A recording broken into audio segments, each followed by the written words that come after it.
And here I stand waiting for you. Tell me, baby, what I gotta do. Don't tell me that you don't feel the same inside. Don't tell me these are feelings that I ought to hide. Don't tell me that you don't feel the same inside. Don't tell me these are feelings that I ought to hide.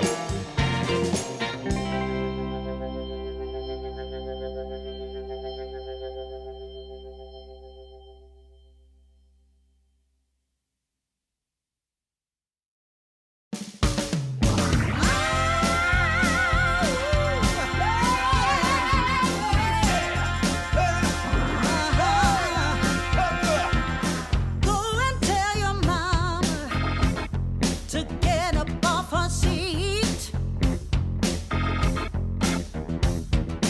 Go and tell your mama to come out in the street. 'Cause it's all going on right here. We're gonna make it perfectly clear. When you hear our voices ringing in your ear. Yeah, yeah, yeah, yeah. Go and tell your mama she better come around. Yeah. We got the mother of all parties, and it's about to go down. Yeah. Yes, we're having a celebration. We're gonna rock the entire nation. It's a win-win situation, so gotta lay it down. Yeah, yeah, yeah, yeah. Your mama got to tell. Your mama got to tell. Tell your mama. Your mama, you got to go and tell your mama. Yes, we're having a celebration. Gonna rock the entire nation. It's gonna be a sweet sensation, so I'll lay it down. Go and tell your mama. Get up on your feet tonight. Go and tell your mama. Tell your mama, yeah. Go and tell your mama. Tell your mama, yeah.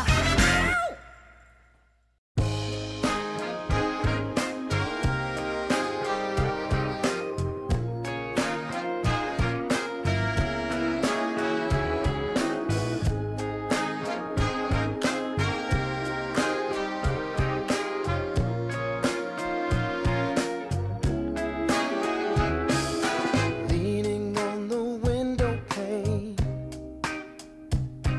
I found my mystery woman. The flame drives me insane. She's heavenly creation, the spirit of the hot summer day, controlled by her emotion. Tomorrow seems too far away.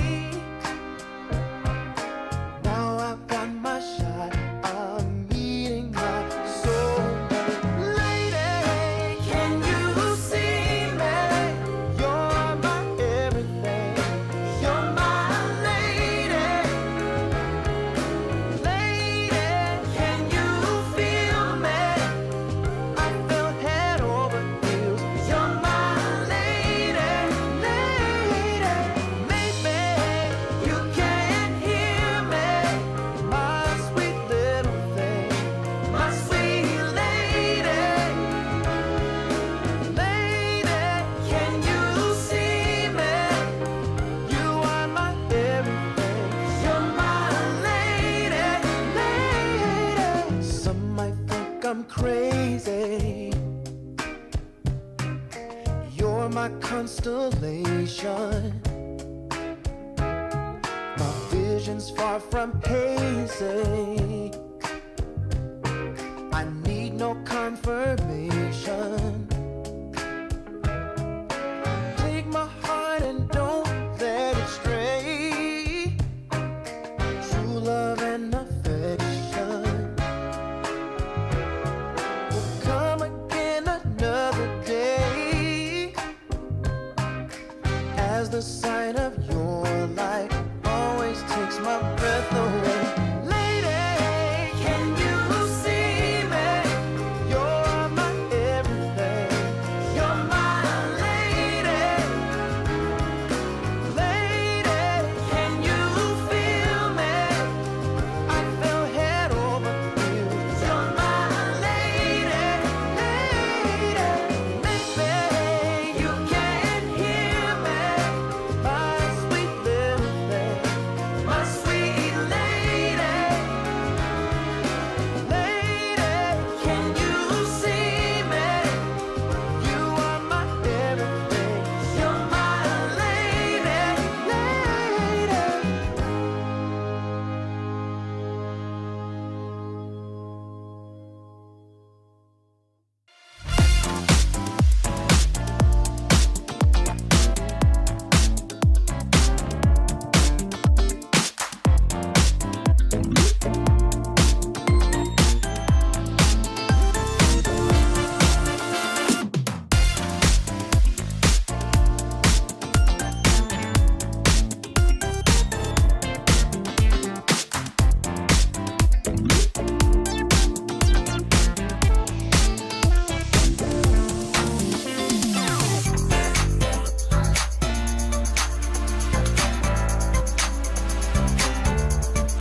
storm of tears I crave.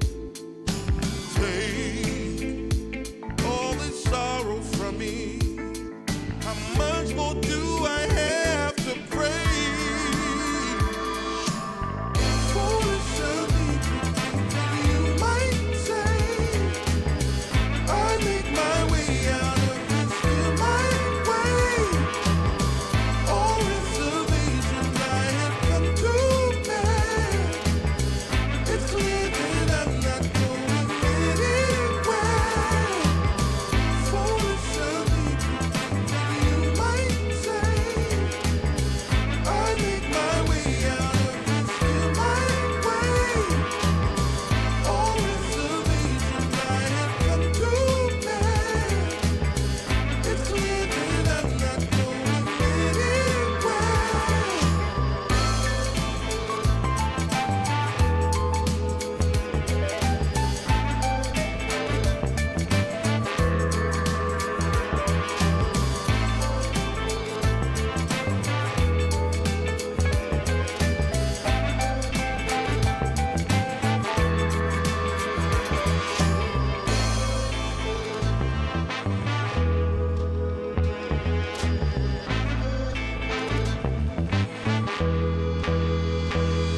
yeah, yeah. Ooh, everything I want,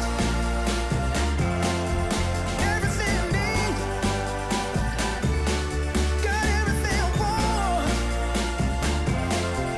everything I want, everything I need. Everything I need,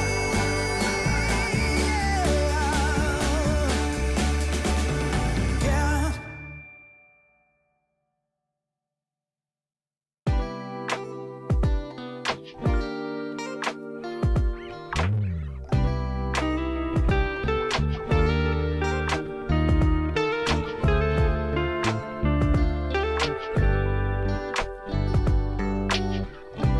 We're gonna keep it going. We got this now, you know.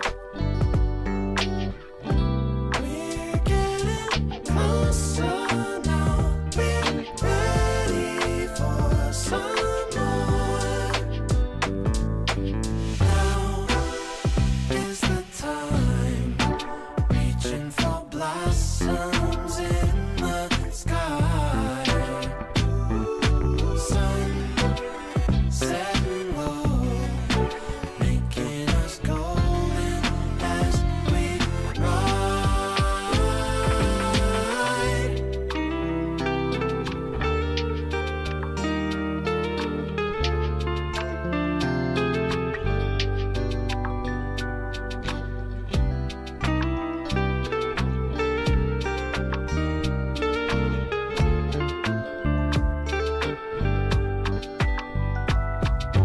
Now is the time, reaching for blossoms in the sky.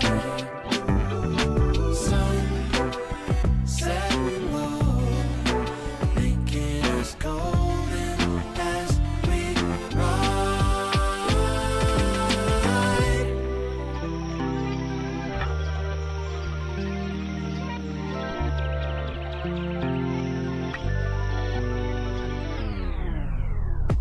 We've seen the magic tricks. We don't care. We've got more. We know we're on the tip. We're ready at the shore. Now is the time, reaching for blossoms in the sky. Sun setting low, making us golden as we ride.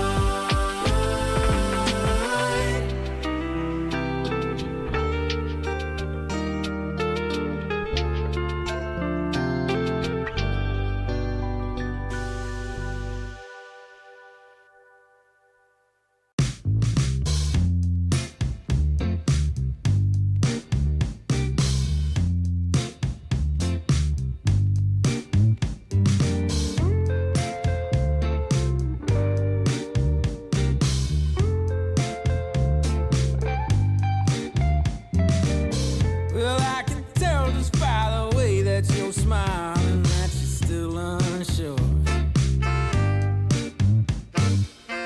And I can tell just by the look in your eyes that you've been hurt before.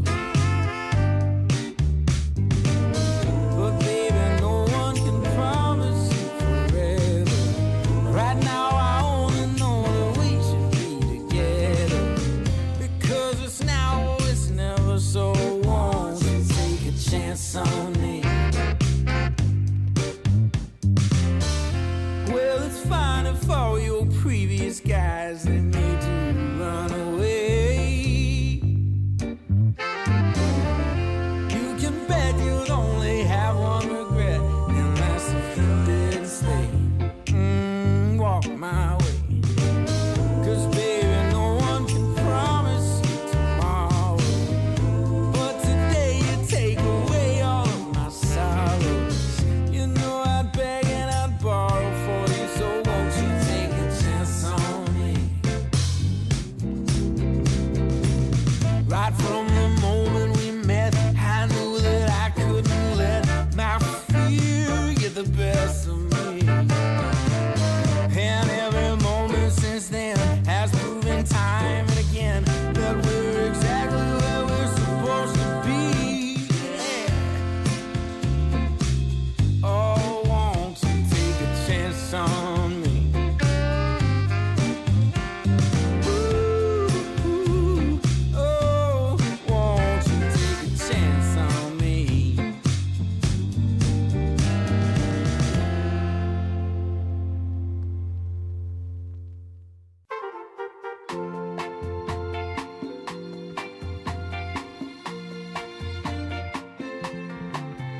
my head.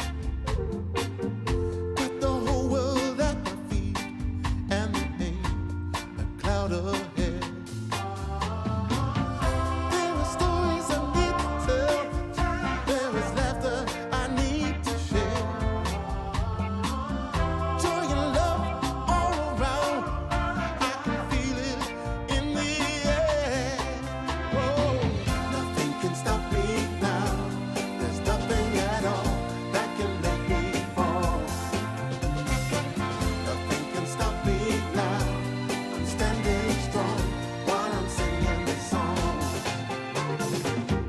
Fa fa fa fa, fa fa fa fa, fa fa fa fa. Fa fa fa fa, fa fa fa fa, fa fa fa. Let's get together now, baby. We will be the perfect team. Like the hand in a glove, like cherry pie and cream. There are stories we need to tell, and laughter we need to share. There's joy and love all around, good vibrations everywhere. Nothing can stop me now. There's nothing at all that can make me fall. Nothing can stop me now. I'm standing strong while I'm singing this song. We're living the day as it comes. Might be tough for a while. Still rolling with the punches, and we do it with a smile.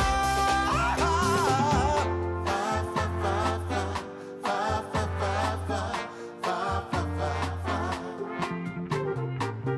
Fa fa fa fa, fa fa fa fa, fa fa fa fa. Nothing can stop me now.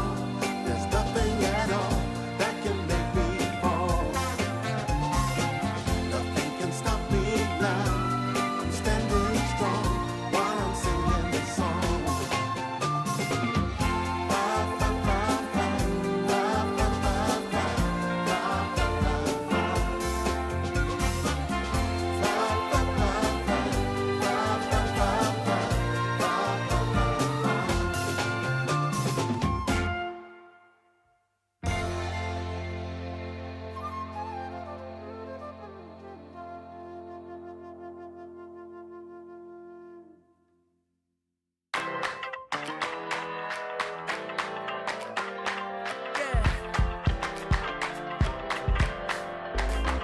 You crack the ceiling. This love is an open sky. Can't shake this feeling. I want you know I can't lie. These doors are open. Welcome, darling, won't you stay? And you got me hoping. Forever's here, today's the first day. I wanna be closer to you. Closer to you, yeah. Want you to be all mine. I got all these choices, but I so made up my mind, yeah. There's nobody better, gotta be you. A thousand voices, 'cause it's so good to be alive, yeah. There's nobody better, so it's gotta be you. These myths are busted, the grass is greener on my side. It's done and dusted, I'm never getting off this ride. Life with you is golden, so how can I go back to silver love? I'll be holding on, can't get enough. Wanna be closer to you. Closer to you, yeah. Want you to be all mine. Oh, yeah. Got all these choices, yeah. But I so made up my mind. There's nobody better, gotta be you. Thousand voices, yeah. 'Cause it's so good to be alive, yeah. There's nobody better, so it's gotta be you. Yeah. You. It's gotta be you. Gotta be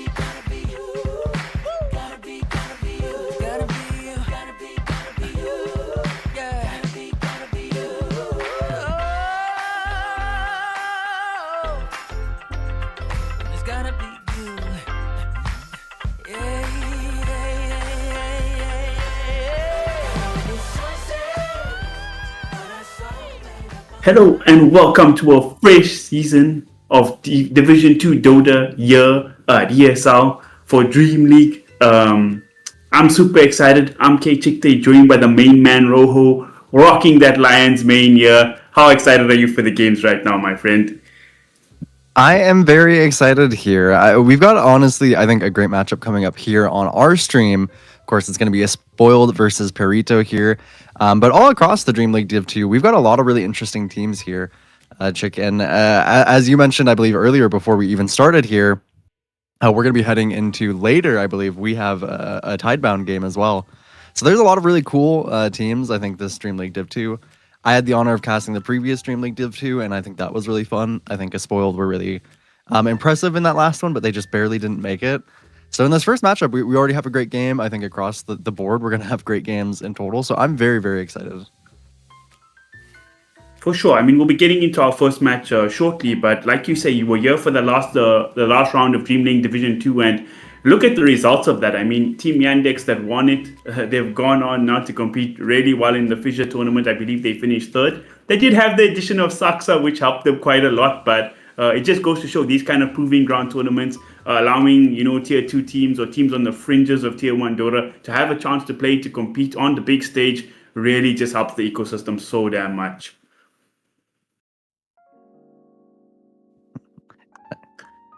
Of course. And Now, we'll have a look at all the teams. Yeah. Oh, sorry, go for it. No, you're okay. I mean, of course, we are looking at here what the group stage is, because that's what we're going to be going through here.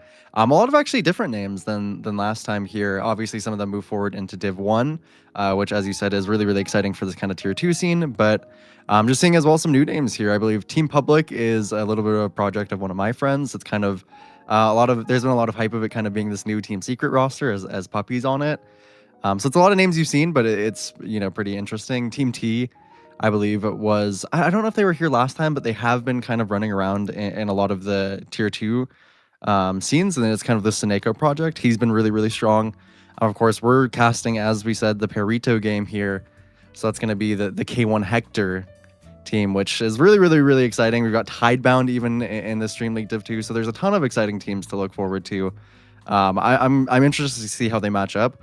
I'm interested to see if a Spoiled is stepping up as they kind of have been in the previous, I feel like, year, because I've been kind of following them throughout various tier 2, tier 3 tournaments, and I think they've always been a very mechanically strong team, but sometimes they've kind of lacked that discipline. But they've really been kind of sticking together for the most part as the same roster, and they've been developing that kind of synergy pretty well, I would say.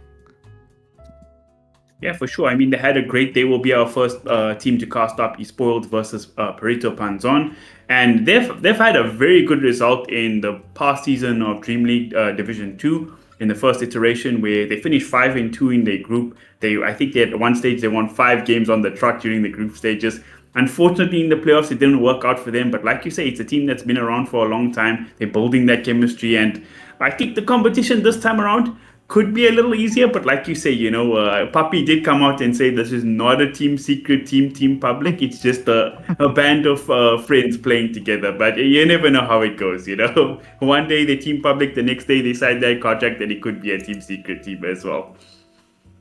Yeah, I'm excited to see their development for sure, as that's a super new team. But seeing how they can put things together, I mean, even I was recently casting a South American tournament. Perito Panzone were not in that tournament. Some of the players were, but I haven't actually gotten the chance to catch too many other games, and I'm really, really excited to watch them. I'm a fan of pretty much all of their players. I think, obviously, I think everyone loves K1 and kind of the stories that he brings with him everywhere he goes, but it's a very talented roster as well, so I'm expecting when we do head into this first game, Chick, it's going to be a pretty chaotic one, I bet. Nah, for sure. I mean, like you say, it's a bunch of names you do know, well-known names. K1, PP, Frank, Il Mushu, and of course Mu. And I thought the most interesting part to see is Dubu from South Korea making his way, old school name from MVP Phoenix, going to coach there in South America. It could be quite fun. I'm very, very, very excited to see this team play today. Yeah, the Dubu as coach was a really interesting one that I saw on that roster. So I'm glad you mentioned that. I'm curious to see how he does play out for being kind of the coach on this team. But he's always been a very intelligent Dota player, so I'm sure that he can certainly have some success in that kind of role. So very excited. I mean, excited to see Dubu do anything. I think everyone just kind of loves Dubu in general. It's hard to dislike him. So I do hope for all intents and purposes that he's been able to help this roster develop. And I think a lot of times as well with these South American teams, again, it's finding that consistency, having a roster that can actually stick together. And I think having a great coach like Dubu could be a very strong start for something like that. For sure, for sure. I mean, the past 5 to coach pipeline in Dota 2 has been served us well so far. We are, of course, the Pop Sport doing that. Very excited to see it. Do you have any predictions? Like you say, you haven't seen this team play in South America just yet. You're one of your favorite regions because NA Dota is a bit wee-hoo at the moment. But just looking at the names, you think we're going to see that South America show up today, the Peruvian blood coming out? Or you think spoiled, European domination in Dota continues? I think it'll be close for sure. I not even, any sort of bias either way. I do feel that these teams, especially mechanically, are very, very close in skill. And I would say that's generally a Spoiled's biggest kind of plus for me is I just think that they're a very strong roster in terms of how they can play. But sometimes I think in the map play, they can kind of fall behind. So I think these teams are actually kind of similar in that sense. Presumably, Perito, maybe they've cleaned up their game plan a little bit in that sense. But overall, I think that's typically, in South America, there's so much talent, but sometimes finding synergy within a roster can be a little bit difficult. But I think this team certainly can. Again, it's some very incredible players. I recently watched some of the El Micho games. I believe he stood in with Peru Rejects for one of their recent tournaments. He looked really, really great. I think he was playing a ton of like Tusk and Snapfire and stuff, which looked really great. I'm honestly mostly Chick here, really excited to see what K1 actually does bring out. Because I haven't been able to catch many of his games yet. I don't have very much, pub data available for him. So I'm wondering if this is going to be the same old Hector that we've always seen. Of course, Wraith King's not a very strong hero, but, bringing out those things like the Juggernaut, I think Gyrocopter is a pretty high value hero right now. So just seeing if he gets one of those kind of signature Hector heroes, then I think they especially stand a very good chance. Yeah, I mean, obviously, like you say, the most signature of signature Wraith King players, he always had that distinct style where, the opposite of Parker, who's ready to like dive tier 3 towers 3 minutes into the game, with no care in the world. K1's always been to me like a more reserved carry player, almost like a Chinese carry player, focuses so heavily on farm and scaling. So if you look at how a lot of carries play this patch, it kind of fits his style perfectly. So it'll be nice to see him kind of make that return. But this South American Dota as a whole, I find so interesting about the region is you get obviously like the best teams. I think, Heroic is an example of that. Currently, previously Beast Coast. Sometimes they look poor in the laning stage and such, and then later on in the game in team fights, they absolutely dominate the late game team fights. Other teams who are maybe you could categorize as lower tier teams, they can sometimes show up in the laning stage and like absolutely style on heroes like SF, Earth Spirits, these weird kind of heroes. But then in the later portions of the game, they don't have that macro sense. So I feel like there's just a lot of variety in the region. You never know what you're going to get, but I'm hoping it's going to be something special today. Yeah, I have no doubt that it definitely can be. Again, I think I've been excited as well to see. I haven't seen Moose play in a little bit either, but he's always been an up-and-coming player. It feels like for so long in South America, but he's always been very, very good at 5. A very, very young player. In general, I think this roster on Perito is relatively young.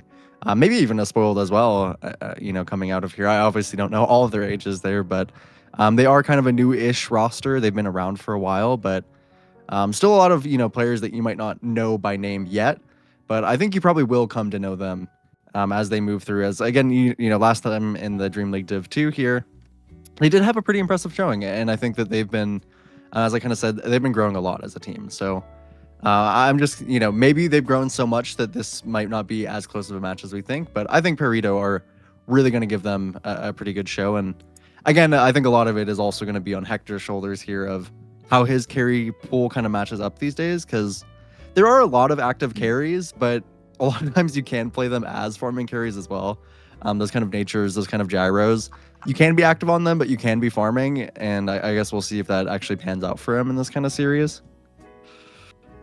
True.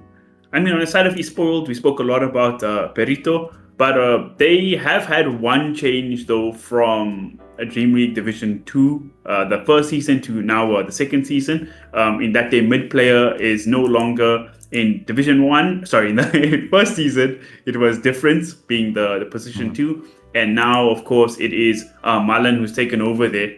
So that should make a difference. He was one of his signature heroes, was Leshrak, quite prioritized in the draft last time. Obviously, the draft's still not up, but it will be interesting to see where teams go. I think Slaughter has also been one of their signature heroes that's been, a lot of the games almost first banned or first phase banned a lot. So, I don't know. There's a lot of ways it can go. I think there's a clashing of styles, and this is going to be exciting Dota. Once the game's ready, it'll be a bagger for sure. Yeah, I do think that I believe that Malin is coming back into the spoiled roster, if I do remember. So I think they're kind of coming back to the original roster that a spoiled had. So I guess we will see how much of a difference that makes. No pun intended, of course. But I think that they should be well matched for it. Again, I think just across the board, just a very talented team. I think Ryota is a player that I've watched a lot. He shows up a ton in EU pubs. I think he plays a ton of Dota. But he really loves his things like Bat Rider, just kind of these mechanically skillful position 4s. Even some of the weird ones. I've seen him play some really, really great Shadow Demon games. I think I've seen his Disruptor a few times. So he's a really versatile player, and he's very, very good at kind of hitting all of his buttons. So I'm excited. I'm also kind of, you're mentioning the Slardar here. I think that's definitely going to be something that probably will be prioritized by one of these teams at least. I know, particularly when I was watching, this recent South American tournament here, it was Dark Mago was a player that I watched a ton, and his Slardar was pretty much always banned out universally. So I'm curious to see if PP is actually kind of on that wave, because historically he's been a player who I think is less inclined to go for things like that. I think maybe the most strength that he leaned before was kind of Tiny. I think his Tiny used to be really great. But over the board, he's kind of more of like a puck player. I think he's really going to style on you on Leshrak. He's a very, very flashy player on PP. So I'm curious to see what his hero pool is as well. I'm curious to see here, Chick, if we see any kind of priority on Kez. I'm not going to hold out for it. I don't think maybe that either of these teams are ready maybe to debut that kind of hero. But I think that is a hero that should be on the radar if you have a player who can play it. True. Very complicated hero. Even though it's been out for a few months, I'm not going to pretend to be. Even I understand it properly. But in the right hands, we've seen Liquid been really good on it. They've been prioritizing it a lot.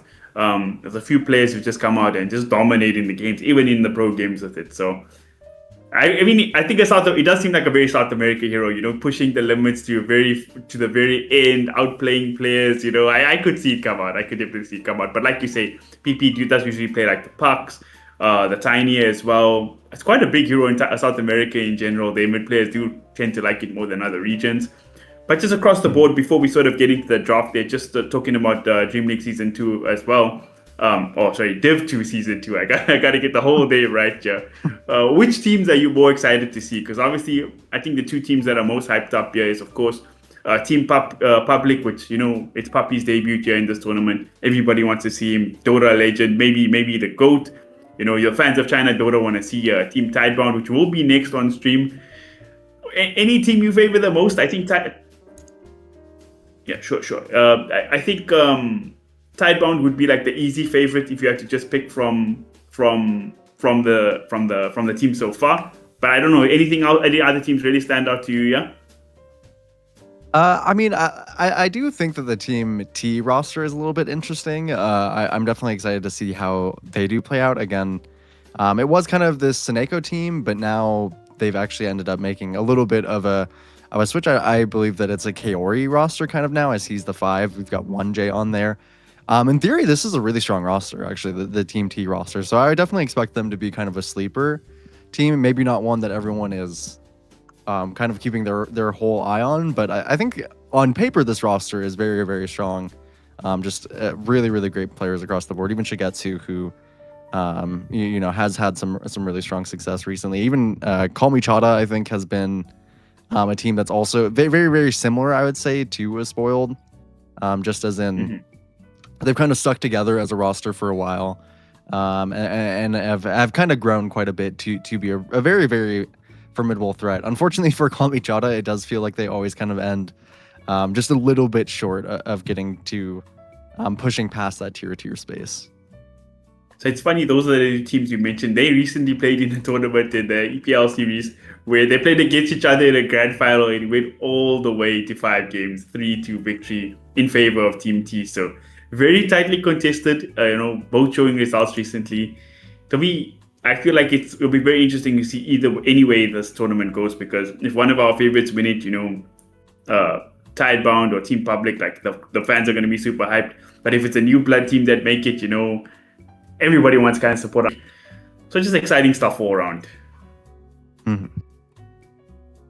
Yeah, no, it's I'm really, really excited here to see all these rosters kind of clash head to head, because I think that a lot of them have some very interesting kind of ideas coming into a tournament like this. I think a lot of them are these really mainstay tier 2 European teams, but of course we have those random kind of thrown in Tidebound and Perito here to throw that extra flavor in.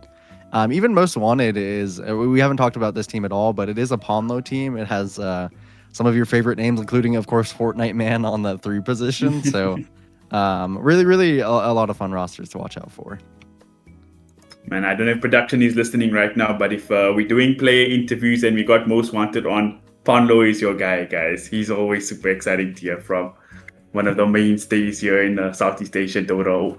I think he's staying in Georgia at the moment. He moved to EU, trying to make it pro full-time there. Something always great to see, cross-region attempt at going pro. Yeah, Ponlo is I've never gotten the pleasure of interviewing him, but he's always seemed like a very, very nice player. He's found kind of mixed success, but I've always been a huge Ponlo fan. I think everyone does kind of want to see him succeed, just haven't quite pushed into fully getting that yet. But this could definitely be a pretty good chance for them, as I still think this Most Wanted roster, I think just across the board, this Div 2 Season 2 here is really, really stacked. No, for sure. For sure.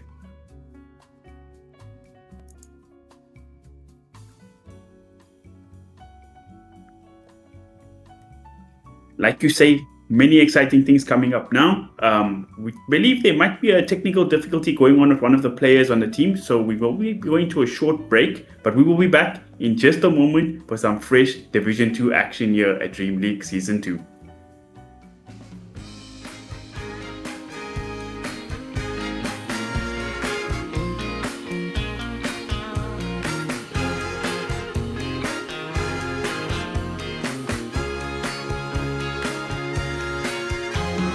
I want music, good music playing and dancing to the groove, and I want singing to sing at the top of my lungs. The evening has just begun. Hips are swinging, feet are stomping. Happy people gather around. We will party all night long. This will be magic night to remember. A joyful celebration for a whole new generation. This will be magic night to have together. No more limitation.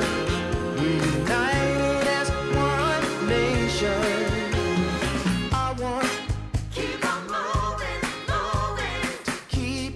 moving. The sweat is dripping. I want shake it to the beat of the drum. No need for hesitation. Bass is pumping and everybody's smiling. Happy people gather around. We will party all night long. This will be a magic night to remember.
wash away the rain. I need to find me a little sunshine to wash away the rain. It's the only thing I know that will take away the pain.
I've been running from a dark cloud. It's hanging over me. I've been running from a dark cloud. It's hanging over me. Oh, all right. We are back with the Hey. draft here, Chick. And as we get into it, already some heroes that we talked about before the game even started here. Slardar being banned out against the Spoiled, which certainly does make sense. Definitely important to note here that Perito did get the first pick, and they also got Radiant, which is a little bit interesting. So I'm assuming that a Spoiled wanted that second pick, which usually people I think is slightly less strong, but maybe is a little bit easier to play with. So we'll see if they're able to utilize that. Are a little bit low on reserve time here coming out of the draft, but hopefully will not hinder them too much here. So we get the Mars banned out as well. It seems like generally just a big focus on offlaners, kind of in general this patch, and I think Waste 21 is certainly a good player to focus as he kind of makes this a Spoiled roster I think tick at times with especially the kind of initiation heroes he can play. Radiant team. No, that's for sure. Offlaners, we're actually chatting with our fellow caster Kips about this as well. It's just, it feels like all the top teams, you know, your TI winning teams, these dynasty teams, they're always built around this huge, like, great offlane player, you know, with a distinct play style and stuff. So, you know, Waste 21 being that star player here for his Spoiled, like you say, great benefit to this team. But I'm very happy to see the bans, especially from his Spoiled. I'm not going to lie to you. Naga Siren taken out, joyous day. Nature's Prophet taken out, joyous day. Yeah, I mean Hoodwink and And then Jakiro as well. Any playing against those heroes is usually miserable as well in the lanes, and especially even Jakiro just taking all your towers early on. So getting that away from Perito early on is definitely quite good. As I do think though that you know that's the kind of Jakiro would be a pretty good fit for a player like Moose. I think he's very good at securing early lanes. I think he is a player that likes moving around the map and kind of making that pressure. Of course, they actually do man out the Timbers on Perito, which is interesting. So they really, really highly value this Chen, as I think a lot of teams maybe would have banned the Chen there or gotten something else for the pool and then picked Timber. But they decided to get rid of the Timber themselves, now open up this Chen, which is a little bit interesting. I generally think that Chen is very strong, but I'm curious what the kind of response is from a Spoiled, as it is the Bounty Hunter. Yeah, this bounty hunter heroes kind of come back into the meta. Crit has been having a good time on it. It's a lot of these heroes that people will say dead, you know, and you know, you get to TI, the meta is really formed, then we don't have a patch for a real long time. But people say the patch is completely dead, but like you say, this hero Jakiro's come back into the patch. Bounty Hunters come in the patch. I mean, in the last tournament, we saw Husker being first phase banned almost every game. So we might be losing content as new play, like you know, the community. But in terms of professional gameplay, there's endless amount of meta in Dota 2, and it's always evolving. And I think this Chen pick here from Burrito is kind of good because it's a good pick and it can play fast with it. But it's also kind of it's like a block pick for Spoiled because they also like to play this Chen quite a lot. So kind of a nice pickup in that sense.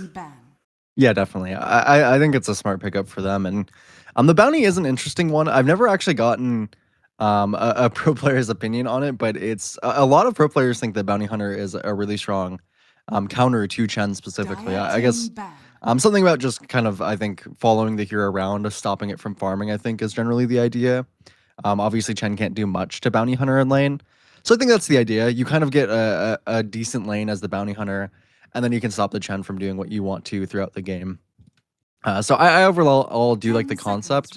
One nice thing about Chen as well is I think as I've played more games myself, as I've seen a lot of these pro games, particularly about Chen, the ability to farm is incredible. Obviously, getting these early auras online, securing lanes, all very strong things of Chen.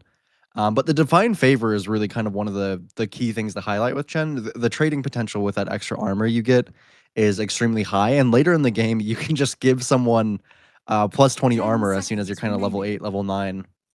So you can get some pretty ridiculous kind of armor numbers there, which means that for a spoiled, you kind of can't lean into a really heavy physical draft. And in order to start off, a pretty high magic damage lineup, or at least something to try and punish Chen, Warlock is definitely a pretty good one for a spoiled.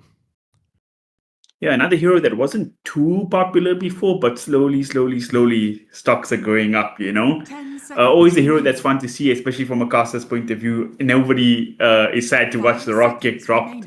I think his Q, the Fatal Bonds, it's been tuned since they made the changes, not when it was like broken for those few weeks or month or so, but it's still a really strong ability. So kind of got the mix of like team fight from the Warlock and, just all around pesky annoyancing from the Bounty Hunter. Yeah, I definitely like it. And for Purita, I was wondering if they're going to pick up the Snapfire, as that hero is still left in the pool. Very, very strong support left, but they go for the Tusk, which I think is perfectly fair. Generally, a nice hero to have. I think Kalmychata is an incredible Tusk. So definitely isn't a miss to take this. The question now is, do they want to go for something like a Dawnbreaker here to pair with the Tusk? Could be an interesting concept. I think I personally have fallen off a lot in favor of the Dawnbreaker in general. But currently it would be very difficult to pick something like a Silencer up, but they just go for a little bit more of a, this is probably safer overall, Centaur. You can't really pressure a Centaur too much as Warlock. Even though it maybe doesn't have the best energy with Tag Team or the likes, it still has that kind of stun, some decent kill potential with Tusk. You can leave it alone as Tusk, I think is a really nice thing. So I don't mind this by Perito. Kind of tells you where their priorities lie. But Spoiled don't have much time for these next two picks, and it's a pretty stock standard, pretty strong draft here from Perito. The Dragon Knight comes out. So the Centaur hero is kind of interesting. I feel like he was always had a place and it was quite strong, that initiation, counter initiation with the Stampede. But I feel like the Helm of Dominator meta has really helped this hero because the build up in lane is just so nice, picking up the Helm of Iron Will, where you just have that even more regen and armor this hero so critically needs. And then if you have a good lane with that, you can sort of pressure the tower and farm areas like crazy well. So I feel like the Helm meta has really helped Centaur come full back in the meta, Yeah, I agree. The Helm has been very strong for Centaur. I am a little bit interested by a Spoils options here. I mean, Pango and Dragon Knight I do like in the sense of they're rather flexible. This makes maybe this 18 pick a bit harder for Perito. If they would have gone something like Puck for PP, which I still think is a decent option, it will run into the Dragon Knight at least. So you do put a little bit of pressure onto PP's hero pool here with these two picks. You can obviously flex Pango offlane mid. So I like that aspect of it, but it is still a very physical heavy lineup, which again does kind of worry me into Chen. I think they have ways to kind of get through it, but it does mean that Perito just goes straight away for a Terrorblade. Obviously one of Hector's kind of most famous heroes. He's very, very, very good at this hero. He's very good at this type of hero. And it is, again, a very physical heavy lineup for the side of a Spoiled. So I like this Terrorblade pickup quite a bit. It's also historically quite good into the Pango in general. Yeah, for sure. I mean, it's so much team fight having Pangolier and Warlock on the same team. Like you say, the dual core pickup of DK and Pango is so great because, both of them are switchable cores, so there's mystery right till the very end with the final pick in the draft. But K1 Hector TB, it's a classic. I feel like it's also pretty decent against Bounty Hunter in the lane with super high armor. His physical damage doesn't annoy you too much. And of course, you buy Manta Style super early, you can dispel the track. And of course, the Fatal Bonds, which is like, I think they needed a Manta carry, like TB, Morphling, something like that just rushes the Manta Style because track is very annoying to play against. Yeah, I overall, I mean, I like this quite a bit by Perito. I think as spoiled right now, they have a really good opportunity to cause a ton of chaos across the map, and I think they can get ahead very fast if they do so. But if Perito are able to keep up with that kind of tempo, which I think their lineup should be able to right now, then it's definitely going to run into some pretty substantial damage issues at some point. I mean, this Divine Favor plus, if you get a Divine Favor onto a Terrorblade kind of 20-ish minutes into the game, that hero's going to be like 50 plus armor, which is really, really ridiculous that early in the game. As they do ban out the Huskar and straight into their last pick, it is going to be the Quap for PP, which I also like. I mean, it's sometimes this Dragonite matchup can actually be rather obnoxious for Quap, but it's definitely tolerable. And in terms of giving them some extra damage in the early game, in terms of giving them someone to play through a little bit, and it's a little bit of a nice pickup. And straight away into a Darkseer, so maybe not our most typical hero to see here, Chick, but obviously a very, very good counter to the Terrorblade. Oh man, yeah, Doxia, great pickup against the TB. This Queen of Pain hero is quite an interesting hero. I feel like it's one of the most broken heroes in the patch, especially for pups, because it's very easy to 1v9 games. But I do feel like in pro games, it can be quite difficult. Like you always like a great Queen of Pain player will win the lane 7 out of 10 times. But then again, if you have like one or two bad rotations and stuff, you start falling behind. Games can get very difficult, because it also kind of plays like a big scaly core as well. So we'll see the performance PP puts on here. But after the drafts, looking at everything, you have any team you're kind of favoring going into this first game? I would probably, I think if this game goes completely equal, I would probably give Perito the edge here. I just think that they have a very consistent plan. Give K1 a ton of farm, have Auras for him. PP is going to have presumably a pretty decent game on the Quap. I also think having, as they did pick up this Darkseer, I think it is a great matchup into the Terrorblade, but it does mean that now it's going to be the mid Pango versus the side of PP, which it should be a little bit less of a counter matchup. Should mean that this Quap gets a relatively secured lane. Overall, I think I like Perito's slightly more, but again, I think that the ability for us world to create a ton of chaos, I think is going to be pretty strong early. I think if Snowy gets an early blink on this Dragonite, I could certainly see them kind of snowballing the early game, but overall, I think, just a clear, simple game plan for Perito is a pretty nice way to start off this DreamLeague Div 2 here. Give K1 Hector his Terrorblade and just kind of, give him the wheel. For sure. I kind of, maybe it's because I'm playing offlane at the moment, I'm more biased, but I do feel like the offlane has such a big impact this game. On one side, you have the Darkseer, obviously, like you say, the big team fight hero links up to counter the Terrorblade. You also have like a potential 4-man vacuum wall, fatal bonds, and then the ulti coming through from the Warlock, the Golem. But on the flip side, you have the Centaur. This hero can really have a potentially good lane. I don't think there's much to threatening him in the laning phase. He goes into that HOD build-up where he can start pressuring the lane, take the tower, and also just take over so much of the map from the Dragon Knight. So he can really scale in that sense, and I don't really have that much damage to bring him down either. So I really do think there's just so much pressure on both these off lanes. And it comes down to which player is going to play bigger, the big team fight on the Darkseer or the absolute crazy scaling potential on the Centaur. Yeah, it's we'll definitely have to see. I do agree though that I think it's going to be hard for us, Will, I think, to pressure these lanes too much. So it's going to be down to just a lot of pure, I think, mechanical skill. It's going to be getting those slight out trades. It's going to be getting a tower dive with a Darkseer Ion Shell, maybe some lane pulling shenanigans. As it isn't, of course, the strongest offlane by any means here, Bounty Hunter Darkseer, but it is one of those lanes where if you get slightly more than you're supposed to, you can turn it into a kill. You can find this Chen a couple times, and if you can shut down this Chen early, if you can maybe get a kill onto Hector under the tower, something like that, you can definitely really make this game, I think, actually difficult, as Perito do also struggle a tiny bit with damage. I think both of these rosters, if they get behind, I think they will struggle a little bit with the damage. So this early game going to be super, super important. Hector here, he's eyeing the bounty rune, but isn't going to quite be able to get it. Yeah, I do think, I like you mentioned the Darkseer Bounty Hunter lane because, Bounty Hunter sometimes is not the best laner. In other games, he can be quite strong in lane, but with the Darkseer, such a great enabling hero. Like, you put an Iron Shell, he makes a rotation into the jungle, you find somebody out misstepping, it could be good. So I don't know. Would that be your wild pick to predict the first blood lane as well? Yeah, I would definitely say this is definitely the volatile one to watch out for, as it should be, again, a pretty strong lane. But taking a little bit of a page out of Falcon's book here for the side of Perito. They decided to put Moose in the off lane on the Chen, and they've decided to put El Misho down here on the Tusk. I don't know if I like this more or not, but this is definitely a lane that's, I think, better with the tag team for K1, and potentially having that extra, the shards, the snowball to kind of draw out that Iron Shell could be quite nice, actually, I think, to save Hector, give him a little bit extra. So I like this generally. I think as well, having this kind of off lane Chen with the Centaur will be very, very sustainable. Quick pause comes out, but do like the switch up. It's definitely something that Falcons has been going to constantly. I think Snaking played, I think, more Chen in the off lane than he did in the safe lane. So definitely a savvy thing to do here for Perito. Well, the bounty hunter shenanigans start immediately. Courier sniped from the Terror Blade from Ryota. He kills that. So hit K1. Not going to have his career for a while, but luckily he did get his items first before he was killed. And the first blood opportunity, it's there. Jabalti, the stand-in, is he going to be able to survive this?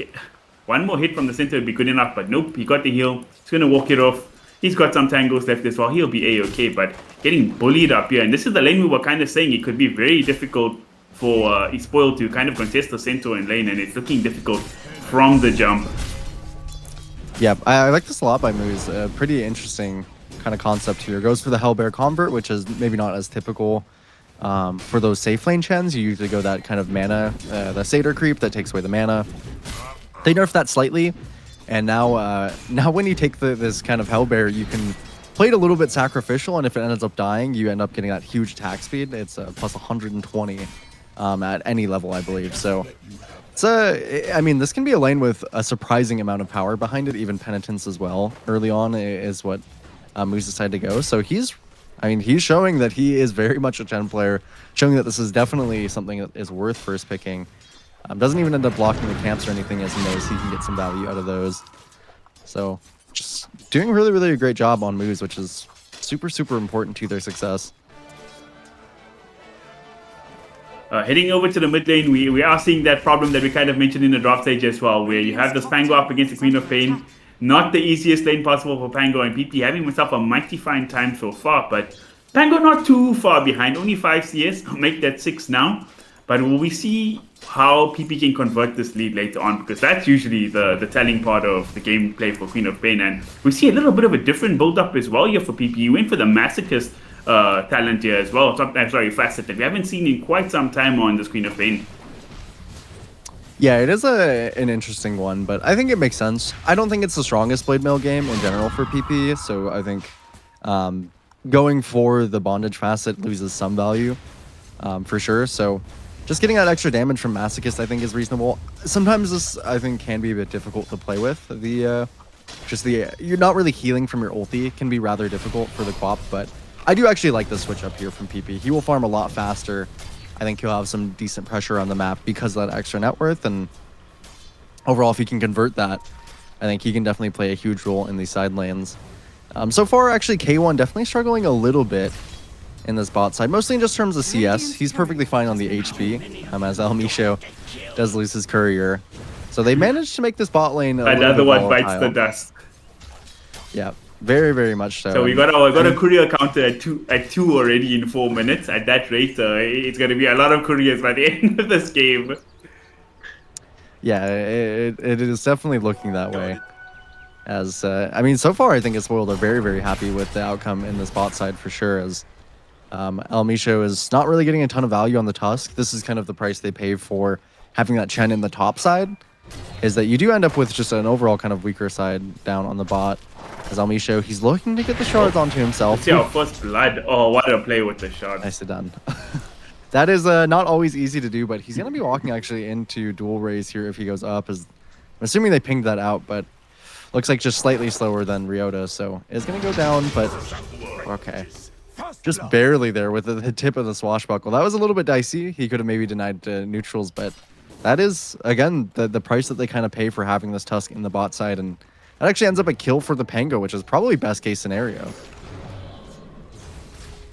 Yeah, from absolutely getting dumpstered in the lane to picking up that first blood to having more net worth than the Queen of Pain now. So found PP, you know, if this is a pub game, he's going to be flaming, be like, I was smashing that guy with it. Now you gave him a chance back. But it's all good, you know, that's how Dota goes. Great map awareness from the Pango to rotate at that time and sort of getting himself back in the game. I do see a TP out here to mid from Emusha, but I don't think there's any real chance to pressure him. There's a Rolling Thunder up. And he's going to pop in He's immediately, early. hiding up 2 heroes right now, and PBE is getting held out of there. Yep. I mean, forces the rolling, which is not too bad. They won't have that available for the 6-minute runes, which are going to certainly have a ton of presence here, as Moose is already setting up on this top side. Misha probably getting ready to secure this bot side if he can. One interesting thing about this game is that there aren't actually too many stack takers in this game as Ryota. Actually, I decided to go invis to try and contest the rune, so he ended up missing his stack. Oh, he still got it, actually, I believe. So overall, nice by him. I guess the Darkseer is quite good at that.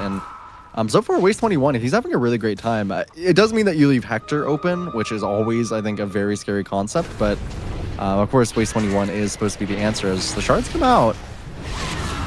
Nicely done. Ooh, didn't have the dust. So, I think if Kalmychata was a little bit more cognizant there, he would have been able to detect the bounty hunter's presence. But a nice quick rotation by PP brings down the Darkseer, which is definitely super crucial here. Just nicely done overall to shut down that Darkseer. I think you really don't want Waste 21 in general to get ahead, and you certainly don't want him to on this Darkseer. Yeah, for sure. I mean, he is ahead of the Centaur by quite a margin in offlane to offlane battles, but like you say, K1, he's sitting pretty on the K1. farm right now. Just gets the Sunder there, full regen up. Classic K1 plays, but talking about the Centaur, he's kind of got shut down. I thought he'd do much better in this lane, but the Warlock and DK proving a bit too tough for the Centaur Warrunner right now. He's falling very far behind. His poorest of the cores by quite a margin right now. How do you think he's going to sort of catch up back in this game? It's going to be Max Retaliate. It's going to be Helm Dom. So nothing too exciting. I think this gameplay from Frank is not going to be the most glamorous, as it is unfortunate that Snowy has such a great start here for this Dragonite. But you know, shutting down a Dragonite Warlock, not always the easiest kind of task. So much regen between the two. But I mean, so far a relatively quiet game, I think, is rather nice for Burrito. Even though Frank is suffering, overall the supports are doing perfectly fine for Burrito. They're up net worth in the enemy supports, and it does mean that this track isn't quite online for Ryota. We don't have any of those extra Black Grimoire stacks coming through. We'll have to see what the 8-minute rune is. This one could definitely have a pretty big swing. Illusion here for Dure is going to pick that one up, but yeah, I'd say Illusion can't push to the chin too hard with that, but nice get out of jail free card as well if he needs it in a pinch. Yeah, and Helm Doms are starting to come out. So we're going to see this in the bot side, Waste 21. He's got a lot more pressure than he initially did, and there's no Sunder on K1. Making the move on K1 here. And they just smash him down with almost zero contest. No Sunder up for him, no TPs from his team, and that's a dead TB, and it's going to be a tower as well. Great move from his spoils. Yeah, a little bit atypical, I would say, of Hector to be just kind of sitting under this tower. Usually, I think he would have gone, deep into the jungle at this point. So maybe a little bit uncharacteristic of his more farming nature. Giving away that kill is pretty detrimental. It gives a lot of net worth to Waste 21 and slows down his kind of even farm that he had with Snowy. So needs to be careful moving forward here, especially dual raise now. He's gotten that diffusal. This is definitely the timing where Spoiled can start, kind of start to cook. I think Perito are really on the back foot in terms of itemization. PP here, still about 1,000 gold from the Dagon, which means that his power spike is really sufficiently far away, and they're even going to go ahead and stalk him, but just bringing a lot of heroes from a Spoiled kind of everywhere they go, and I like this game plan a lot from them. Radiant's middle tower is under attack. And we'll see what Perito I can do to sort of contest this. Their mid tower is getting pressured. They're the team with the Chen, and the HOD is doing a better job than the Chen so far. And it looks like this mid tower is going to drop with zero contestation so far. PP is in the area, but he's scouted by the Ryota's bounty hunter, so he's got to be careful himself. Diffusal's up and such. Very pesky for a cop to deal with. And this map is getting smaller and smaller by the second for the Peruvian squad. Yeah, even very, very close to level 6 here for Ryota. He gets one more creep of XP and he'll have that track online, which is when the game starts to get incredibly scary. Dual raise as well, losing that mid tower. He's got kind of perfect access to the runes, whatever it is. So not just quite able to match any of these timings here. And set on an island, it's Waste 21 versus K1, but again, that's not a trade that they're too upset about. I think Waste 21, he is going to start accelerating. On the top side, they get moves as well. And even looking at Frank, Yeah, he was just certainly won't go down incinerated here. there. Yeah, but looks like they're going to pressure this tower as well. And this is certainly not the way that you want kind of a Terrorblade Chen lineup going. Dire's top tower is under attack. Definitely not. The Stampede has to get used very defensively there. No chance of a counter play, and they didn't manage to bring down this tier 1 top, which was the play they were trying to make with the Chen and the Centaur, and now their own tier 1 getting mauled away, and once again, not even making an attempt to contest. So that 3 tier 1 towers dead before the 11-minute mark. This is disaster zone. The net worth is not too big of a difference, only at 2k. The kills are only 3 to 1, but the map pressure and presence is completely in the side of eSpoil's way. Yeah, it's definitely getting difficult here as we've gotten to the level 6 as well. And the Warlock did pop that Black Grimoire, so no extra benefit, but will finally be a move from the side of Elmisho and PPU. I think this is definitely crucial here, because they're going to see Ryota. I think any kill is a decent kill for them, but they have to make sure they don't get punished afterwards. They'd like a bigger fish with this Dagon here. This is definitely when PP is actually quite strong on the squap, but before now, they haven't really had any item timings to play around. And if they don't get anything off the back of the smoke, they're going to be losing a pretty sizable portion of their map. But they're walking right towards Snowy. This would They are be pinging the Dragon. probably I the do best have the kill. juice to kill him though. Well, it should be close. Sonic Wave comes out, the Dagon is there ready, but he's looking tanky for the moment. It should be enough for the Dagon. It is more than enough, and PP gonna pick up that kill. That's a big one, but bottom, K1, he gets blown up too. Yeah, they did get K1 on the other side, so as much as that smoke worked out for them, K1 has had more deaths than I think is, again, characteristic of him. And definitely not characteristic of his playstyle. So far getting shut down pretty heavily on K1 means all 3 of the cores are higher on the net worth here across the board for Spoiled. It's not a very good situation for Burrito to be in. PP, I think, he's perfectly comfortable where he is for sure on this pop. Race does actually jump forward, but doesn't have And a Lane, they shield want to rune, make the so- move here on Jurace, but he's got a shield rune. He's so damn tanky. They can't even tickle him with no Sonic Wave available. And Mishu, he's taking a lot of damage. He might have bitten off more than he can chew. Bounty Hunter coming in. This would be a track kill if they get him. And Tusker, oh man, it's a slow chase, but it's going to be a chase nonetheless. He falls. Jurace now on a killing spree. And that's a track kill as well, so just a ton of net worth to these 2 heroes, a ton of net worth to Ryota. So far, Moose hasn't caught too much on his Chen here, as, again, the map has been really limited for them. So far, just across the board, very awkward map state for Perito, and kind of catching up with it is going to be definitely a difficult task. Thankfully, again, I think PP is rather... his net worth is lower than most of the cores, but I think he's very happy with the game state. As Quap typically, I think, kind of fluctuates around this net worth. He's gotten to his items that he needs, but as for the rest of Perito, it's just finishing Blink now on Frank. That could certainly be something, but again, if this doesn't land on the Blink, then they're really going to struggle. And 14-minute runes are coming up, and Ryota, he's starting to, I think, preparing to get that one. He does get spotted on the bot side, though. I think he should to the tower. Hopefully be able to contest this Wisdom Rune. On level-wise, the Tusker in particular has fallen quite far behind. And he's not even got to his level 7 yet. But I guess, all in all, no support got truly dumped at this game. Everybody got Wisdom Shrine each, so it's okay. Juray's going to find himself a DD Ruin in the mid lane. So yet another Ruin to him. As a Queen of Pain, you also don't like to have the game state like this, where all the Ruins going to your opposing mid. But if he can get a chance to farm to the Kaya without anybody contesting him, it'll be quite another bit of boost to his power spike, extra damage onto the Queen of Pain. So we'll see what they can do then. At least it's kind of stabilized right now. But the net worth still going in favor of Spoiled. So not perfect game state just yet either. Yeah, pretty rapidly, as well as Snowy is farming super fast on this DK. Definitely, Dragon Knight is not as we've seen typically in the past. This hero scales very well, it farms very fast, as they do scout PP, but they will see Elmisho as well. Can he do the same kind of trick? No, this time he does not opt to go to the low ground, so it will be another track kill onto him. That is a lot of net worth that this Tusk is giving away, and again, the map state for Elmisho is just not been too favorable. He doesn't have too many heroes to play around with this tag team. So I'm almost wondering in some senses if he wishes that he had gone for The other facet there decided to go for the Drunken Brawler is they do get the track on the PP, and they're continually applying a lot of pressure. I really like this from a Spoiled. Even when they don't get kills, they are playing very aggressively on the map. They're playing as 3 or 4 heroes and letting Snowy be on this top side alone. It did punish him once, but overall, it's actually been, you know, accruing them a lot of net worth and in a very, very safe way. Yeah, this Dragon Knight almost has his BKB. I would assume that would be the big timing that he Spoiled waits for. Once I have the BKB on the DK, he can start contributing to these fights. And like you say, he's been farming away free farm so far. 180 last hits within before 16 minutes, almost 10k net worth. He's going to be a beast contributor once he gets to that. I mean, he can maybe, if he has the luxury to have such an open map, he could farm to the blink first as well. But we'll see. We'll see how it goes when we get there.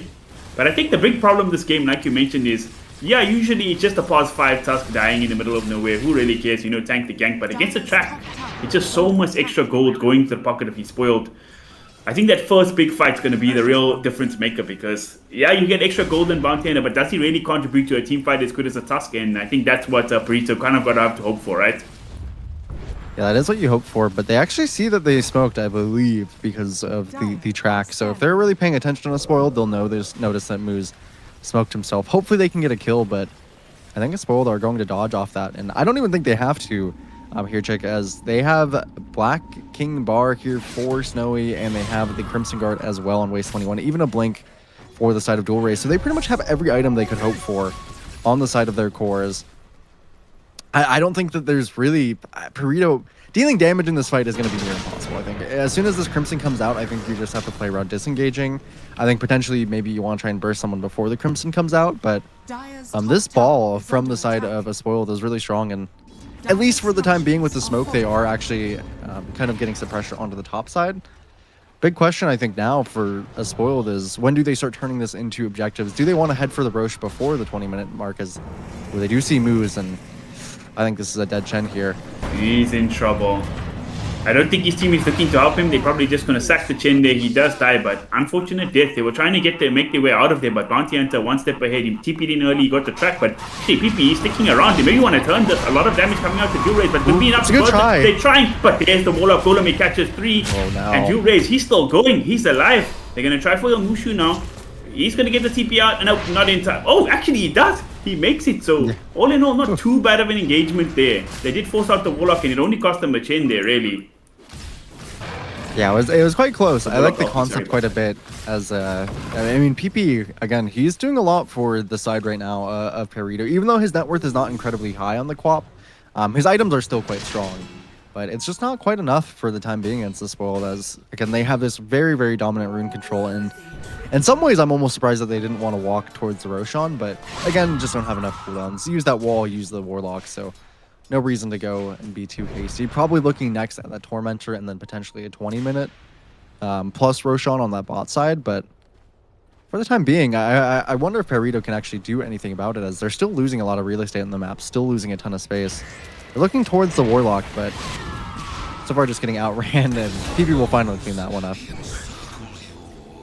Freebie never feels too bad, and looks like Burrito, they're kind of anticipating this Tormentor play. They're still playing in the top map, putting a lot of pressure onto this tier 2. They might be a little bit behind, but they're kind of backing themselves in terms of taking the fight. If you take a well-timed fight here by the Tormentor, it could work out in the favor. Unfortunately for them, though, actually, quite fortunately, this award is going to finally expire, so that'll be the big vision advantage going away from the side of the Dire. And if Radiant can get a good ward there, vision is king. Maybe PP can jump on the backlines, kill maybe a support or 2 with his combo instead of trying for the Pangolier. Maybe the fight goes a little different.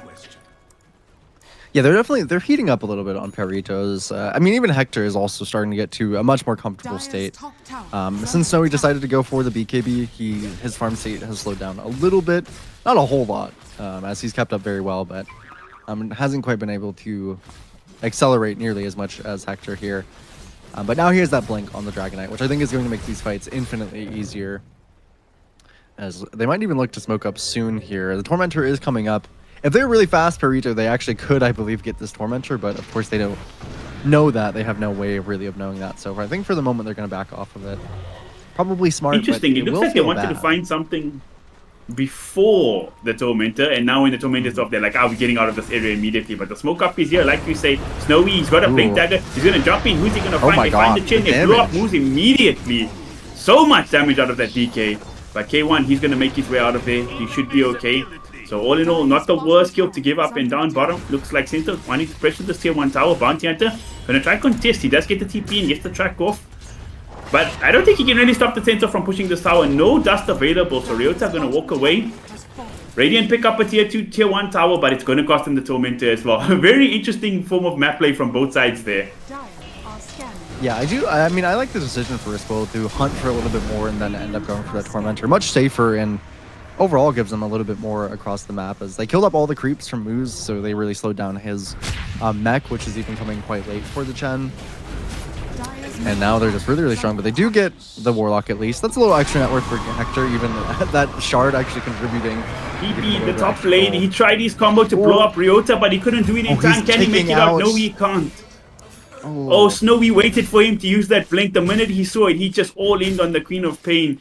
Very, very overzealous play from PP there. And even if he gets the kill on Bounty Hunter, how is that worth it? Of course there's going to be a response to you. Oh, man. Yeah, I was not expecting for PP to go for that kind of play as, yeah, definitely, as you said, it's a pretty high risk play for not a lot of potential gain. And this game, it's rather difficult. This Dragonite, again, very different from Dragonite in the past. Now, this hero has a ton of damage. In that Dragon form, you get that extra flat bonus damage. Snowy's going to be hitting for over 300 damage, probably closer to the 350 now. And in terms of Frank, I mean, they have a ton of extra armor from the Divine Favor, but he went for a pipe on the Centaur. I don't think that this is necessarily wrong, but it's not necessarily magic damage that they're dying to whenever Snowy jumps in, and he's the predominant issue. Even has that Crystallis for himself now, obviously going to work towards a Daedalus. This Dragonite is a massive problem, and they don't really have many tools to deal with it right now. Like you say, he's been completely unchecked this game, free farming, and like you say, it's not the Dragonite of oil. This is the new full-on carry DK. This hero shreds right now, and they don't even they don't have a Crimson Guard like the Darkseer has on the other side to stop the physical damage, and they don't even have a way to deal with the track. There's no Lotus Orbs, no Yule Scepters, nothing to dispel the track right now besides the Terrorblade's own Manta Style. And a lot of people don't understand that this track ability gives so much damage amplification as well for the whole team, and that's raw damage amp. Magic, physical, whatever. So it's really just a ton of damage eSpoiled can put on a target right now if they focus it. Yeah, it's I mean, it's quite scary. They've managed to keep the net worth relatively even from where they were on Perito. I mean, I actually like this concept a lot of the smoke they're going for. There won't be any Dragon form for Snowy. No Roshan or anything either, which would, I think, typically be what a spoil is looking for. They can catch out Dual Rays here. They have a Scotty even on K1, but oof, just a little bit too slow there. Yeah, they did a good job of pressuring the top lane, trying to force some They have TPs Blink on back. They need to Kalmychata. Darkseer go, and they're going to go for it. Can they kill them, though? The DK would be a huge pickup. Hard. The BKB is Oh. available from him. He's going to pop it. He's going to TP out, and the backline's Warlock, he gets melted. The Warlock Golem is get so used, so good. it is a 1-for-0 trade, so not a bad one. You force out the BKB, you force out the Warlock Golem, and it's a And free now they're kill, gonna and they're going to Rosh. transition to Roshan. Can they do this, Rojo? I mean, I think they should be able to try, but it's a little bit scary as Snowy. He does now have this Dragon form, and Dual Rays, Aghanim's online. for Rolling Thunder is Pango. ready. He's I waiting think for it, this and the could be Pango is going to difficult. jump in. Pipe comes out. Good. The hand of God is there as well, and now they Oh, want to good turn their wall. sights onto the Darkseer. Can they burst him in time? They're trying, but the wall, it's so good. Oh, in the back line, Centaur gets no. ripped down, and Jure is doing so much damage with that shock buckle. 3-4. It's Hector versus the world right now. Can they bring him down? This poor Terrorblade. His Metamorphosis runs out. He's run out of frames, and I don't think he's run out of moves as well. He gets broke down. It's a 4-hero wipe. Way too overzealous on that Roshan attempt. They forgot about the Pangolier, friend. Yeah, as well for Dual Rays had a shield rune, so that was definitely backing up a lot. But generally, I mean, they just had a ton of item timings that Perito did not have access to. I think probably being every hero in Roche like that was maybe not exactly what they needed, and then they ended up getting hit by that huge vacuum. Just well played by a spoiled overall, but as you said, very overzealous from the side of Perito. I liked the concept a lot to kind of force the Roche, but I think it was a little bit too hasty thinking that they could actually finish it off. And now that puts them in a very, very tough position as they lost the Aegis there, of course, but they gave away so much net worth to the side of the track as well. 10k now off of what it was earlier, just about a 4k, I think, before they made that play. Ooh. Yeah, I mean, the game was relatively even. They were a bit behind, but it was like a 60-40 lead. Now it's like, oh my god, you down 10k, you down in Aegis to this already nearly unkillable Dragon Knight. You see Centaur forced to pop his Stampede bottom, but they're still going to go for it. They pop the Rolling Thunder, Waste is chasing, but he Good gets blink. off the quick blink, so he'll be okay for now. Trade ulti for ulti. But this game is in a really rough position. I mean, this Queen of Pain, you were saying she had a good kit earlier, despite being down in the net worth. But now, that burst damage, she couldn't even kill the Bounty Hunter earlier when it was a 4k net worth lead. So I don't know really what kind of impact she can really have in these fights until she gets to that Axe for some more AoE damage, because the single target burst it's just not good enough anymore. Yeah, it's rather tough, and a little bit surprised from that early pipe onto Frank, as it just feels like they're not mitigating the damage that they need to here. I mean, Crimson as well is sometimes quite hard into the likes of Dragon Knight, as this hero just outputs so much damage. Now the full Daedalus finished for Snowy, level 20 even as well for that extra attack range. Smoke Up will go on himself here. This is just going to be tough in general, but at least they might catch the Bounty Hunter. Oh, but what's it going to cost them? Snowy, he jumped in on PP, and it's a 3-hit! Dragon Knight eats through the Queen of Pain. Oh man, it looked like a free pick off Rojo, but at the end of the day, it cost them so damn dearly. Yeah, I mean, the sad thing is that those kills are just about equivalent in gold for the side of Perito, the mid to the Bounty Hunter. So it should say something about the game state as a whole. At least it buys a little bit of time away from this Aegis. They haven't taken down too many of the tier 2s, but and this, Perito are the players who got behind. It is the team that got behind, so for the time being, they are certainly having damage issues. Even Hector went straight away for that Scotty, which I don't necessarily hate this option by him, but he does have a very strong illusion coming from this wall, and the damage isn't necessarily being put through because of the Scotty. Killing off Snowy with this heal behind him with the Solar Crest and all the auras from Waste 21 doesn't really seem exactly feasible right now. Dire's bottom tower is under attack. I mean, what would you have liked him to go instead of the Scotty then? Maybe go for earlier BKB, or maybe like a more hardcore damage item instead of a hybrid item like a Scotty. Yeah, I don't hate the concept for sure, but I think maybe a shard would have been nicer for K1 just to increase that farm speed, and then have gone more into something like, I mean, maybe even just going into Daedalus still, I think, away from this. If you do go the Scotty, end up going the shard first and then go the Daedalus now. Definitely, I think it will be nice to play with the BKB, but I don't know if it's something that you're afforded in this game. As Hector, I think, typically the Terrorblade versus Dragon Knight, you would expect Terrorblade with a BKB to stand toe and toe, as Elmi show. Tried to get the Shrine, but unfortunately goes down for his efforts. But, in terms of having this BKB matchup, you'd think that Terrorblade versus Dragon Knight with a Scotty would be super, super one-sided for this TB, but of course it's never going to be a 1v1 between the two heroes, but I also think it's surprisingly close. Again, this Dragon Knight is not what we used to see, where your damage kind of falls off eventually in the game, and you go towards more utility. We used to see that Manta Ags a ton from players like Thompson and whatnot, but now this hero just has insane raw damage, and I think it will be pretty equivalent to about what Hector has at this point. For sure. And it's kind of like the reasons why I guess TB is decent against the Dragon Knight is super high armor. Kind of goes both ways, where he's not that threatened by the Terrorblade. He's sitting on like 50 armor right now on Snowy, and he's going to use that armor to stand in front of the tier 2 and hit away. 30 seconds left in the Aegis, and you see the ulti come out of Queen of Pain trying to slow this down, but it's not even a level 3 ulti yet, and it's going to be enough with the Aegis expiring. You're not going to feel comfortable to go with this. Well, KO and Hector pressuring up top. He does have the BKB. He's going to pop it. Doesn't get up his Sunday. He's going to try for the road TP, but there's the Golem coming down. The rock is dropped, and K1 all alone going to get bursted down. It's a disaster for Perito right now. It was a good play to force them back, but the BKB TP is not good enough when there's the BKB cancelled through with Gerak offering there. Yeah, and this is, Ryota, he's having a lot of impact on this Bounty Hunter. Just kind of rage baiting Perito at this point, truthfully. And sometimes that's the impact of a Bounty Hunter, is as much, you get a ton of valuable kind of information for your team to play off of, but if you ever do kind of commit to kill this Bounty Hunter, sometimes it just takes too long especially with all the items that Ryota has gotten for himself. But now they're going to actually look. The Aegis has timed out at least for the side of Perito, so if they could kill Snowy once, it would be really nice for them, but I feel like it's not quite ready as woo. Jump in. Vacuum wall is there. The roll from the angle is just so good. The shot does trap him, but oh my god, it catches 2 heroes as well. Now they're going to be forced away. Look at that, these heroes, it's a melting left, right, and center. The damage from Fuse Rails is ridiculous. A lot of ultis used. But now, the big one comes off, the Dragon Form is there, and he's going to hit away on this Rax. Yes, TB is up, but he's got no mirror, he's got no BKB. Sonic Wave still not back up. Finally going to come up. Now they're going to show some respect here on eSpoiled. Look like they're going to walk away. There's no creep wave anymore, and they're going to say, okay, we got what we came for, we got a range grab, we got a couple of kills, and they're comfortable to back out. Yeah, I think it is correct. Oh, some keep skipping there.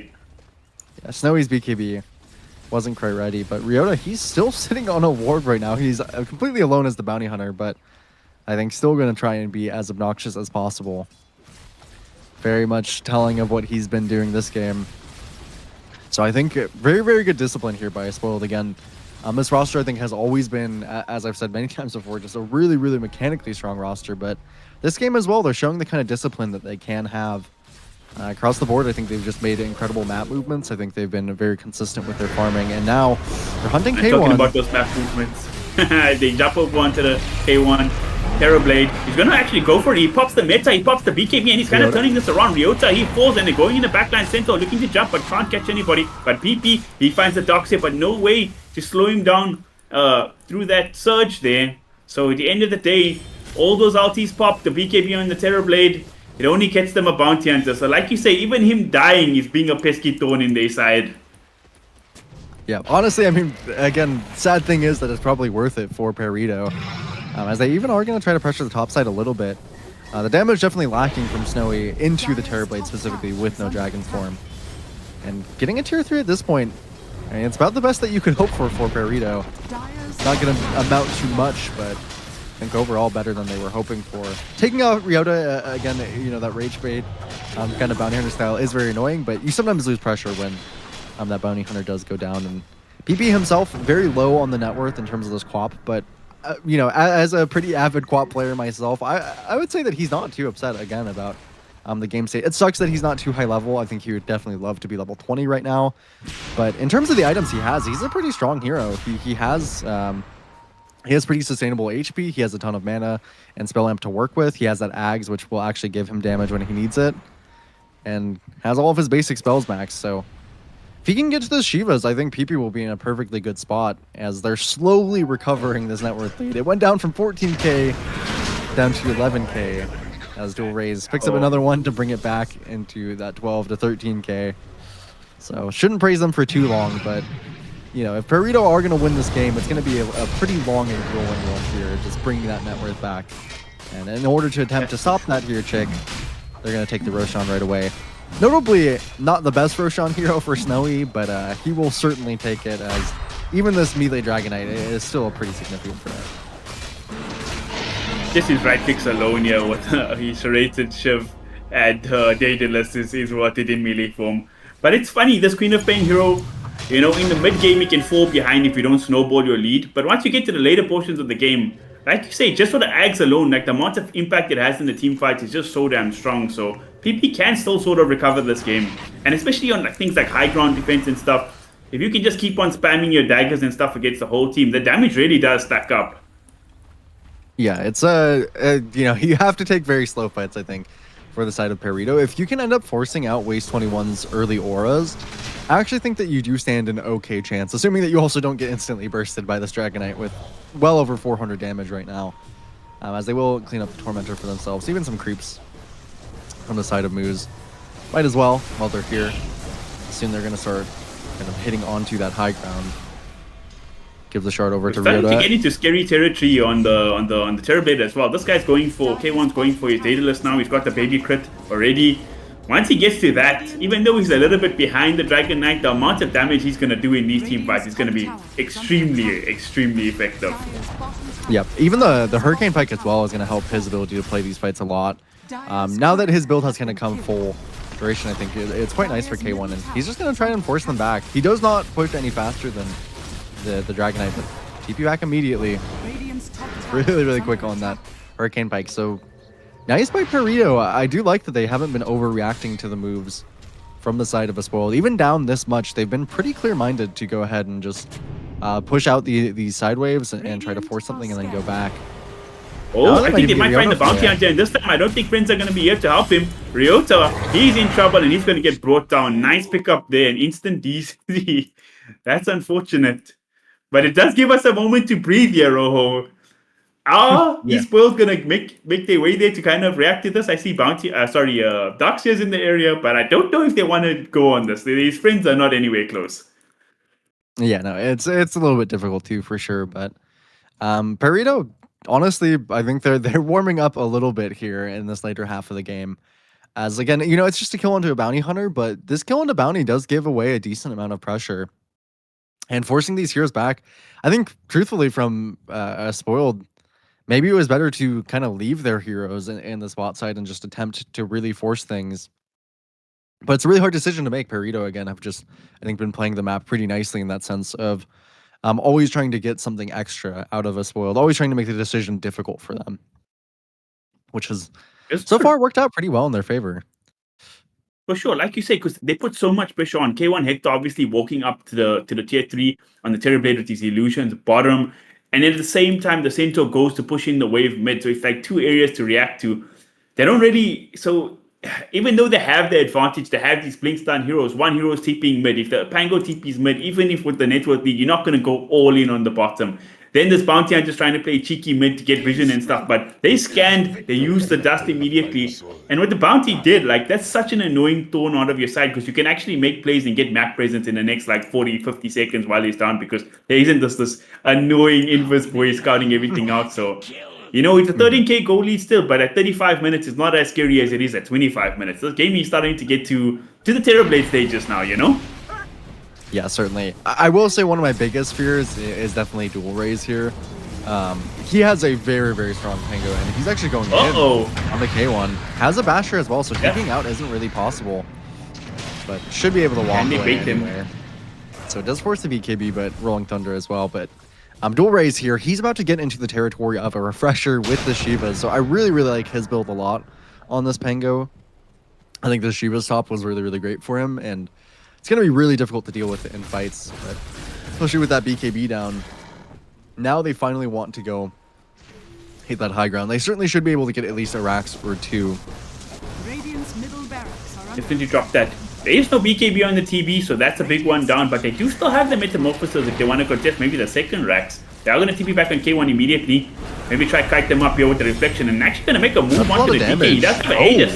There's a lot of damage coming out here from TB. Snowy, he might be in trouble. Dual raise, he doesn't have the Rolling Thunder either, so they can't really punish on that. They're going to defend their Rax here, Rojo. For the time being, the meta will soon be down, but at least that does coincide decently with the Dragon form. So Snowy just goes back to the top side. The pressure they have is quite good, and I actually really like this a lot from El Misho here. He got the extra gold here, the Greedy Enchantment on this tier 3. He's buying a Nullifier chick, which I think is really, really smart. I think this is the best item he could possibly buy, and the rest of his team isn't very good at building one, but it's an incredible Nullifier game. There's so many things to get rid of, but particularly for Waste 21, the biggest counter that could possibly be to his hero is the Nullifier. It's going to get rid of his Crimson, it's going to get rid of that Ion Shell, it's going to get rid of that Surge for him. And that goes, for any hero that they were going on to. Snowy there only got out because of that Surge there. So I think a really, really smart play coming out from El Misho, if he can get to it. Again, it's still a decent ways away, but do like the adaptation from him. And it allows Hector to go fully for this damage as he's now finished a Daedalus. We saw how, potentially vulnerable Snowy could be. Now you actually have that the Daedalus on top of it. But still no meta, so Snowy now heading over to that level 25, 50 seconds left on the Aegis. He'll finally get this melee barracks, right, Chick? Actually, looks like they're contesting him. The Queen of Pain ulti comes out there. The Mirror Backs is starting on because it's just a slither of HP. It finally goes on, but now this time the Rolling Thunder's there. There's the vacuum. No wall, and the wall completely works. But BP, he could be in trouble. He gets busted down. The damage from the DK is just so much. But there is a buyback on the crop if they want to continue to engage. There's still no meta. 15 minutes, so they're going to go bottom. Here on he's spoiled. The DK form is still up for half duration. They still have the Aegis for another 25 seconds. K1, he's baiting. He does have the BKB. He's got the Sunder. What can he do? What is the question? And now the BKB comes out from Snowy. That's So meta. much damage. He's just hardlining the racks. Can they do anything about it? The damage from K1, it's just not enough. He doesn't have a Sunder. He doesn't have a BKB. He's dead. DB's down. No buyback. Second lane, fourth. PP's trying, but it's not enough. There's still an Aegis. He's gonna get all the regen now in the DK. 2 buybacks. Can they get anything from it? It doesn't look like it. PP, it's gonna be a dieback. That might just be the game, Rojo. They're trying their best, but the best just not good enough for Perito right now. Centaur, he's trying. He's tanky, but not tanky enough. He falls. It's a 5-man team wipe, and that should be the game. Yeah, Snowy having that buyback definitely seals it, but a really, really valiant effort in the late game there from Perito. Just, I mean, a little bit too, I think, confident by us, but they're holding on for a second as they have that Crimson coming up, but it should not be enough into the side of Snowy. So they're dragging this one out to the bitter end. Maybe get a last stun here, but the game is certainly over as, yeah, Spoiled. Again, I think they've been growing a ton as a roster, and even with the stand-in here, I think they showcased how much they have. Again, this is a roster where I think they've always had the talent to back up what they wanted, but sometimes bringing that synergy together, sometimes having that discipline is a little bit difficult. But in this game, it wasn't really, you know, maybe there was some awkward moments where they backed maybe where they should have, but overall, still just relatively clean. Snowy here. Check, you know, that 9-2 and 5, maybe not the most impressive scoreline, but we know from watching the game that he just had an incredible impact on this Dragonite, and even dual raise as well on that Pango. 11-0 and 8, not even a single death in that game.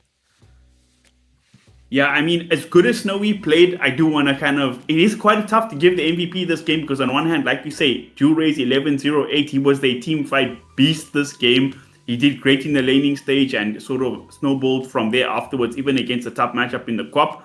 But I do feel like this Bounty Hunter maybe could also be low-key MVP. I mean, I feel like he created so much chaos on the map. He set up so many kills. I don't know who to decide. I'm leaving the MVP to you, Rojo. Well, I'd probably head it over to dual raise here. But overall, I Spoiled, I think the fact that it's hard to give an MVP should be very telling of how well they played in this first game. But we're actually, of course, going to head off into a quick break here, just about 10 minutes before we head into that second game here before a Spoiled and Perito pans on.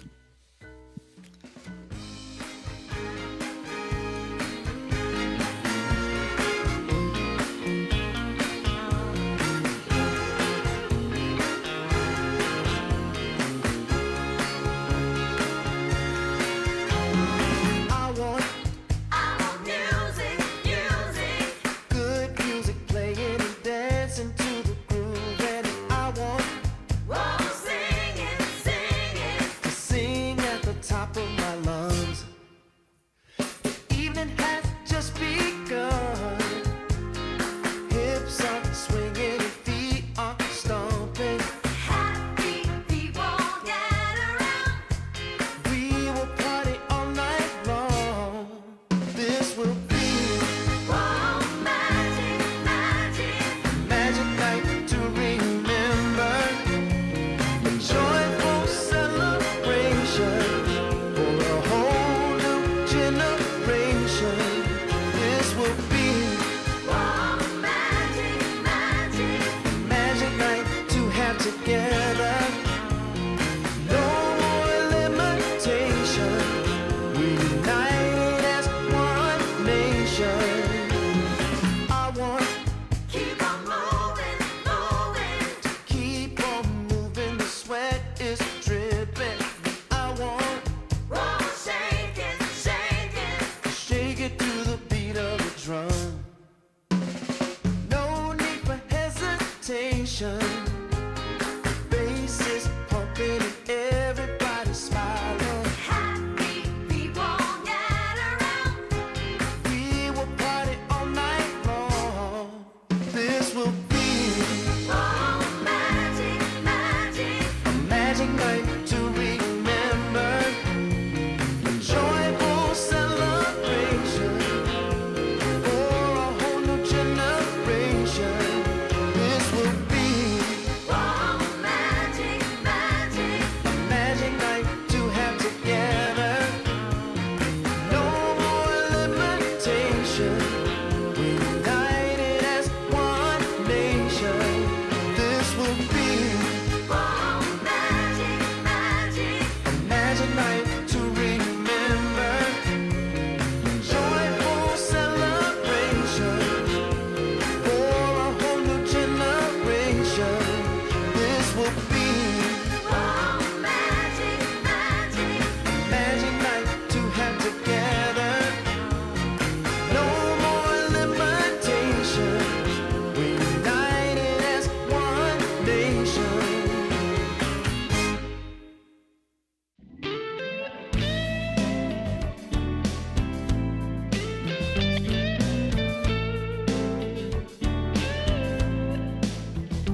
just longing for a glance from you. Yeah. A chance to look in those big brown eyes. No telling what my heart would do. Hey, when we met, I sure knew it felt as good as it could be.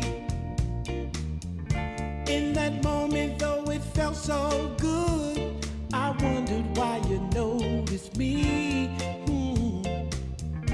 If you gave me just a little time, it would sure ease my troubled mind. Don't tell me that you don't feel the same inside. Don't tell me, these are feelings that I ought to hide. I don't care where you came from, just tell me where you wanna go.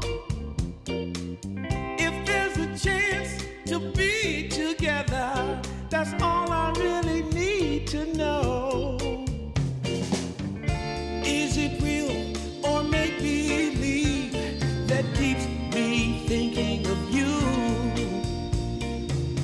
If you've got time to walk with me, I'll show you how my All right, everybody, we are back here as Spoiled and Perito Panzon in game 2. We have a draft just about underway here, but in that first game, Chick, we were fortunate enough to catch Spoiled kind of at their peak and Perito maybe lacking a tiny bit in that early game. I felt like once they really got going here, Chick, they just didn't quite have enough gas left. They were a little bit too far behind. And now we're going to see a little bit of a different switch up here as now a Spoiled, they're on the first pick. So we're going to have to see what things they value, but I do feel like the draft played out decently well for Perito, or for a Spoiled last game, and now this time they do have first pick that they chose. Yeah, I feel like there was signs of brilliance during the Perito from Perito Panzon during the game. You know, they made some good map movements. They split the map well. They had some big TPs. They caught some heroes off guard. But overall, like I feel like their strategy was just not up to scratch in the laning stage. They didn't pull out ahead in any lane. Not the bot lane, not the mid lane, not the top lane. I think the top lane lost quite heavily, so that's not a good start for the offlaner. Once the not even like full on mid game started, but that like 10 to 15 minute mark was like absolute disaster for them. Once the siege wagon started coming out, they lost all their towers basically by 11 minutes. And I think once you have a start like that, like you're playing on the so far on the back foot, it's really hard to come back. So I hope they pick stronger lanes this time and give themselves more of a chance to get into the mid game in a more even footing, you know?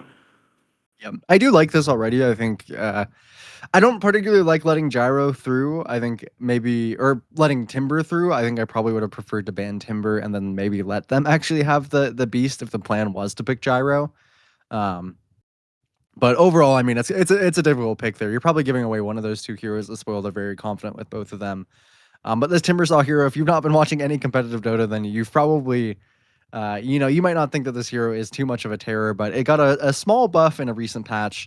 You get extra stacks of reactive armor now when you get hit by heroes, but it's really tipped this hero over the edge. I think it was already decently strong, but now people are coming into kind of new builds. They're deciding what they think is strong. There's this new Gleipnir kind of style of Timbersaw, and it's really, really good. I like this response a lot from Perito. I think Jakiro, Gyro are the perfect heroes to pressure a Timbersaw. But presumably this could still be a mid Timbersaw, and I think a lot of times, even when you do play against the Timbersaw and you have perfect heroes to counter it, it honestly just doesn't matter. I think this hero is just pretty much plain out broken, no matter which way you swing it. But I do like the response so far. I'm just a little bit worried still that Timbersaw might be a bit too much. And now they have some great heroes as well that they can go towards. Still, the Hoodwink is left in the pool if they do want to pick it up for a Spoiled. I think that's a great option for them. I think they could go for something like there's still even Nature's left in the pool for Snowy if he wanted it. They pick up the Tusk, which was on Almisha last game, and the Snapfire as well. So limiting that 4 pool a little bit, actually. I don't hate this option. Maybe it wasn't my favorite of what they had, but it does, again, pinch Almisha's pool a little bit, as I think a lot of the heroes that he would have liked to play in this game are potentially banned out. Maybe he'll just go towards the Hoodwink, but I'm not actually sure what he's been opting towards more than kind of what's already left out of the draft. We'll see there. It's funny you mentioned this change about Timbersaw. It seems like a small change, but I feel like Timber is one of the few heroes where like It's just that little bit extra you need where, okay, you can usually kill him and then you can get one more spell off. If he gets to that stage, the hero just looks ridiculous. And I do agree with you. A lot of people bring up that fact of, oh, Timbersaw was 0-9 at TI. Well, guys, it was only 9 games. There was so much Dota before TI. It was already good. That's why it made it to the main stage those 9 times, And he's kind of back, very annoying hero in the right hands. He can just completely dominate a game. Good supporting cast around him. Tusker, they got to save this time, but Burrito Panzon, they listened to us about the laning phase. Gyrocopter Jakiro is a really strong safe lane, Timbersaw or not. Jakiro got a little bit of a buff, but I kind of feel like it's not the buff that kind of made him pick now. I just feel like people were like, oh wait, this Jakiro hero is actually good, because it wasn't a big buff either. And now talking about a good hero, I feel like Doom, maybe not the best hero anymore. Yeah, definitely not the best hero, but I actually do kind of like it for Perito. I think the way they were playing, I think this kind of makes sense for them. It was overall kind of like a split map, and they 10 gave Hector seconds a lot remaining. of space, but it ended up kind of punishing them. Now you have Radiant's an team offlaner that should triple. get a decent amount of farm, and it's a hard counter to the Timber, and they pick Lion as well. So they've seen this Timber Saw on the first pick, and they say, we are going to punish it as much as humanly possible. Every pick in this draft is a really, really great response to Timbersaw. And for the most part, they're quite good against the rest of the heroes as well. I like the 10 Lion pickup, I seconds think is quite remaining. smart against the Tusk. I think the Doom overall will have decent value. 5 I think seconds maybe these remaining. heroes might be squishy if you get those early kisses online for the Snapfire, but I think this lineup looks a little bit easier to play for Perito. Of course, the Spoiled, they have their 18 pick here. If they really wanted to pick up a super strong safe laner, I guess they have the opportunity, but it's a little bit hard sometimes to draft a super strong safe laner into the likes of heroes like this, Doom, Lion, Mhm. just kind of really strong anti carry heroes. So maybe I think typically you would want to pick up a Juggernaut here. Maybe you're a little bit worried about that Doom. We'll have to see what they do opt for. They could even, of course, pick up their mid if they wanted. I think this is a very reasonable phase to do so, but then you do ruin the flex of the Timbersaw.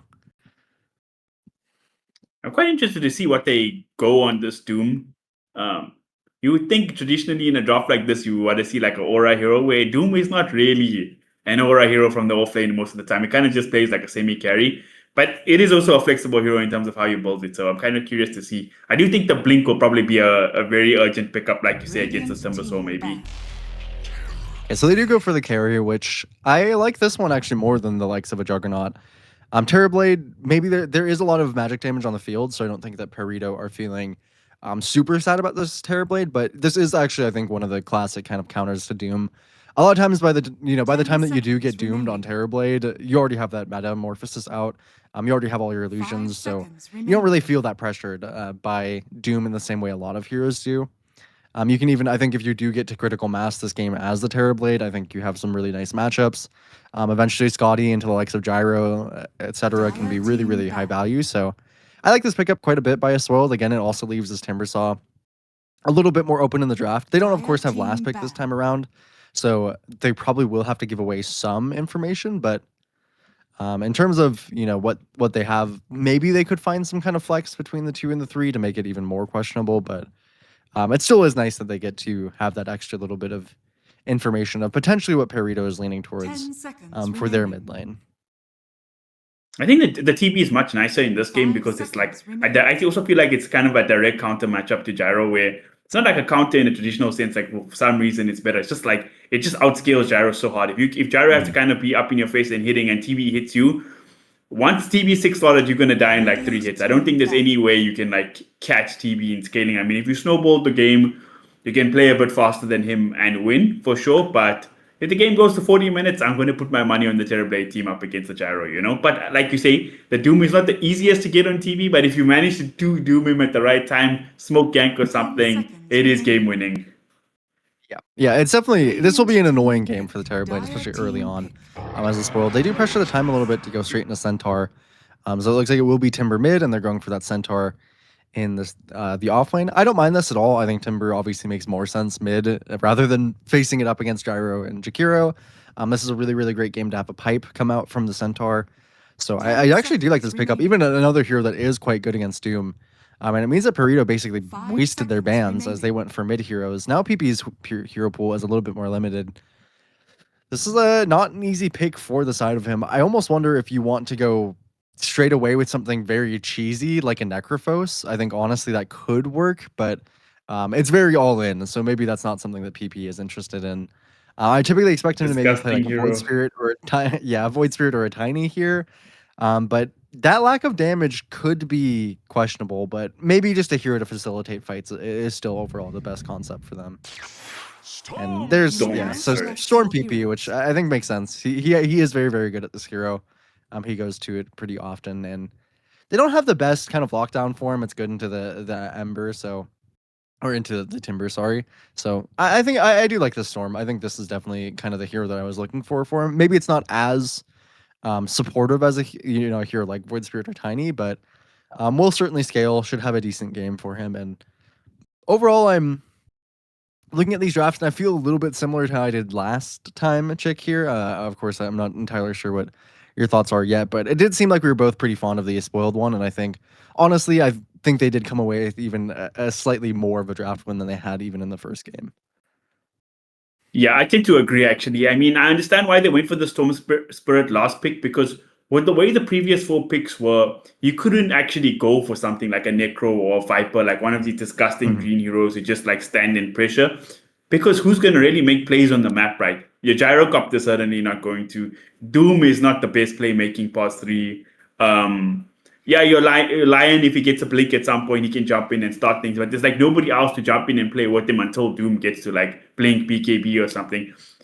But that also is like another issue of the draft for me, is where like Storm Spirit is your sole playmaker. It's not an easy job. You're playing against a Tusk Snowball save. You're playing against super tanky hero in Timbersaw and a Centaur.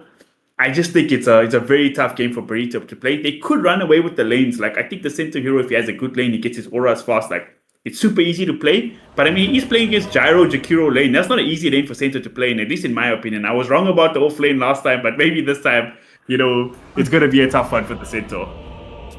Yeah, I definitely I don't hate the concept at all from what Perito has. I think again they addressed this Timber, so I think very much in full, but in some ways they kind of went all out in the draft in that sense, and now they're pretty much fully magic damage, up until the point of Gyro getting a ton of items on Hector, but very very heavily magic damage into what will be probably a pretty early pipe coming out from the Centaur.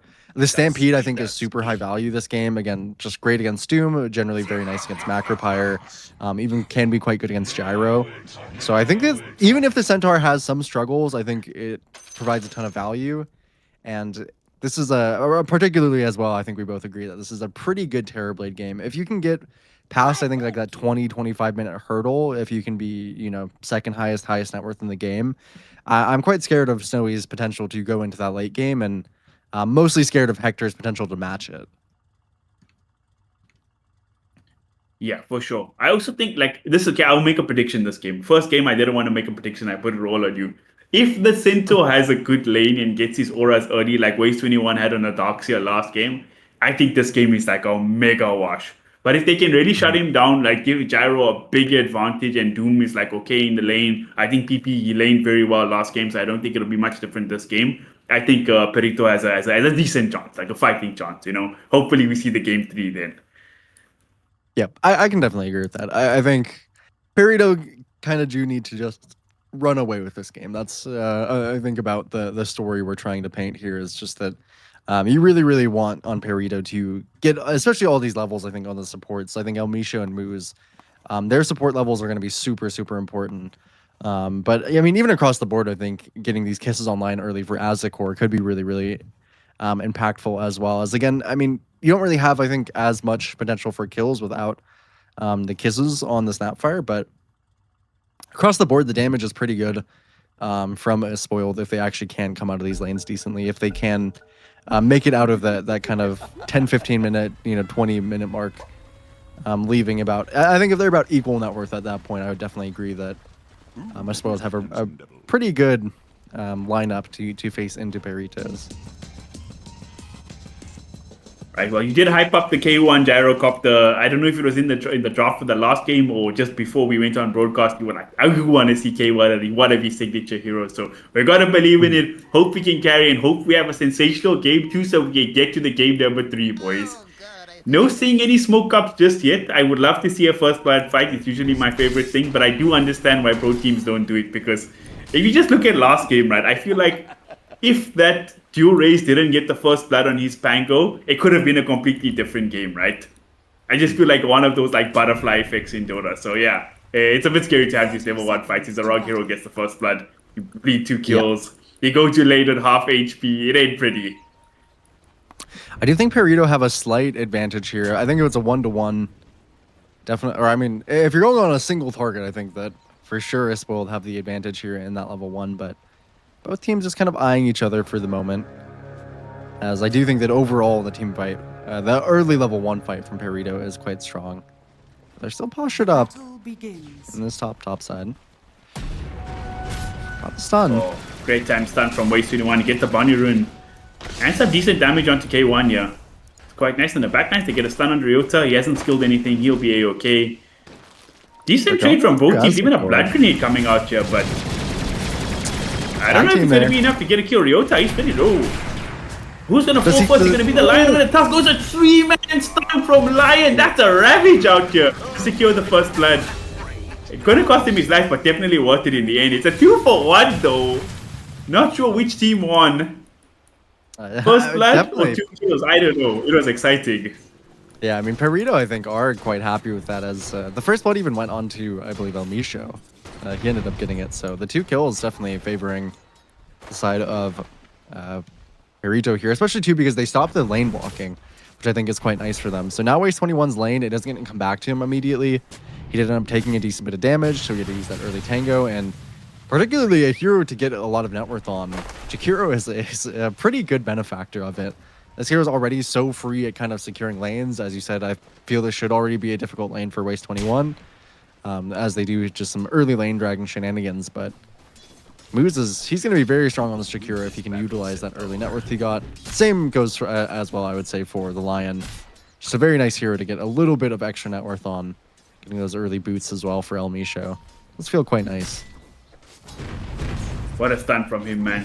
3-man Earth Spike. Yeah, you're right, I actually missed that. He got the first blood and all of those kills. And they got the advantage. So definitely a big win for them. Kind of what we said they needed as well. And Jakiro gonna go down in the bottom lane though. Sorry, in the top lane. Yeah. Was he contesting the... Yeah. Yeah, he's contesting and just got caught out there. So a little bit unfortunate as that does set the lane a little bit back into the favor of a Spoiled, but should be overall fine for the side of Perito. Don't want to make too many more mistakes like that. But you have a little bit of allowance off that first blood fight. Well, I'm curious to see how this bot side again does play out. You were very curious of how the Doom will kind of itemize. Definitely is going to depend a lot on how the lane actually goes out. So far eyeing that drums, which I think is pretty typical for the Doom. Just gotta go fast, move as much as you possibly can. Has been, I think, a lot of what these Dooms go for, but I mean, if you can't get off to a decent start in lane, sometimes that can be a little bit difficult. And so far struggling just a little bit on Frank.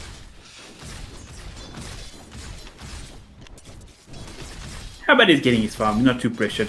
On the top side thing, for Waste 21, he's going to be able to get his Helm of Iron Will first item before 3 minutes. So I think his lane will get much easier. There is always that kill threat from the gyro, the afterburners, but at least you have some sustain up against that. All on the off lanes right now. In the mid lane, things are looking in PP's favor once again. Oh, before we get to that, I feel there's a fight going on here by the Lotus Shrine, and Doom, my friend, Frank, you're gonna die. Yeah. Bye-bye. Really good move by Yep, Ryota. got enough. It does end up giving the kill to Azikor, so it's nice that it didn't go to Snowy, but I really like this by Ryota. I mean, a 3-minute gank is so hard to predict here. Coming out from Ryota, and now he gets. I think he could test his own Lotus pool, but he's going through to the other side there. It was sensational stuff. Yeah, really hard to predict movements like that. So, just nice. And on the top side, they communicated well with it. So Waste 21, he's doing the correct thing, being a little bit safe. So far, the denies are really stacking up though on some of these Perito players. I mean, neither mid was a benefactor at all of the early first blood, but 23-8 on the CS for the Storm. So. And just CSing really well on PP, and sometimes that's all you need from your mid laner. I would say that one of the top skills from a high level mid laner is just being good at clicking the creeps at the right time. which seems so simple, but it can lead to some pretty substantial advantages. Should be something that they would look to play through. And I mean, as well, K1, he's up to 15 denies. He's been kept the lane in this spot for the past couple minutes now. Yeah, he's absolutely dominating right now. I mean, Cento feels good in lane, like 6 out of 10 lanes, but the gyro is not one of those lanes. One of the few heroes that can truly bully out of Cento. And K1 doing it phenomenally well right now. So both the cores from Burrito showing up today. Doom, like you say, he had a rotation into his lane. You can't really expect that. And he's not doing terribly. Like, he's still got 17 CS. It's not like the Cento on the other side who's completely shut down. Oh. Yeah, and Dusk. Ariota, thankfully he's really fast. No boots out yet from Moose, so he is able to outrun that kind of rocket. He's, for himself, he's farming these kind of, dragging these creeps and farming them. Overall, kind of some shenanigans, but pretty much about how we expected. Terrorblade doing decently, but getting gone on actually in the spot side. Won't die for sure, but is taking a lot of damage. Ooh. Oh, what a scatter blast there, getting both the heroes from Tsuko, making it a more even trade there instead of just Terrorblade getting smacked down. And you see the Chikiro pressuring mid this time. He's coming very early with the Siege Wagon, using his Fuel Breath on the tower, and there should be a rune for PP as well. Last game we saw both sets of supports come contest a 6-minute rune. This time we haven't seen the supports from Esporld making the move just yet, not feeling comfortable to leave Snowy down bottom by himself. Yeah, and they're not the best maybe rotating heroes either. A Tusk going along. And they're going to go for the Doom. Can they kill him again?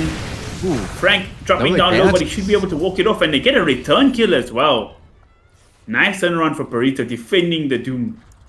And I think they still get the rune on PP as well. So, mega wins. Yeah. Yeah, big ups for Burrito here. Getting the rune is definitely a tiny bit lucky for PP, but he will certainly take it. Punishing them, Frank not even dying there. Just good stuff overall. A little bit of pressure onto Dual Rays here, but mostly I just want to hit this tower onto moves. I like this move of putting a little bit of extra emphasis towards mid as, again, PP, he just played very well in that early portion, and the Dual Rays got that 6 out a little bit sooner. Moose even using this time as well to kind of scout the triangle here, see if there are any stacks coming out for the side of Dual Rays. You would really, really like to stack for your Timber pretty much any time that you have the hero. But now with this haste, he's making a move on the Storm Spirit up top. He wants to contest the Wisdom Shrine. Not going to give it away for free. Oh. So, Dual Rays is here, but he's going to walk onto the shrine. Can he get down the Storm? He is there, but this is a little bit risky. Oh, he's playing too greedy for it. No, he makes it out. And now they're getting so much more than they bargained for. It's 2 kills. It's the Wisdom Shrine and it's the Timber Saw. Double kill for Hector. What a rotation from PP. That's just crazy. Yep, the haste rune spawning on top. I mean, PP utilizes it very, very well there. Gets some extra galvanize for himself as well. Maybe Aztecor maybe shooting it, or a little bit, upset kicking himself that he didn't stay there. Could have maybe gotten the kill into K1. But they do look at Moose. From this top side. We'll get that kill eventually. Okay, Moose is did get the very with the Yeah, they thankfully got the Wisdom Shrine, so it wasn't a total loss for the side of Spoiled, but they are heating up here for Burrito. Again, this is what we wanted to see from them. I wanted to see generally more aggression, probably just in general, but in this game, in this draft specifically as well, they've really made it work. And so far, they've made it so that Dual Rays on this Timbersaw is having a little bit of a tough start already to the game, which is really, really ideal for them. And their whole draft is based around shutting down this Timbersaw, and they've already got a pretty good head start on it. Dual Rays even this game is going for the Arcanes for himself, which obviously that's not very weird to see on Timbersaw, but nowadays a lot of people have been opting for kind of some different style of boots. Usually the Treads is what I kind of see as the dominant one, as they do look at Frank actually, and Yoda. Ooh. Wow, his movements have been really clean on this Tusk alongside Snowy. This is their one saving grace, is that Snowy is having a pretty good game on this Terrorblade, and now he's farming even up some stacks, but maybe he got himself some ruins this game. Gonna make a move onto the Snapfire. Should be a rudimentary kill right there, and another Galvanized stack for Storm. Ooh, back on the moves. He's caught once again, and he gets incinerated. Oh man, Snowy involved in 2 kills. That's a great start for the TB. Yeah, bringing things slightly back towards them. And again, these kills are a little bit worthwhile here. Radiant's middle tower Even is just onto under a support, Dual Raze even takes a stack Dire's in top their side of the tower is jungle. under attack. But they smoke up and see him. Ooh, not enough mana.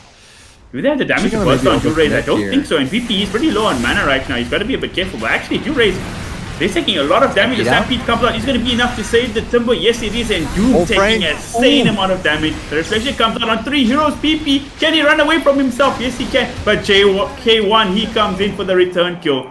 It's a 1-for-1 trade, but unfortunately, Doom's going to be the casualty once again. That's the 3rd death for Doom Radiant's now. bottom tower is under attack. Yeah, Frank has been having a pretty tough time in these Dire's top games. tower is Spoiled under really attack. have his number, and as the Doom, it can be very difficult to Radiant's come back. bottom tower has fallen. This kind of game for Frank. Not even level 6 yet. If he had just gotten a little bit more CS, he would have been able to Doom Dual Raze there. That fight would have been completely different, but as far as it goes, even Ryota fighting moves in this top side, they found a lot on a spoil, even though they are slightly losing around the map. Is under attack. They've been catching a lot. Ryota has the snowball. It will go down.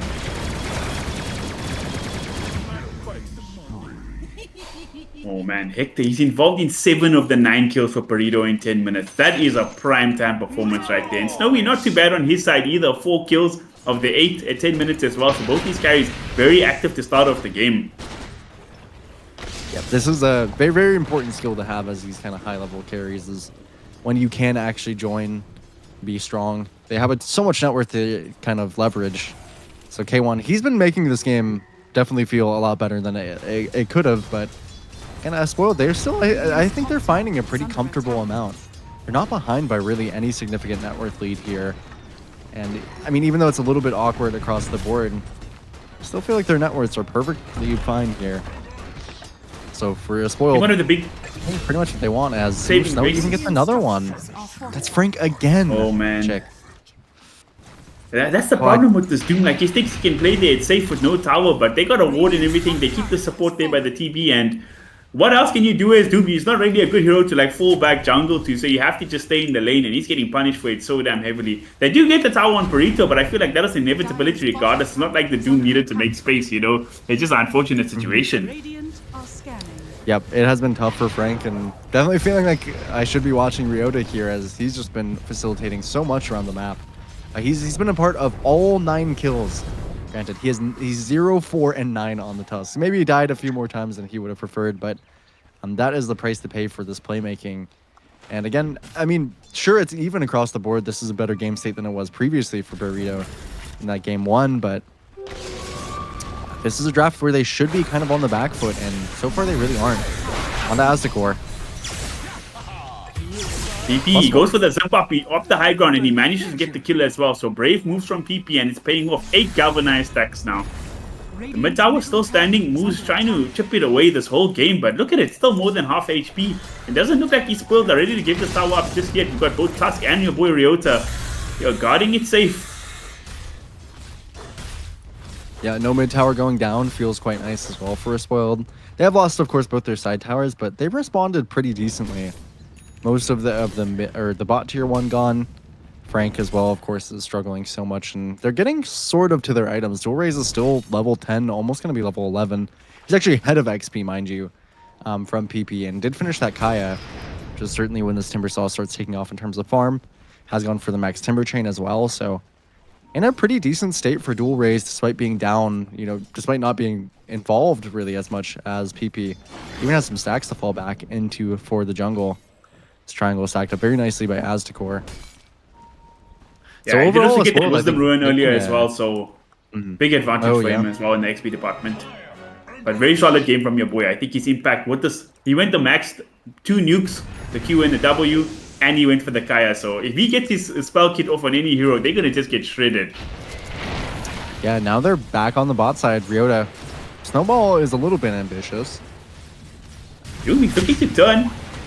Can he do it in time though? No Doom coming off just yet. The reflection's coming off. Oh, There's the that's so outcome many from the spells. spine. Oh my god. Make it 0 for 5 now. It is absolutely disaster town for this Doom. Dire are scanning. Yeah, Frank is really, really not finding what he would want. 5 deaths here already on the Doom. Means that there's a slight net worth advantage even for a spoiled right now. They've gotten so much for Snowy. K1 is, of course, still ahead, as he's been involved in so many kills. Very, very farming fast hero, but it is just not looking good for Frank, unfortunately, on this team. He does finish off his drums, but that drums is for Let me running explain away, to you. not running into it. My skepticism on this Doom hero, right? You see, we watch guys like Amar and stuff play, and they make this hero look really good. But you see, for me, I'm a bad player, right? That gives me extra insight into if you're having a bad game on Doom, it's a really, really tough game to play. And I think this is a perfect example of it, kids. Oh, but on the doors. Oh, they missed their initiation. The blink from El Micho. Onto dual And now race here. PP is taking a ton of damage. He's going to be forced to back away, and it's going to cost him the line. A great stun from Moose, but I don't think it's going to pay off in the end because it's going to cost him his life. Too many stragglers coming on, and PP is forced to just zip away. That was with the regen, and like you say, they didn't get the electric vortex off there. They tried for the Timber Sword, not an easy fish to fry, and if you make a mistake, you're severely going to get punished, just like we saw there. He's going in again. He's got the regen ruin still going. PP poking and prodding, and K1, he comes in. He drops the ulti on the gyrocopter. Not going to hit on anybody. So, looking at K1, kind of a fair rotation. Yeah. And definitely, I mean, El Micho, he just missed that Earth Spike off his blink initiation. The concept, I think, again, very good from Perito, but that time just barely missed it. So didn't get that kill onto dual raise. Even gave him a little bit of extra net worth as a boost. Finally, Ags finished though for K1, so I do like a lot that he's kind of joining. I like the Frank is here as well with the drums. Don't want to be caught off too much on your own here, especially with Ryota being such a menace. But again, this should be, I would want to see Perito a lot more in comfortable control of this game, but so far it's a perfectly even game, and I think Spoiled are very happy with that. Snowy is going to start cooking really quick here, going to start farming very fast, and even Dual Raise was just about finished with that Rod of Atos, which I think will open up a lot of different avenues for them. Even soon as well, I mean, Waste 21, he finished his pipe. Yeah, that's the thing. Like, Mr. Frank is getting shut down in the Doom the whole time. He had a decent lane, and then they killed him, right? Where Waste 21, he was completely shut down in lane. But post-laning stage, he's been completely unbothered. He just got to sit top lane and farm. The whole game hasn't really had other impact, but before we get to that, in the river, PP going for the full-on committal onto Ryota, and he does get the kill up the high ground. Beautiful click there, no mischance or anything to bother PP.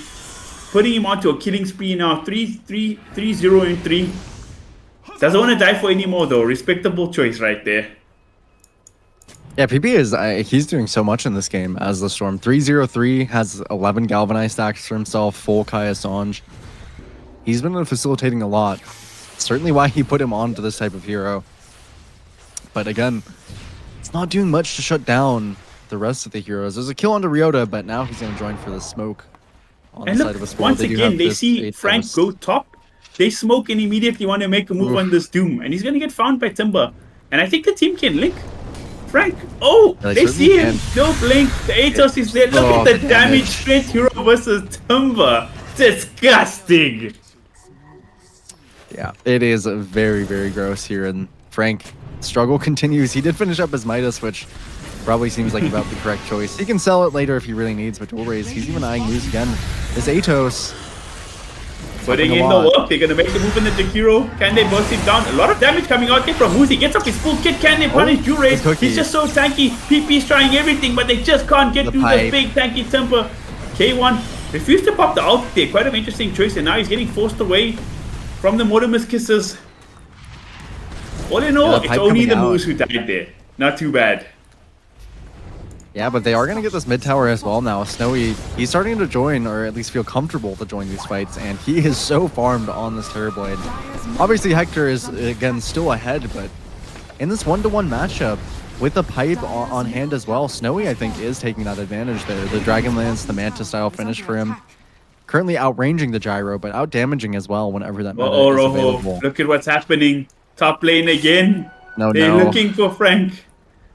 Hide in your base, boy. There's nothing else you can do. Yeah, this is Dead by Daylight for Frank for sure. He is he's not in a game of Dota 2. He's hiding from the killers here. And so far they've been pretty successful in finding him. 0-6 and 2 for the Doom. And as you said, Doom is it's a very hard hero to actually come back from. Typically you'd think that with the Devour, it's a hero that does naturally find a ton of net worth, but Farming before you have that Devour is very, very difficult. Just so cooldown reliant. There's a and wall they here by see the some Radiant. It heroes, scouts out 2 heroes on the Dire. And they're going They to are get the hell out backing of up. dodge. But if I mean, they're going to be walking towards where K1 is. I Uh-oh. don't know if they know, but if they found K1, that would be, I mean, the absolute biggest prize they could get. Looks like they don't actually know where he is, so he will survive for the moment being. But it could have been really, really scary. If they get K1, I think this game is very officially in the favor of a spoiled. But for the time being, they're going to look on to trying to get this Tormentor. No smoke up yet from either side in towards this 20 minutes, but still with Waste And 21's comes out hype once here. again, and making Frank, a move please. on Frank. Oh no, There he's is a brought war game. back. It'll be a great fight for Spoke to take. Oh, great stun from Lion, but it might cost him his life. Frank, he's going to scurry away, but he's not having much impact as well. And then Mushu, he has to fall to save his doom. Frank And now lives, that might but just cost him the Tormentor. Radiant's middle tower. that is under positioning is attack. awkward by Frank and the supports. They're kind of posted up near where the Tormentor is, but the rest of the core is not there. So it seems like the call This for lane half the ward team was, yeah. Is an MVP. I mean, it's been up there for so long, giving us so many information, dodging a gank, and then creating a kill leading to Tormentor. The value of that is just out of this world. Yeah, very nice ward. I mean, Ryota, he's been doing so much in this game, and now he's finished his blink and he got a free shard.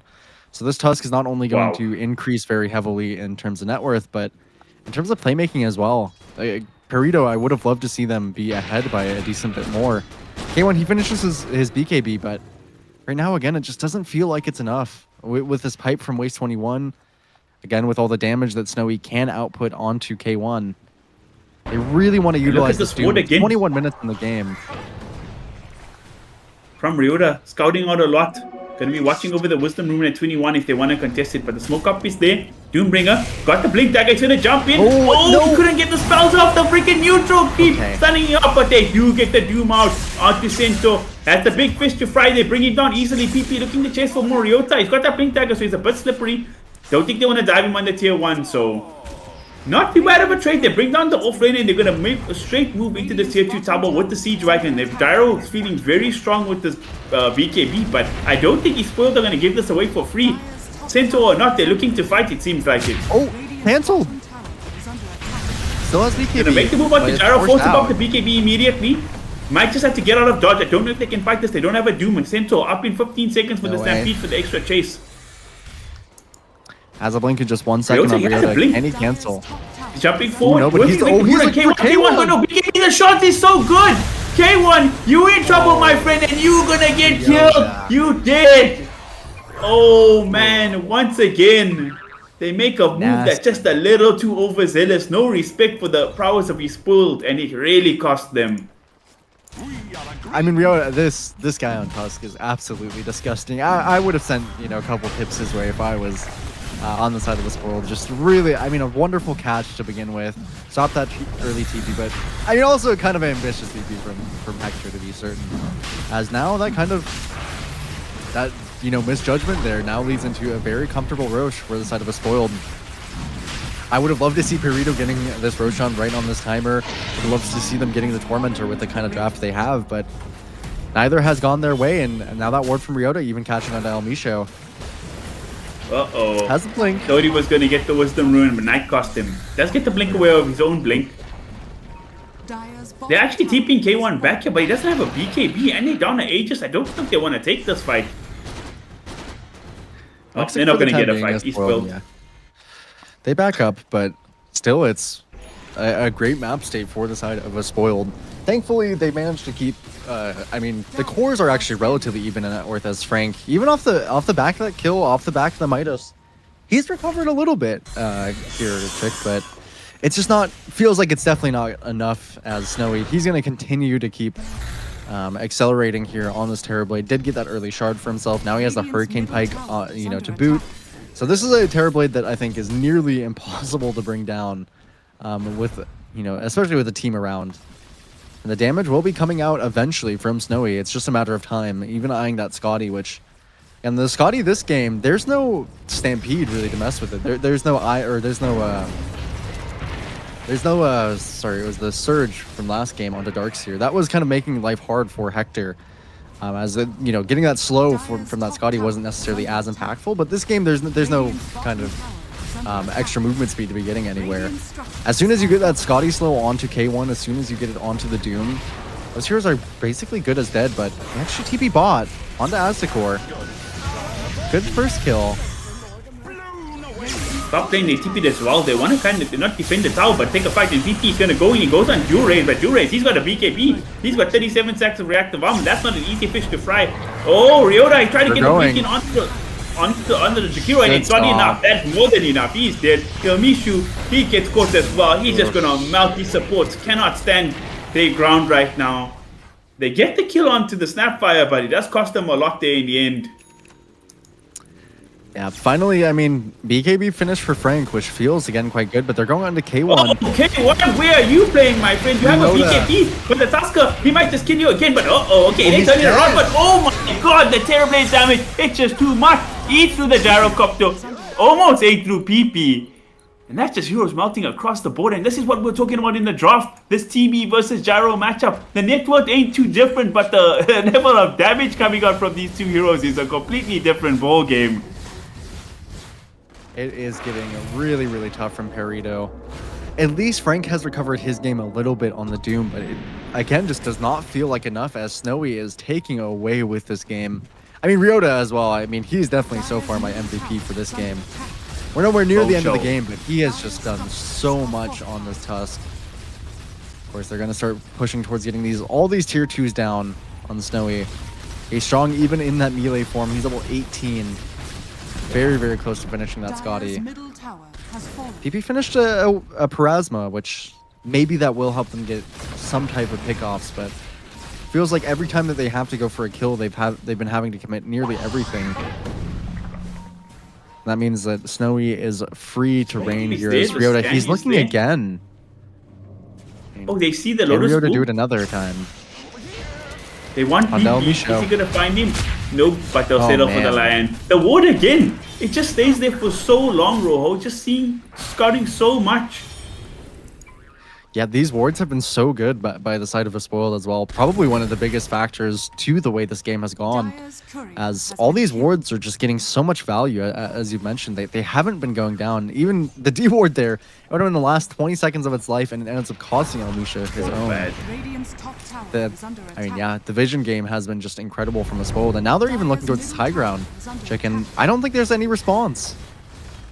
Look at how quickly the TB takes this tier 3 with the Metamorphosis up. The Macro Fire comes up, but it's not even nearly enough to save the tier 3, and the Racks gonna fall just as quickly. Rain Tracks falls. They're actually making the move to the melee. What are Burrito gonna do to respond? Stonespirit is going in, but there's still 35 seconds on the Aegis. They're kind of scared of the Terrorblade right now, and for good reason. He's taking no damage. He's learning to stand his ground right now. Oh my god, look at that damage. It's disgusting. Lion just melts away. So does the Racks. They don't even tickle him right now. No, they can't do anything to Snowy, and that's 27 minutes getting that Racks. And there's very little ways back into the game for the side of Perito. Even if they tried to Stampede. They didn't have to use kisses. They didn't have to use a BKB. They literally just walked up and took the Racks. For free. Yeah, and now with Waste 21, his net worth is very low on the Centaur, but his impact is still quite high. Just having the availability of the Stampede will always be a huge threat into the Doom. And soon he's going to have Cart as well finished. So again, despite being low net worth, still having very high impact items. This game is really, really falling out of the hands of Perito. You'd love to make a smoke on this timer, but again, I suppose they've gotten so much that they can just afford to be patient. Play with that discipline that they had in the previous game. Wait for their timings, wait for the next Roshan if they have to. Wait for you to make a mistake on Perito. So this is again a great timer to get a smoke, but it looks like it's not going to catch very much as the side of a Spoiled. They're comfortable giving up a little bit of map space right now, as they don't need it. I know you did criticize them in terms of map movements and stuff, but in this series, they've played their macro gameplay perfectly, very disciplined, not giving any room for mistakes. But Burrito, they look like they're ready to hard commit for this. They're going to show here, waiting under the tier 2. Hector going to break the smoke. He's going to TP. Can he get caught? Ryota, is he going to do his thing? Yeah, he's not around. Not this time. But they do smoke up. So they'll recover a lot of that map state they lost in K1. He's finally finished a Satanic, but into that Scotty, he is still much weaker than Snowy as they're going to jump forward. And there's just to kill on the Elmisho. man, I mean, that kill is still taking away so much of the playmaking of Perito. They're And not they're going to done get some yet. more vision They're up for drawing. themselves. They really want this gyrocopter. are. Are they going to find him though? He's running right into their line. He's got the Oh, he BKB, got but we him. got that issue once again, and they're going to pop the Oh, metamorphosis, no. and they're going to say bye-bye, birdie. Gyrocopter is just melted down. 70 seconds, no buyback. Unfortunately for them, there's no creep wave right now. Oh, there is one going in mid, but the tier 2 is still up bottom, so maybe they'll try for the top racks. Nothing really to deter them. Yeah, not really. Snowy, he's still making his way. Probably could even start hitting the tier 4s if he really wanted, but no reason to yet. This game, so difficult. Even a Gleipnir finish for dual raise. Level 20 on the Timbersaw. This game Structures are fortified. is feeling essentially impossible. Both of the supports back here, and all essentially another support here with Waste 21, which, by the way, is perfectly happy with, as he does bring a quick pause. I mean, Snowy, he's just absolutely taking this game. And it's 30 seconds left until K1 is up. So very likely another Rax here, Chick. As I don't see anything that's going to stop them from taking this next Roche, and then very likely just taking this third set of Rax. The plays for Perito, they're so limited. Yeah, and even in their own base, feeling so threatened under the tier 4 by this Timbersaw. Second Rax falls, no contest once again. They couldn't even really shove the bottom lane in properly with the Storm Spirit. They're just halfway up the lane. And now really scratching their heads looking to find a play. And it's kind of funny, the minute this Doom got like to a K network, this BKB, you know, we said, okay, he can have some impact. He actually hasn't done anything. He hasn't died, yes, but he hasn't managed to jump in, get a Doom. He hasn't even had to pop his BKB. He's just been passively losing the game. This is kind of the concern I had with Doom. He's not really like a playmaker in the traditional sense of an offlaner. It's not like a, you know, blink stun hero like a Centaur or Tidehunter. He's more just like, he plays like a core, you know, but in this game he just never had the chance to. Yeah, it's been very tough for Frank, and even now, again, there's only been one Doom, I believe, in this entire game. Check. It's 31 minutes. Your offlaner has used their ultimate, I believe, only a singular time, and that time it That's did get a kill, crazy. but since then it has really not gotten anything. And it is, I mean, it's a lot of a testament as well to how well Spoiled has played, how much pressure Ryota has put onto the Doom. And now, by the way, Ryota, he's had such an incredible game on this Tusk, and Oh my as the core even word. is incredibly farmed. He's got an Axe now for the side of this Tusk, so the playmaking potential is insane as they do smoke up. No Aegis this Dexter, time. you but- trouble. Oh my god. Ryota. What a do you do? menace. What do you do? And now the Stampede comes out, and look at that, Gleipnir catches two heroes, K1, he pops the BKB, K1. but it doesn't matter, it gets the damage of the TP, the Satanic, it's doing work, but is it trying. enough? They're fighting pretty well, PP, he Hard. comes in, they're trying to cut up the Cerebrid, but there's the card, the hitch right, it's too strong, and three heroes melt immediately. Doom died faster than he Stayed bought again. back. And now Ryota, he finds another, it's 4, it's 5, and that's probably the G's. My god, what a clutch hitch, Centaur right there. I mean, they knew their win condition perfectly on a Spoiled. In both of these games, they played just so well, but they knew that Snowy would take them across the finish line, and everybody on the other side was basically supportive to that plan. Just so, I mean, really, really well played by us Spoiled. And again, this is what I've been talking about, Chick, is that this team they've really come a long way. Again, you can see that they have all this mechanical skill and prowess that I've been talking about, but some concerns about maybe what happens on the map or how they work as a team. You know, it's getting very, very quickly kind of taken out of me as they played this game very, very disciplined, and unfortunately for Perito, they just weren't able to kind of match that level of synergy. Yeah, for sure. It was a really clean victory for eSpoiled. I do want to just kind of not criticize, but just point out like the gaps in sort of Perito, right? They had this monster start in K1, but now he's forced to go like second item BKB on the gyrocopter, or maybe kind of like second and a half. But he's forced to do it against a Terrorblade, which is not great. You've got the Tusker who has disabled through BKB, so the BKB TP is not good. But also, you don't really have any aura heroes. Like, no hero went like the Solar Crest. Your offlane couldn't go Pipe or Crimson Guard. There was no 4-staffs. There's like a very weird... I think the Chikiro did have a 4-staff, if I'm not mistaken. He did. But like, there's nothing really to save the gyrocopter. So he's forced to buy a BKB, but in this kind of game, I feel like the only way you kind of win against Cereblade is if you go like Butters and Satanic, like your 2-3 network ahead. And he had that advantage, but he just had nobody out there to like play with him in terms of moves, Ilmisho and Doom. I think PP had a fine game on Storm, but just not enough synergy against this like barrel through from his spoiled. And your boy Ryota, 24 assists to end the game there, Roho. Yeah, I mean, Snowy and Ryota, they just had an absolute time. I mean, of course, everyone in a spoiled across both these games played very well, but these two players are huge players to watch out for. I mean, if they don't stay on a spoiled, I would not be surprised if they were being looked at in other rosters. Of course, I'm sure they're very happy here as they have really built so much up with this team, but just some very, very impressive players across the board on this roster. And they did end up kind of, really stomping out Perito here, unfortunately, as they just weren't able to find their footing in either game against a spoiled. Terrorblade pick, I think, on 18 was such a crucial one. And Snowy really, really, really took it across the finish line there. But of course, that was just our first series of the day. So we're going to have another one here coming up. I believe it's Team Tidebound later that we're talking about, Chick, which after a short break here, we will be back watching them. And I am very, very excited to do so. So thank you guys. And we will be back in just about an hour or so.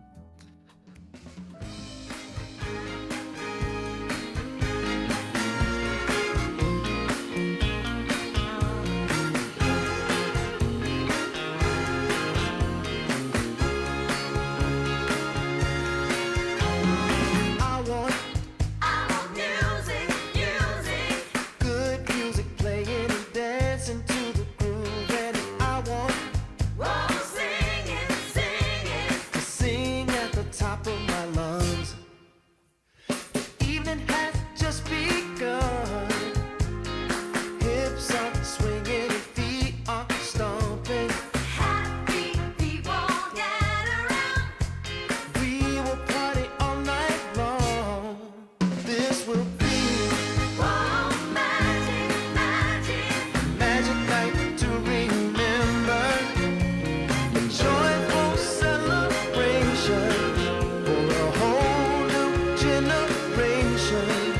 This will be Oh, magic, magic. magic night to have together. No more limitation. We united as one nation. I want Keep on moving, moving. keep on moving. The sweat is dripping. I want Oh, shake it, shake it.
wash away the rain.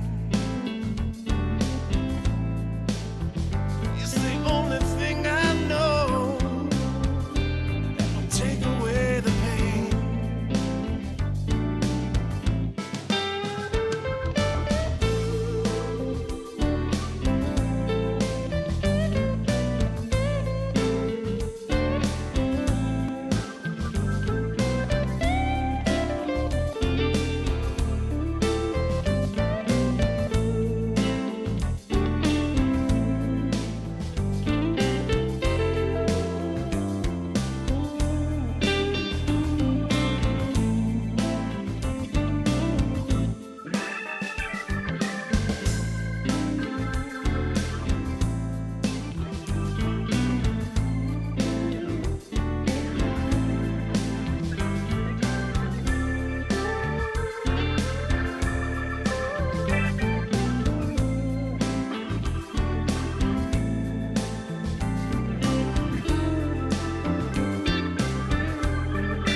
I've been running from a dark cloud.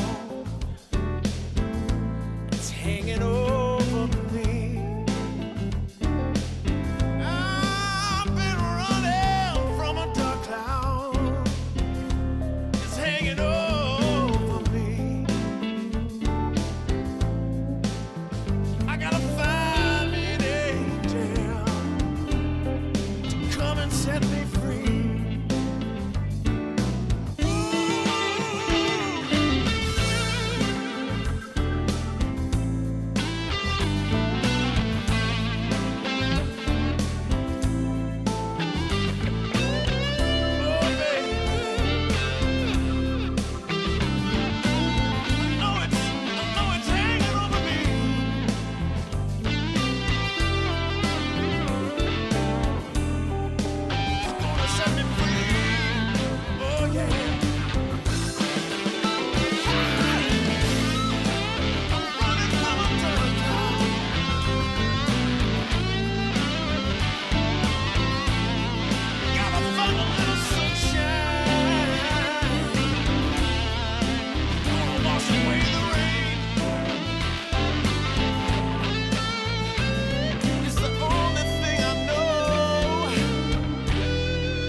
Take away the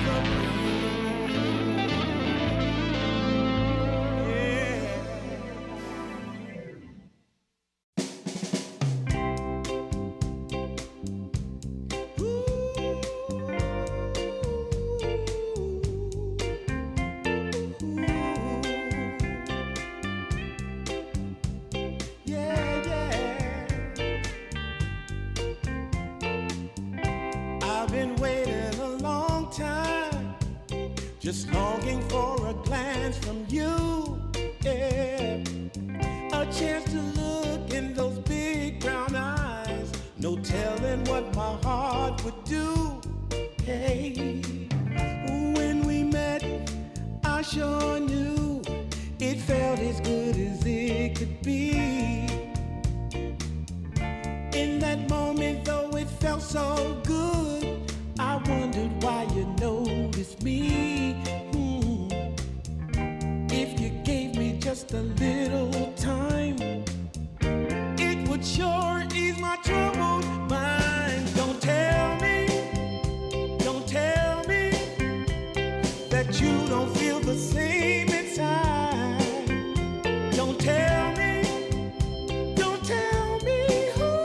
These are feelings that I ought to hide. I don't care where you came from, just tell me where you wanna go. If there's a chance to be together, that's all I really need to know. Is it real or make believe that keeps me thinking of you? If you've got time to walk with me, I'll show you how my heart is true.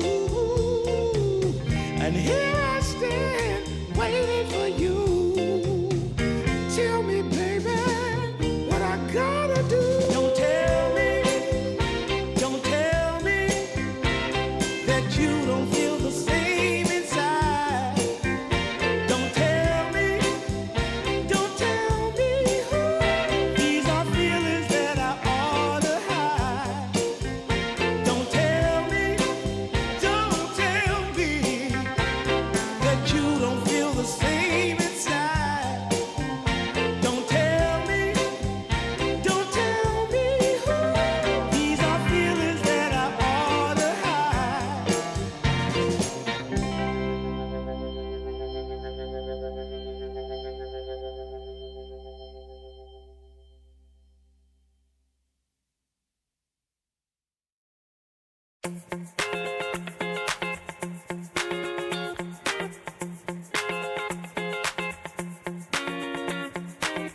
haven't found the one.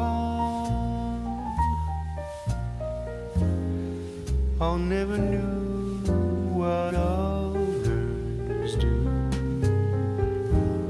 I hope and yet again, what do I know then? I believe it's all meant to be. All my dreams are so out of reach.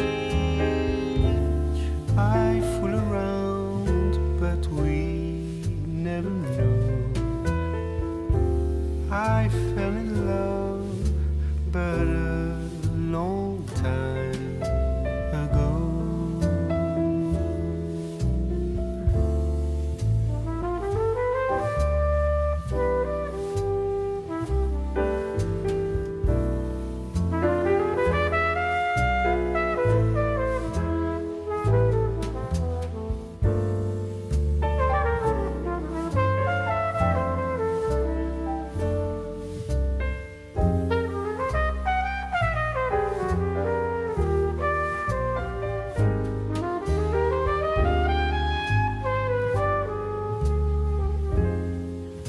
I sing the same old song, been going on for far too long. I hope and yet again, what do I know then? I believe we're all meant to be. All my dreams are so out of reach. I fool around, but we never know. I fell in love, but a long time ago.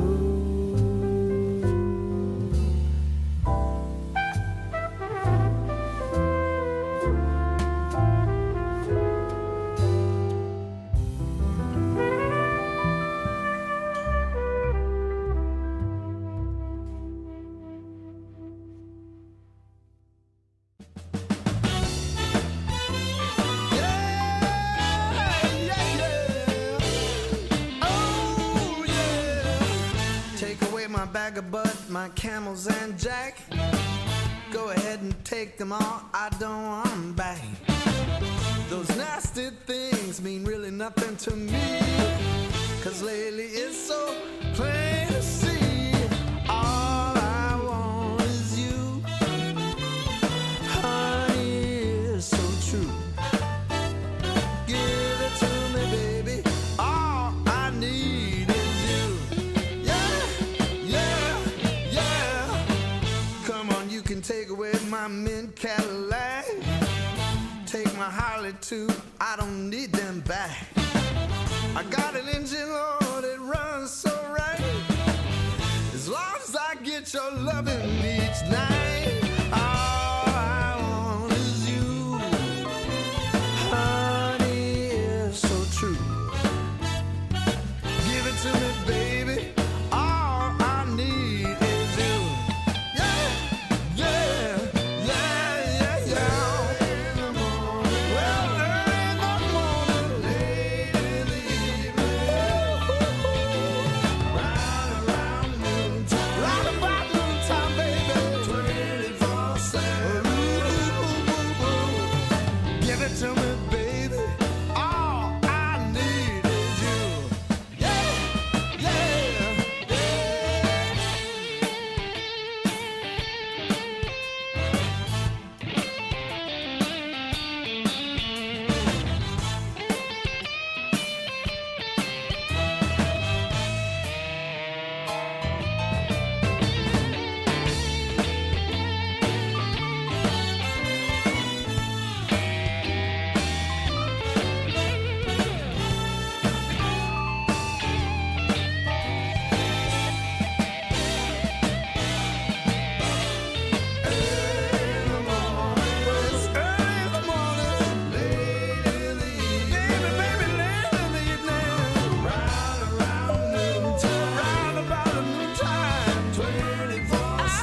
camels and jack.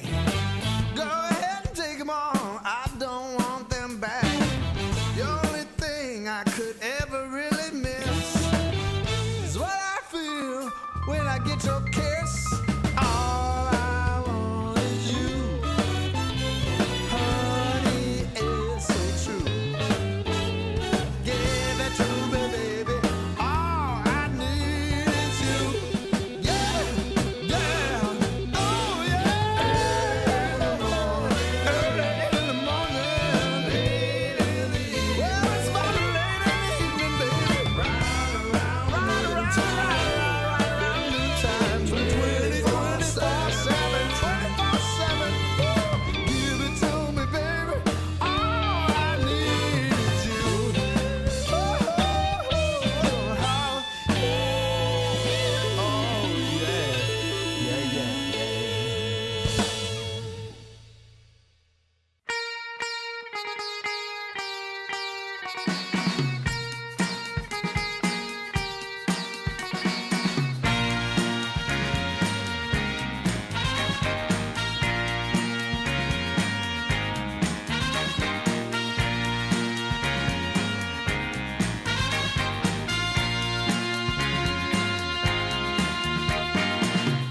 What you need is love and understanding.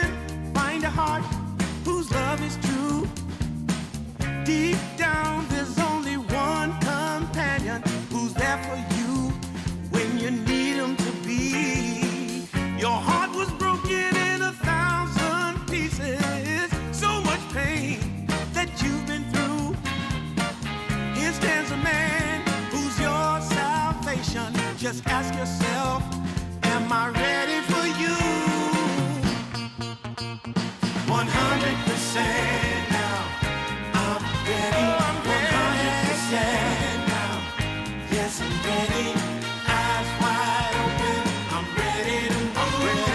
100% now. Take a chance in a new direction. Any place you wanna go. I don't have all the right answers, but one thing I know, I'm so ready for you. 100% now. I'm ready. 100%.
If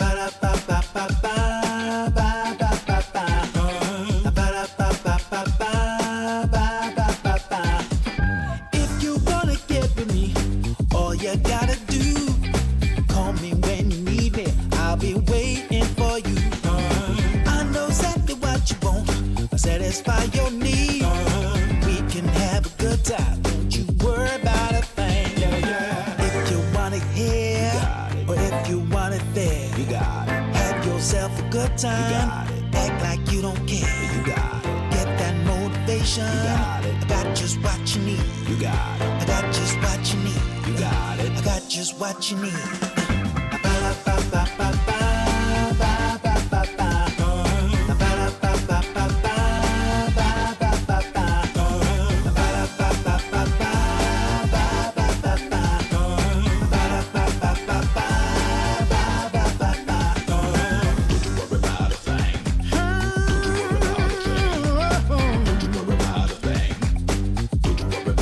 Don't you know you got it, baby?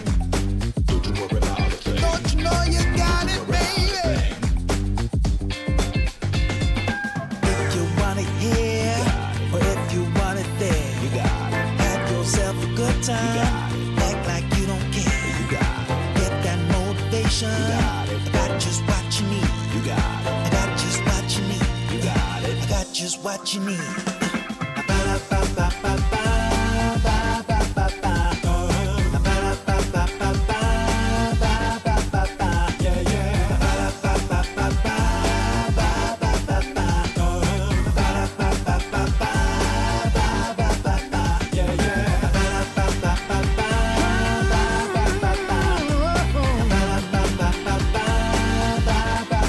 Don't you know you got it, baby?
been waiting a long time, just longing for a glance from you.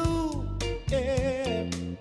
A chance to look in those big brown eyes. No telling what my heart would do. Hey, when we met, I sure knew it felt as good as it could be. In that moment, though it felt so good, I wondered why you noticed me. If you gave me just a little time, it would sure ease my troubled mind. Don't tell me that you don't feel the same inside. Don't tell me. These are feelings that I ought to hide. I don't care where you came from, just tell me where you wanna go. If there's a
drives me insane.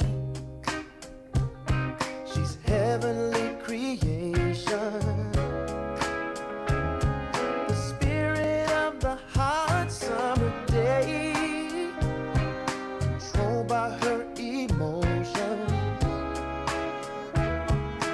Tomorrow seems too far away. Now I've got my shot. I'm meeting my soulmate. Lady, can you see me? You're my everything. You're my lady. Lady, can you feel me? I fell head over heels. You're my lady, lady. Maybe you can't hear me, my sweet little thing, my sweet lady. Lady, can you see me? You are my everything. You're my lady, lady. Some might think I'm crazy. You're my constellation. My vision's far from hazy. I need no confirmation. Take my heart and don't let it stray. True love and affection will come again another day. As the sight of your light always takes my breath away. Lady, can you see me? You're my everything. You're my lady. Lady, can you feel me? I fell head over heels. You're my lady, lady. Maybe you can't hear me, my sweet little thing, my sweet lady. Lady, can you see me? You are my everything. You're my lady, lady.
I've had days of struggle, nothing quite as rough as today.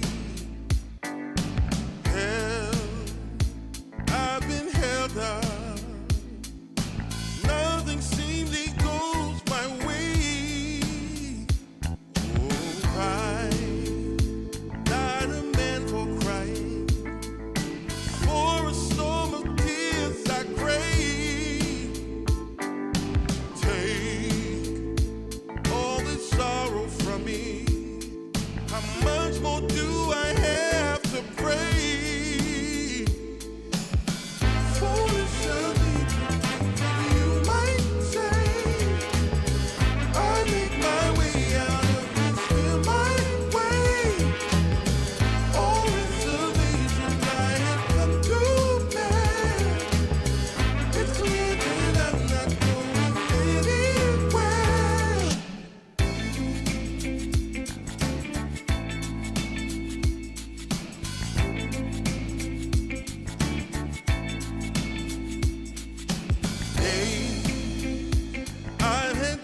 struggle. Nothing quite as rough as today. Held, I've been held up. Nothing seemingly goes my way. Oh, I, not a man for crying. For a storm of tears I crave. Take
today's the first day. Wanna be closer to you. Closer to you, yeah. You to be all mine. I got all these choices, but I so made up my mind, yeah. There's nobody better. Gotta be you.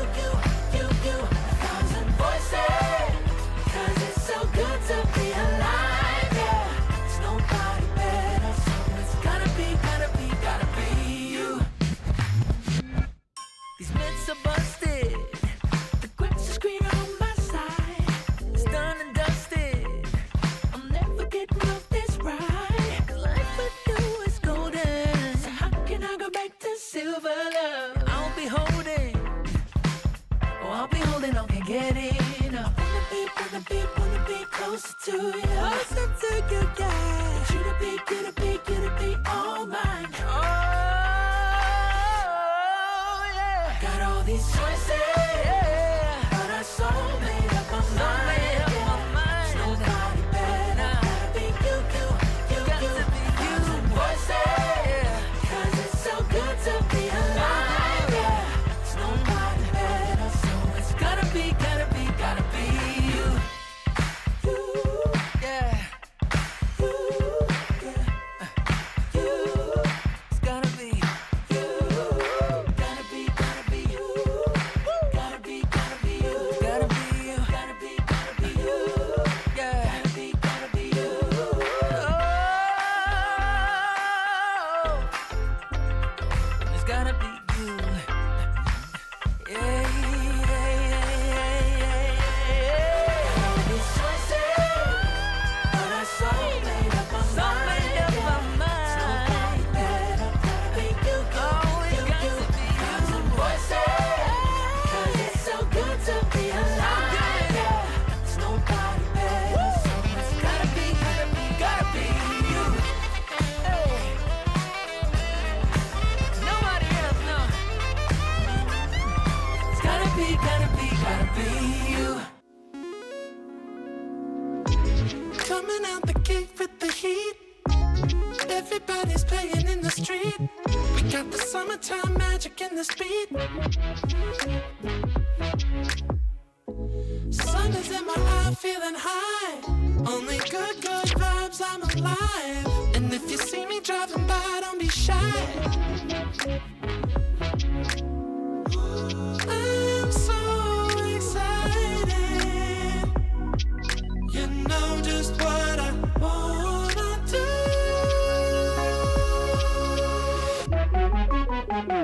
I'm glowing on up, I'm glowing on up, I'm glowing on up. I'm glowing on up, I'm glowing on up, I'm glowing on up. Don't it feel like summer? I'm glowing on up, I'm glowing on up, I'm glowing on up.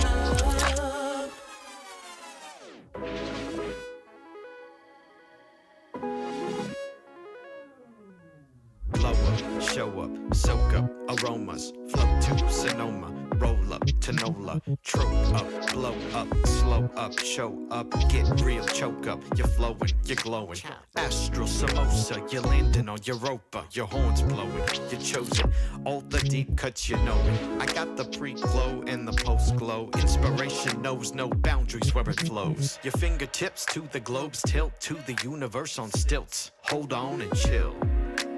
I'm so excited. You know just what I wanna do.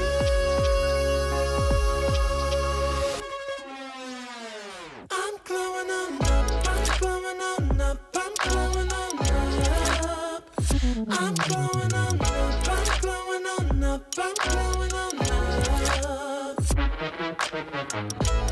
Don't it feel like summer?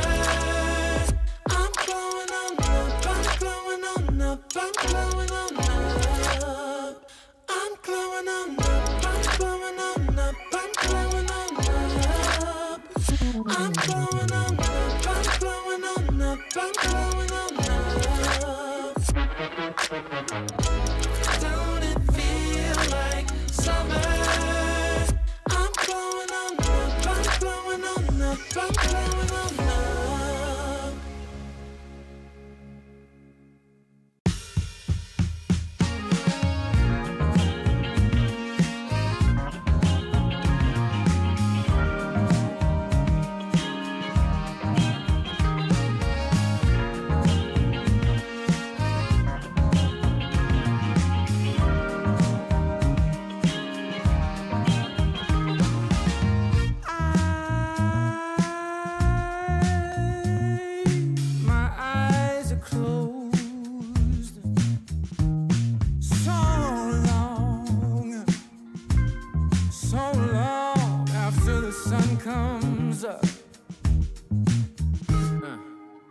do a dance in the dark. Down the hall, pictures fall. Even the neighbors call. But then you rip out my heart. Every artery, a part of me. Ooh. It's obvious to me that you love to watch me bleed.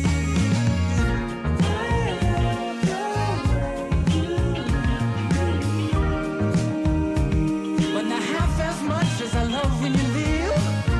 I hate to see you go. But I love to watch when you're walking away from me. Walking away from me. Yeah, yeah. 'Cause I could be anything you want. I could be anything you need. Baby, tell me it's something real, and I'll give you everything. Every now and then wicked smile. You know I can't help myself. They play around with me for a while. Keep tearing me up until there's nothing left. Ooh, it's obvious to me. Yeah, you love to watch me bleed.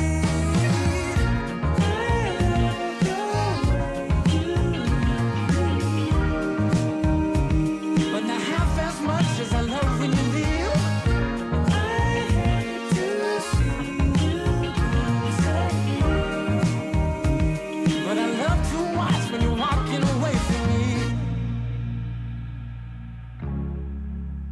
Yeah, yeah.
sorry for your previous guys that made you run away. You can bet you'd only have one regret, and that's if you didn't stay. Walk my way. 'Cause baby, no one can promise you tomorrow. But today you take away all of my sorrows. You know I'd beg and I'd borrow for you, so won't you take a chance on me? Right from the moment we met, I knew that I couldn't let my fear get the best of me. And every moment since then has proven time and again that we're exactly where we're supposed to be. Yeah. Oh, won't you take a chance on me? Ooh, oh, won't you take a chance on me?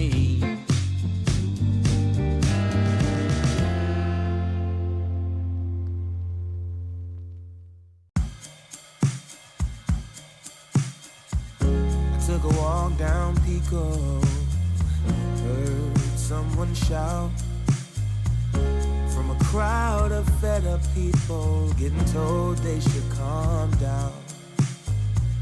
Didn't wanna fight, but the tears that fill their eyes are brought by the people sworn to preserve their rights. Oh, how could you not see it all coming? Stuck in our ways and running out of time. Time to change. We've got to at least try.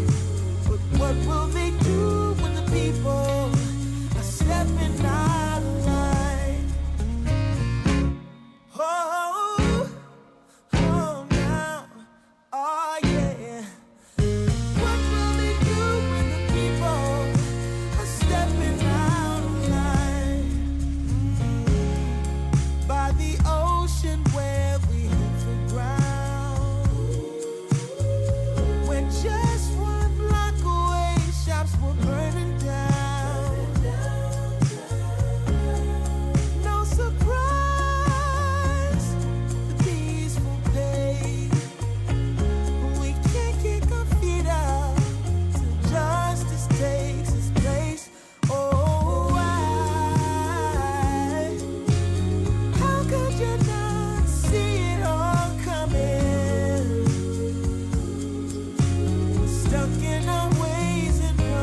what she sees in me.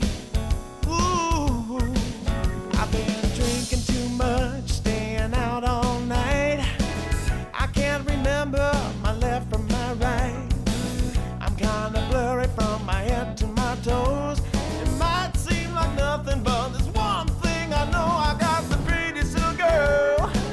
She's as pretty as can be. But what I don't understand is what she sees in me. Oh yeah, yeah.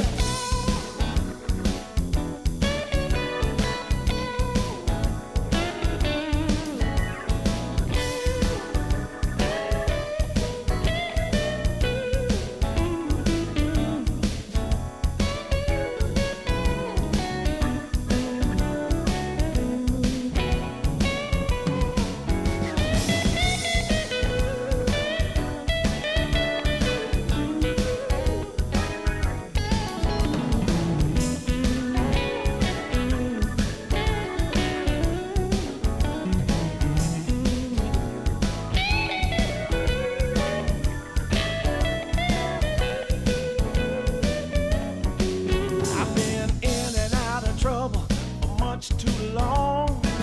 I can't remember the words to this song. I thank the Lord as I'm crawling out of bed. It's another day that I'm not dead. I got the prettiest little girl. You know she looks so fine. I don't know what she sees in me, but I sure am glad she's mine. Whoa, no.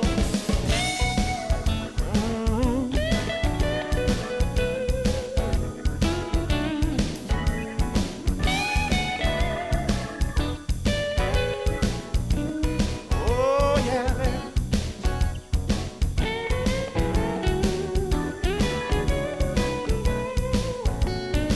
Oh, yeah, yeah.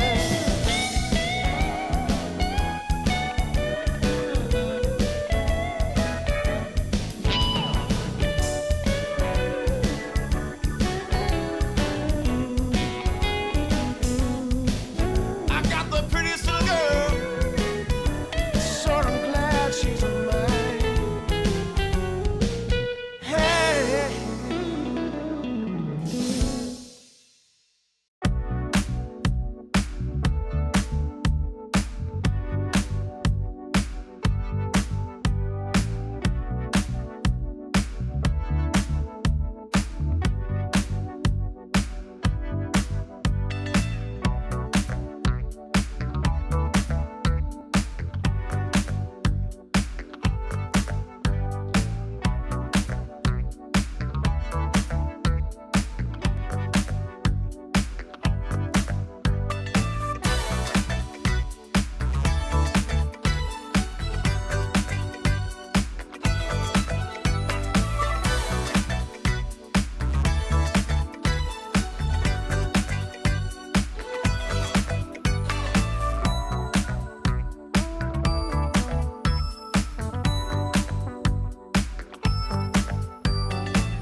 Hello and welcome back to Dream League Division 2 Season number 2. I'm K Chikte, joined by my main man Rojo.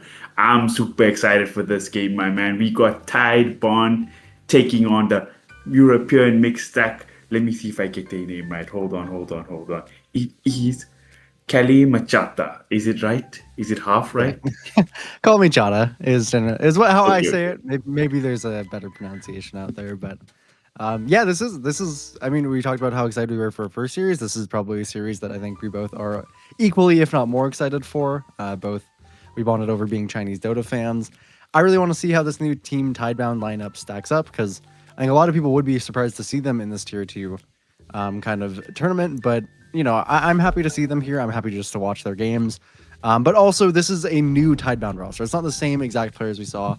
I think a lot of people are specifically putting a really heavy eye onto Echo as he's trying to step into the shoes of Nothing to Say, which those are some pretty big shoes, Chick. That is not exactly the easiest ones to fill, as we do have a draft here for ourselves. So I'm curious to see how much that does change Tidebound's dynamic, how much that changes their draft, as these are pretty different 10 players. And seconds again, remaining. Nothing to Say is just a very unique player who has so much value on a team that 5 trying to seconds step into that remaining. position is going to be really, really difficult for Echoes. Radiant team ban. Hey, that's for sure. Nothing to say, Fate Beyond. There is no bigger shoes in Dota to step into. But like you say, it's a new roster. They got off to a bit of a shaky 10 start. seconds They went remaining. all the way to 3 games versus Team Public Puppy's Fun 5 Stack in the seconds last remaining. series. It's quite a fun game 3. It looked shaky for a bit. They had the lead and then they came back in the end. Shiro's Terror Blade by the end of that game was just mowing through everybody. Kind of similar to what we saw in our last series from Esporld, who also carried the game number 2 to close out with Terror Blade as well. Yeah, so I'm definitely excited here, and I do think as well. You mentioned, of course, I was talking 10 about Echoes from the seconds mid lane. remaining. I think he has massive shoes to fill. Obviously, new into Faith Beyond is also, of Radiant course, team ban.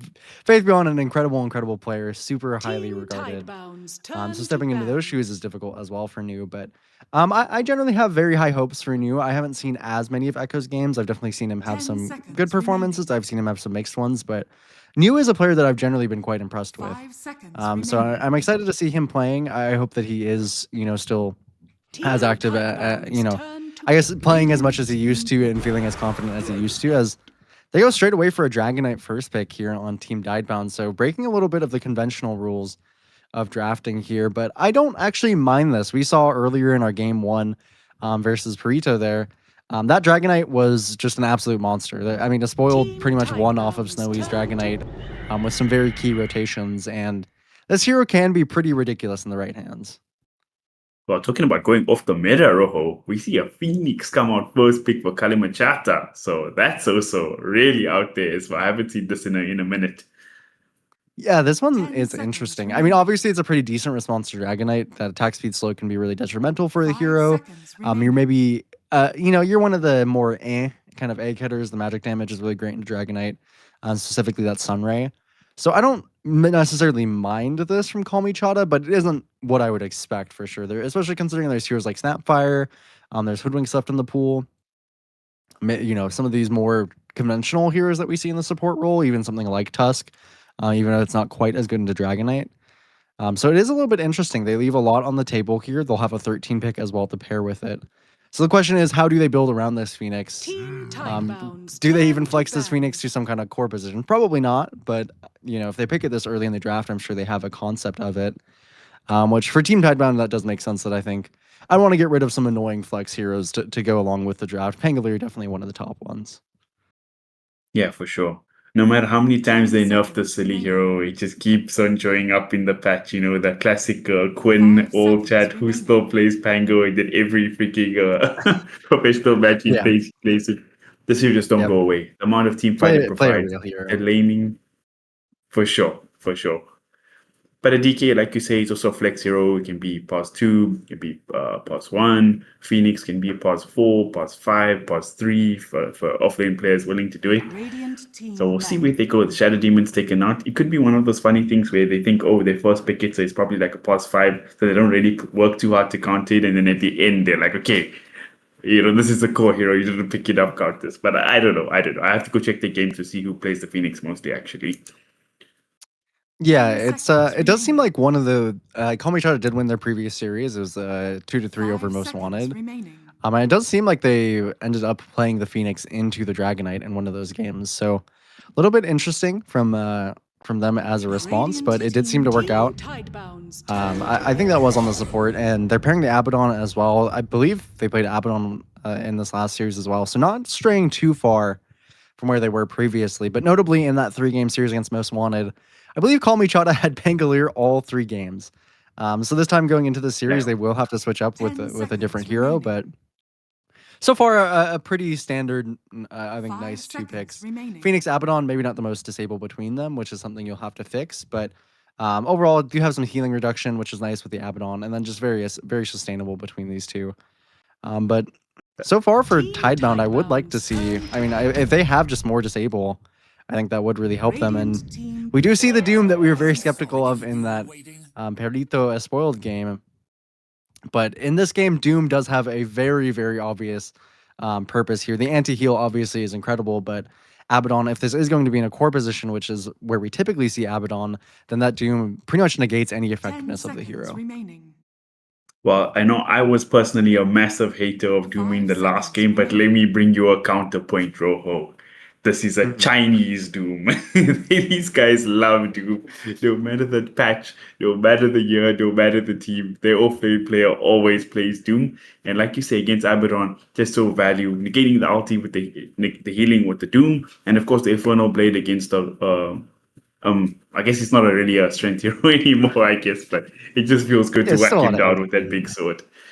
Yeah, it definitely does. And even into Phoenix, which I think was pretty likely to go the Sun Ray facet this game. Probably a little less inclined to now that you'll be facing up into the Doom. Big question is if you can now stomp this Doom in lane as we saw previously with Frank's Doom, which could maybe be a little bit annoying. The Ringmaster, I think, is actually a nice pickup for them as well. Currently, they're lacking heroes to actually kill the egg, which, interestingly enough, Snapfire was in the pool. They didn't want it against the Phoenix. Maybe a little bit interesting, but this is what they've opted for. They can't really kill the egg right now, but they do have good heroes to control heroes around the Phoenix. The Tame the Beast can be really obnoxious, I think, for Abaddon. In general, the wheel can be as well, as purging those spells can be rather difficult. So definitely, I mean, I could see them leaning a little bit into this kind of idea of playing around the Phoenix for sure. Right now, maybe even with how difficult it is to kill the egg, I would be leaning towards putting this as an offlane Phoenix, but that means you need a ton of disable, I think, coming through for Kalmychata. So the question is, do you want to pick something up like a Lion here, maybe just the Snapfire Hoodwink that we see? I think one of those heroes is probably going to be integral for them to really ever get kills. So funny, we're talking about this flex pick hero with the DK and maybe even the Phoenix, which I probably support. But the Doom also, we were seeing it a lot at TIB, a carry Doom. Do you think that's still a possibility, or the hero's kind of fallen out of favor in that role? Because it doesn't seem like a bad carry Doom game to me either. I think the carry Doom is possible. Shiro, I think, has played it a little bit, but I think it less typical of his style. I really like to see him shine on, again, his kind of Terror Blades. I used to really 10 love Shiro seconds playing, remaining. like PL and these kind of heroes. So if you wanted to go for something like that this game, it actually is kind of strangely enough, it's kind of a good game to be an illusion hero. But for Kalmychata, they did go for Skywrath and Ember. So between these two heroes, not the most disabled, definitely not the most amount of stuns. As we've seen Eng come out for Team Tidebound, but not the most stuns for sure between these two. And I do like the combo, actually. I think Skywrath is quite nice into Ringmaster, having that immediate silence, the extra damage that can go through the box. Obviously heavily reduced, but still good. Great pairing with Ember. 10 I've really liked seconds seeing remaining. crit on the Skywrath specifically. I think has had a ton of impact, but 5 it is seconds very, very remaining. low on lockdown for Kalmychata's draft. They're relying a lot on Ember Spirit right now. Which could be a bit of a concern, especially this Team Tidebound lineup is building up to be quite tanky. Very likely this Enchantress is going to go Radiant into team the extra healing, go into some early Glimmer, maybe a Glimmer as well for the Ringmaster. And in terms of Kalmychata's early damage, it's really only magical. So I could definitely see that That's for being sure. a small issue as they go forward. It means maybe killing the Ench won't be as hard as typical, but once you do get that magic resistance coming out, I 10 think it will seconds remaining. be pretty reasonably hard. I mean, if it was still an 5 item, a Hood of seconds Defiance on Inch would be so good this game. It's like quite an interesting draw from Kalmychata. I wonder what they go for in the offlane. I'm thinking of something like a Centaur, Radiant something like a team Tide Hunter, that big team fight hero to bring all this magic damage together, that big tanky hero to stand up in front. I guess you do have the Abaddon in a pos 1, but nothing to really lock down in these fights. Yes, you have this big supernova. Yes, you have the Skywrath ulti, which is high magic damage, and the only thing locking these heroes down is chains, which is a nice combo with Skywrath. 10 But I think for the seconds entirety of the fight, you're going to need something a bit extra to that. 5 seconds Yeah, remaining. it's not the easiest pick for sure on their last pick here for Kalmychata. I think you could just go for something simple like something that just has blatant easy stuns to go in. Your Centaurs, your Sand Kings, your there's another hero I was looking at. It was Sand Mars Kings. is Oh, still in the pool. Earthshaker, I think. Yeah, Mars, decent one as well. I think you could go for that route if you want to do that in the offlane. I think 10 seconds there's some remaining. reason to maybe consider throwing this I guess, this Phoenix 5 into the seconds off lane and then remaining. actually pick up a support. It'd be your 5 position here. I think that would be perfectly reasonable. It's a pretty good game to be the Phoenix in the off lane. You should be fine against Dragon Knight. You're perfectly good into Enchantress. You're not leaning as heavily into the heals. You're more a damaging hero. And Do you think what they have a lot of earn heroes this game because you have both the Phoenix and the Ember, and I think sorry, not earn Spirit Vessels really risen in popularity, super effective at the moment. So if they go core Phoenix, they can really rush that on the Phoenix as well, and maybe Ember can go for something different, maybe Maid Slayer or Yules early or something like that. So it is an interesting shot even if they do go for +5, any hero that you sort of favoring. I mean, it probably would be something like the Lion. Maybe you could, argue for something like a Bane that sets up onto things. Mhm. I think there's some argument for heroes like that. I think you could probably pick any flavor of them. And Tidebound, they didn't have much time for this pick, and they go straight away into Kez, and not much time either into a Medusa here. So we are truly Oh blessed wow. here. Check as this draft ends in a bang here. Shiro on the Kez. That's okay. So they're gonna go the offlane Abaddon with the Medusa. Okay, this is a very interesting draft. So no lockdown whatsoever. But I guess Medusa doesn't really need lockdown. She just farms and at some point she goes to hit your tower and you have to fight her, right? Yeah, it's the Dusa. I mean, it's certainly a very, very good Dusa game. Dusa is one of the hardest counters in the game to doom. You pretty much don't care at all about being doomed. You have no healing that really matters. You still get the mana regen. Dusa, obviously, none of these heroes build diffusal. Most of these heroes have some kind of damage they want to do through armor, or max HP damage for planet as well on that impalement arts. So this is I mean, definitely a very, very strong Dusa game. Even Kaz, I think, for the most part, is quite annoyed by Dusa. There's not a lot that hero can do as you're mostly played around burst, for what I've seen on the Kaz. But other than that, as you said, their lineup, it does lack pretty significant lockdown, and it lacks a lot of ways to actually enter fights. I think especially if Kalmychata get behind in some capacity, especially I think Ethereal on this mid lane, which again, now it's Ember versus the Dragon Knight, which I do like as that switch up for them. This could be a difficult lane if Ethereal gets behind. I think he's going to have a lot of struggles getting around the map. I think he's going to have a lot of difficult times facilitating all those fights that they need. So I think Tidebound certainly have a chance here. In fact, I would almost give them a slight edge, as I think if they can play that pace that they want to, they'll be perfectly happy with it. But I'm a little bit too scared about the kind of game that this Dusa could have, and I think the execution required to prevent that is pretty high. That's fair. There's never a bad time to play Medusa.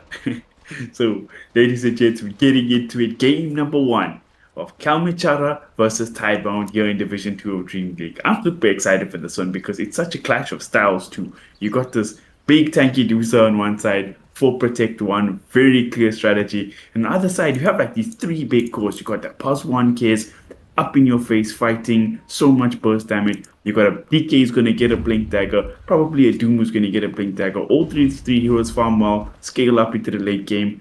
So it's going to be a good one, that's for sure. Yeah, there's definitely, I mean, there is some interesting things as well, I guess, about the Kalmychata draft that obviously they picked Medusa because they saw how good of a game it is against the enemy team, but it is, as I kind of mentioned, not the best Dusa game for the team. This Sunray is never really going to have impact into Dusa. You don't do anything with that heal. The heal that could come out from Anku isn't particularly useful. The Aphotic Shield even maybe loses some value on the hero. So again, I mean, it's really just going to be a huge kind of early game focus. I think the first 10 minutes are going to spell out so much of this game. But if Tidebound are able to win that first 10 minutes, again, I still think that execution to push onto the high ground, get that 20 to 25, 30-minute punish with a huge net worth lead is not going to be easy, even if you can shut them down on the early game. But again, yeah, I mean, this Kalmychata lineup, it has really few ways to enter fights, I think, before they get some items on their heroes. That's for sure. And the Doom last game, we saw it really struggle on the side of the Peruvian stack. They tried this hero, it went horribly. They just got picked off and died over and over again. It was a difficult laning stage to get with rotations. But this time, you're going to have either a Ringmaster or a Enchantress coming into your lane. I think Enchantress will probably play top. It's not an easy lane to play up against. I mean, he's probably gonna get his farm, and if he gets to critical mass, he can really apply pressure. Obviously, like you said, the Dusa doesn't really care, but again, he can be farming. That's the big thing. Like this hero doesn't mind not being in action. If he can just sit in the lane and farm, he's gonna be a-okay with that. Yeah, and I mean the Doom will still have a ton of value into the offlane Abba, even into an Ember mid. Definitely curious to see how much Y can accomplish in this early game, as the Enchantress is not me taking a lot of damage. Might have to skill the Icarus dive, but is actually fine. Some ways, I mean, you know, poking down the Phoenix that low is almost better than a kill. Not quite, of course, but now they're gonna pretty easily get this block off for themselves onto the safe lane, secure themselves maybe a decent early game out of here, as Rare God's not actually blocking this top side yet, so won't be the same story on the top side. And again, I'm curious to see what Y does. Planet is definitely not, I mean, the Impalement arts specifically is not very good, and Medusa a very low HP hero, so that percentage health damage definitely not going to be super impactful, even with the Infernal Blade. Obviously, you know, also a max health spell, so definitely this Medusa getting a ton of value in terms of that way. In the top lane, we didn't really talk about it much, but definitely the elephant in the room, Shiro on Kez. How proficient is he on this hero? How strong is this hero? How strong isn't this hero? This is definitely one of the games to find out. I personally think the Kez has... I think it's actually quite strong, but I think that the execution is also, of course, very, very high on the hero. So sometimes actually squeezing out that value can be rather difficult. Most definitely. Top lane, we're already seeing the presence of this Enchantress. No armor on a Skywrath Mage and Innocent, just clicking Rare Gods down every trade. Doesn't matter if there's spells. He's happy to just sit here and fight. So I think this should have decent farm here. Yeah, this is a tough matchup for sure. The Skywrath and Enchantress, there's very little to actually be done, and for Shiro as well. We'll have potentially some kind of kill threats if Y keeps up this kind of pressure, as the Kez can do some pretty decent damage. Does go for the E level 2 here. Usually what you want to do with the Kez is you actually want to look for parries. Is what I've seen a lot of really good Kez players do. It ends up negating the damage from any trade that you take, and then you can do a really big crit back with that mark. So that is definitely something that he'll be looking for. Maybe Kalmychata is aware of that, so they don't necessarily attack too much into the Kez and get punished. Across the lanes, it's a lot of denies on the Kez. Of course, mid so far is just about even for Ethereal. He is going to be forced a little bit, unfortunately, maybe into this kind of max Flame Guard build for at least the early portion, but that is just kind of the price you pay for having to lane into DK. It's not something that maybe punishes you too much, but you'll be lacking a bit on the chains levels when you need them. For sure. I mean, DK is not the easiest matchup, but I feel like every matchup is kind of hard for Ember Spirit. You don't pick this hero expecting to win the lane most of the time. Yeah, it's nice if you can, but most of the times maybe is an unreasonable expectation. Rare Gods takes a lot of damage in this top side. Could be our first blood. Is the right click going to be enough? Shield. Aphotic Shield. Just in time. There's the parry you were speaking about. Blocking out all the damage possible for the kids, so... Yeah, and the real damage comes back when you when you actually hit them and activate the mark. A lot of times, you can get that extra damage from your Facet the Flutter, which really does. I mean, it's a very significant. Sometimes you can get like 120, I think, damage plus crit, very early in the game. So, yeah, certainly something to watch out for. But it's, I mean, honestly, you know, we're talking about the Kez, but most of the work here is just why he is clicking away on this Enchantress. Very happy to do so. Definitely a hero to secure the lane. And so far on the bot side, actually not too bad for New and Planet. I mean, of course, they're not the best into pressuring WoW, but they're also not heroes that get pressured that much by the Dusa. So sitting at about 5 denies for New and a pretty hardy amount of CS once he catches this next wave. Saint holding it right where he wants to for the moment. And yeah, this is a more kind of normal Dota game we're used to seeing from, I'm used to it, it's Chinese Dota, SEA Dota. Not too much happening early, not like the South American games you're so used to casting. You're going to see passive games, you're going to see farming until these guys are really ready to fight, you know? Yeah, this is definitely typical. It'll really heat up, I think, when it does, but a lot of times top early lane game. Yeah, Anku does take a lot of damage. Early Blightstone as well comes out from Shiro here, so that's quite nice for getting that extra little bit of pressure. We'll soon have that Falcon Blade. Very thematical of the hero, but Mid lane, And- they're making a move onto Ethereal. Can they burst on the Ooh, Endless yeah. Strike? Seems to be okay for now, but he gets off his chains. And he'll be It's okay, fine. Got that damage. magic barrier going. And He's Panic actually Killer. trading pretty decent here. no, Kez actually on the top side. Got Rare Gods. Guess Anku went to drag the wave up here, so she ends up Great getting the start for first blood on the Shiro. Kez. Yeah, that's very, very nice. I mean, all 3 Tidebound cores at the top, and Kez is a really, really good hero to get that early lead for sure. This hero again is mostly burst oriented. You do have some really, really nice sustain damage. Honestly, they do like mid again, even. Flick Grenade out, but they won't kill Ethereal this time. Still, just Planet being really obnoxious as And in the Planet top knows lane, the you new wanna doesn't make need the much move. help here. Ooh. Yeah, Anku, he is struggling on this Abaddon. I mean, obviously we're still looking at the CS. I mean, Anku's CS is really bad, but his net worth is almost worse. He's 1,400 on the net worth. 5 minutes into the That game is- here for Anku. And this is a notoriously... I know you're an offlane player, Chick. This is notoriously a hard hero to actually farm back into the game as. For sure. They might get why. They do. That's a good way to do it. Oh, Ray God has the KS there, taking it away from Ow. Aku. Could have cost him his life. Oh, bad. It looked good, like a nice turnaround, but at the end, not the best trade, because I guess it's Skyrath picking up the kill. I feel like Anku really needed that extra net worth there.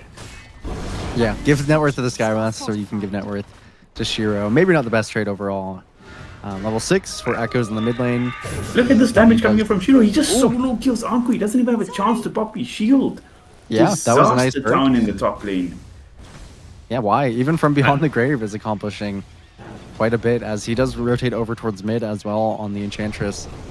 This Kez is certainly starting to become a problem, and again for Kalmychata, this is not where they wanted to play the Abaddon. Ethereal takes Ethereal a ton of taking a damage. lot of Should be pressure, okay. yeah.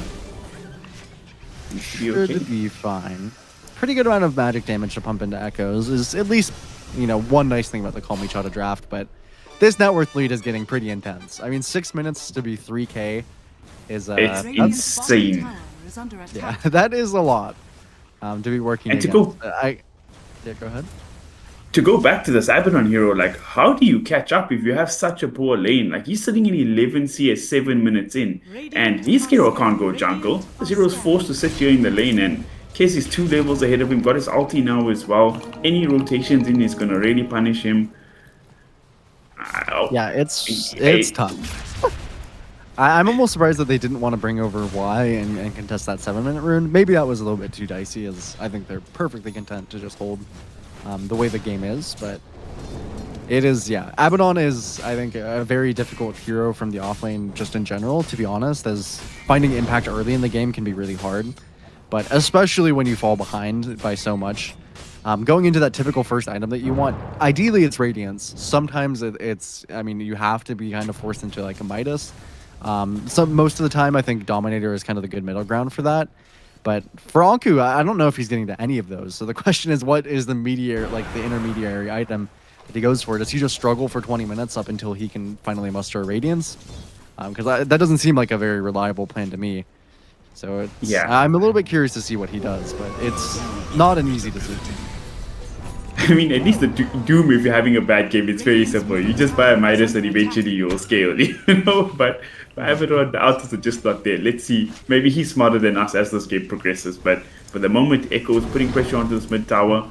Ember's going to be here to defend it as well as the supports, but they're collapsing a lot of heroes as well as minions here for the side of Tidebound. And can they take this mid Yeah, and tower? And now Shiro's here. Shiro making the rotation in, and look at that damage. man. Eats through the Skyrath, and he's going next. Not being forced to fly away there in the Phoenix. And it's I love trying his this best here on the Ember Spirit. But there's just no chance to defend this. This is no damage, there's no heroes to play with him. And he's forced to relegate to the jungle now as he watches his tier 1 getting smacked down. Yeah, and it's Ethereal with an urn as the first item. Definitely not a weird thing for the Ember, but it's no charges, so essentially it's kind of a dead item for Ethereal for the time being, and up until the point of which he dies or he gets a kill, then he won't be able to utilize that. They even have damage for Planet I'm a little bit questioning of, but it looks like they might. With Rare Gods here, they should, as Shiro again. They get Planet, but what it cost Ethereal? Oh, he remnants. He misses his remnant. He came back. And now, he might be in no. trouble. He has no remnants, he has no mana. Oh, he just gets off the chains to run away.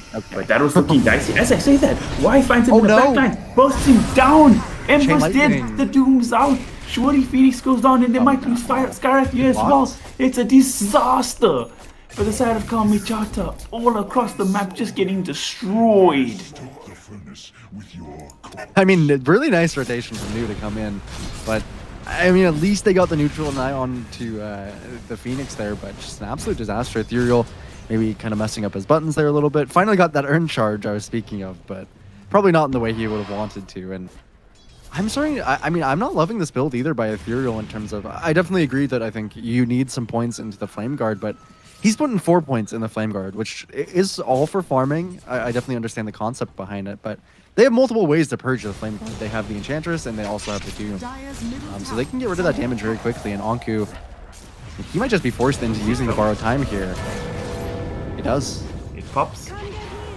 Phoenix is going to TP in, but I don't see any move or room for counterplay. That's the issue, you know? And like you said, yeah, I feel like the 3 points of Flame Guard was fine because it was still laning against the DK, but laning stage kind of over. You're forced to make plays on your team now. That extra point in the chains could make a much bigger difference. Yeah, Or every the point in fight, for chains that doesn't. Yeah, every point in chains is a lot for sure, and definitely feels a little bit overkill as they're losing a lot on the map here, and they can't really respond again. I mean, this is a Phoenix plus a Skyrath duo. Thankfully, Woe has been managing to actually find a decent bit for himself. He has the Yasha. He's clearing up a pretty decent ancient stack, so Woe's game is perfectly fine, but it's still below where New is in terms of net worth, and they're going to clear off this tower. This is a Doom who's still having a pretty good game, went into that early mana burn creep as well, so if they ever do find Woe, they have some kind of way to actually pressure him, and this is just heating up for Tidebound again. This is, you know, the early game is a tiny bit quiet, but they made some really nice moves as a team, and now they'll have the Blink Dagger as well on Echoes. A great first item for the mid. DK doesn't play greedy like the carries, no need for armlet, those sort of things. Just get the blink, jump in and start the fights for your team, and his team is ready to go. They've been ready and they've been working, so we'll see how it goes. And then we see the Deso coming out for the little birdie up top, the Kiz. Is this the kind of standard build up for Kiz, right? Yeah, Deso definitely one of the, I mean, if you can get towards it, but Anku, I mean, he stepped up a little bit far. He does have the borrowed time, just barely got it back up. As they do actually look towards the mid lane. Silence is up. Not a haste. You know, he picks up the haste. But I don't think they be engage with careful. DK, that's the problem. Ooh, okay, they jump DK for Rare not- Gods. No They egg. just melt through that Skyrath Mage. Can they get the Phoenix as well? Ooh, just a little late in the whip. Yeah, Planet could have gotten that, but that's okay. We'll let it slide as it's still across the map an overall victory. And as many times as you can say, well, this is only a kill onto the Skyrath, you know, they're not necessarily stopping the Deuce. So that's definitely true, but you know, killing these supports off, it does take a lot of relief off the map. Rare Gods is supposed to be the player who's been kind of finding kills. He's supposed to have been Oh, Ember, he helping gets him. caught as well. Ethereal. Feared up He is- and brought Oh down. no. I guess he just walked onto that little sliver of vision, or was trying to walk back from where he was earlier in the jungle, but caught again. 7k net worth at 13 minutes here, chick. That is a very ridiculous Massive. amount. And a lot of it, too, is on Shiro, who's, mind you, just about to finish a Deso. 30-minute Deso on a 4-0 Kids. Oh boy. That's just a nightmare to see if you're on the opposing team. And like you say, this Medusa, it's not like she's not farmed. I think even Ethereal played a decent, you know, role as a mid, but both the supports plus the offlane just so far behind, and they're gonna try for something easily enough damage to burst on the DK. No, we get the save offlane from Planet, but they do eventually bring down Echoes. And that's a huge win for them, and they're looking for more. Can Ethereal catch Planet J? He's trying his best. Chains Dodge. off the mark. Oh, wow. What a player. What And a now, dodge. actually getting rid of the Flame Guard as well. Nice dodge as well from Ethereal, so he should be Let's fine. get the But, remnant that's out, but Kez here. Kez, he's coming in, and look at that damage. Eats through Skyrath. He's looking for some more. Can he find somebody? Gonna take what he came Let's for. Kez. They did get the DK. But man, oh They did man, get the minute Shiro shows up there. Yeah. It is nasty from Shiro so far. When he actually switches from the Flutter, he has over 200 attack damage. So And now, certainly nasty. Anku As Echoes. showed his face in lane, and he might just pay the No. ultimate price for it. Definitely gonna pop borrowed time here. Can they throw out the rest of the damage to kill him as well? Wasting a lot of time. Space be able created. Yeah, space created. They have everything. Yeah, finally they get the break It off is, the as DK. they see actually Shiro. He was on that Wisdom Shrine trying to kill Not Me. He forced the Supernova He's as this still kind of chasing clown show. Yeah. Unfortunately, though, they wasted a lot of time actually looking towards Shiro on the top side. So as much space as Anku is making, it's not being particularly utilized. But Woe did make it to his Manta. So this is still a Deuce in a very good position in the game. It's definitely very, I would still say it's still quite favored for Tidebound here, but Woe is going to start getting a pretty significant amount of net worth off of this Manta and is in a pretty good position for himself. Even the Desolator is not a very good anti-Medusa item. It's really to kill everybody else, and once you do get the mana away from Woe, but in terms of actually having damage for this Dusa, it's still a struggle. I think this game is slightly closer than it seems on paper for sure, just given that Woe is getting this Manta at a pretty considerably good timing. I mean, he's basically on par with the farm of the case, just 500 net worth behind. So that's a very impressive amount of farm considering the state of the game right now. Shout out to him. He should be able to bring down this tower with his team backing him behind. Should be no counterplay, but Tidebound, they're very happy here in the opposing team's jungle, pushing out this bot lane, and could potentially look to poke and prod the tier 2 to force heroes back. Radiant's middle tower is under attack. Yeah, it is. I mean, so far, Kalmychata making a little something of this tough game. I think Rare Gods is definitely struggling a lot on the Skywrath. Would have loved to get more, but across the board, I mean, Ethereal is even slowly catching up, getting towards that Kaya for himself. Amplified damage, unfortunately, spawns on the bot side for Echoes, but Dire's middle tower is slowly recovering their map on Kalmychata. The 7k net worth lead at the time that they got it was certainly impossible to deal with, but now it's, you know, mostly a difficult, or mostly impossible to deal with as Shiro. He isn't going towards that Ags on the Kez. They're looking mid. They're setting up for Ethereal mid. High damage. DD on the Dragon Knight. Gonna blink for 2. It's only Rare Gods He's gonna here. go for it. Ooh, nice jump. Ethereal, oh, he gets chain stun and he gets busted down. Yeah, that wheel was Might really get nice. Rare Gods Almost as hits well. the impalement art onto Rare Gods, but they had some inclination that Not Me was on the high ground. They get a scan out. Jump from Echoes. Ooh. Good reaction. Bye-bye, Birdie. And the worst part, Rojo, down bottom, they managed to take the tier 2 while they got 2 kills and defended their mid tower. That is a monstrous set of 30 seconds for Tidebound there. Dire's middle tower is under Well, one of the biggest issues, honestly, for Kalmychata is just why on this Enchantress. Mind you, the Enchantress is the same net worth as the Abaddon. This is Anku, who did Wow. just finish a Midas for himself. But they're the same net worth, and they're actually the same level as well. This is level 9 Enchantress, who's just been pressuring this bot. Super deep wards as well. So they're kind of looking again. No blink, though. Uh-oh, Ethereal Good dodge. misses the chains again, but they get the silence of a lot of damage into the DK with the Spirit Vessel, As the bot. plus silence on top of him. And now, kill. he gets put in a weird place and they're breathing down the DK. That's a big fish to find. But now in the backline, Shiro jumping in on Rare Gods, and he just makes mincemeat out of his fellow bird species there. Skywrath did. Backline, Ethereal, being a nuisance, gets the Remnant out, so making a lot of space for his team and gets the clean escape. But man, oh man, it's a worthwhile trade, but Shiro, every time he shows up in these fights, it's just so damn dangerous. Yeah, it is. They've not been getting anything on Kalmychata without losing something in return, certainly. It is interesting that he's going for this Manta, which I think makes a lot of sense, but will be interesting to see when he gets his Ags. Usually when the Kez's really start popping off is when you get that Aghanims that allows you to switch much more consistently between your stances, and you get basically an extra rotation of spells. As usually they go in cooldown if you used one of the others with the Aghanims. There's ways to kind of get around that. So we'll see when he does get into that. For now, looking at the Ethereal's Manta, sticking but around, top yeah. side, And actually, why they're going to did make the move on the die? Enchantress. had They the did. wand. Oh, what? I mean, I think Y maybe could have lived actually with the wand there, but was just kind of going to hold it a little bit greedy. Blinks out. Woe's here as well. Looking like they want to commit for a fight. DK's blink all can't stop. Can they do anything to get on top of him? Has a BKB. Pops the BKB and echoes and incinerates Good wheel. Not Me. He doesn't get a chance to pop the egg, but Shiro, he's getting caught in the root.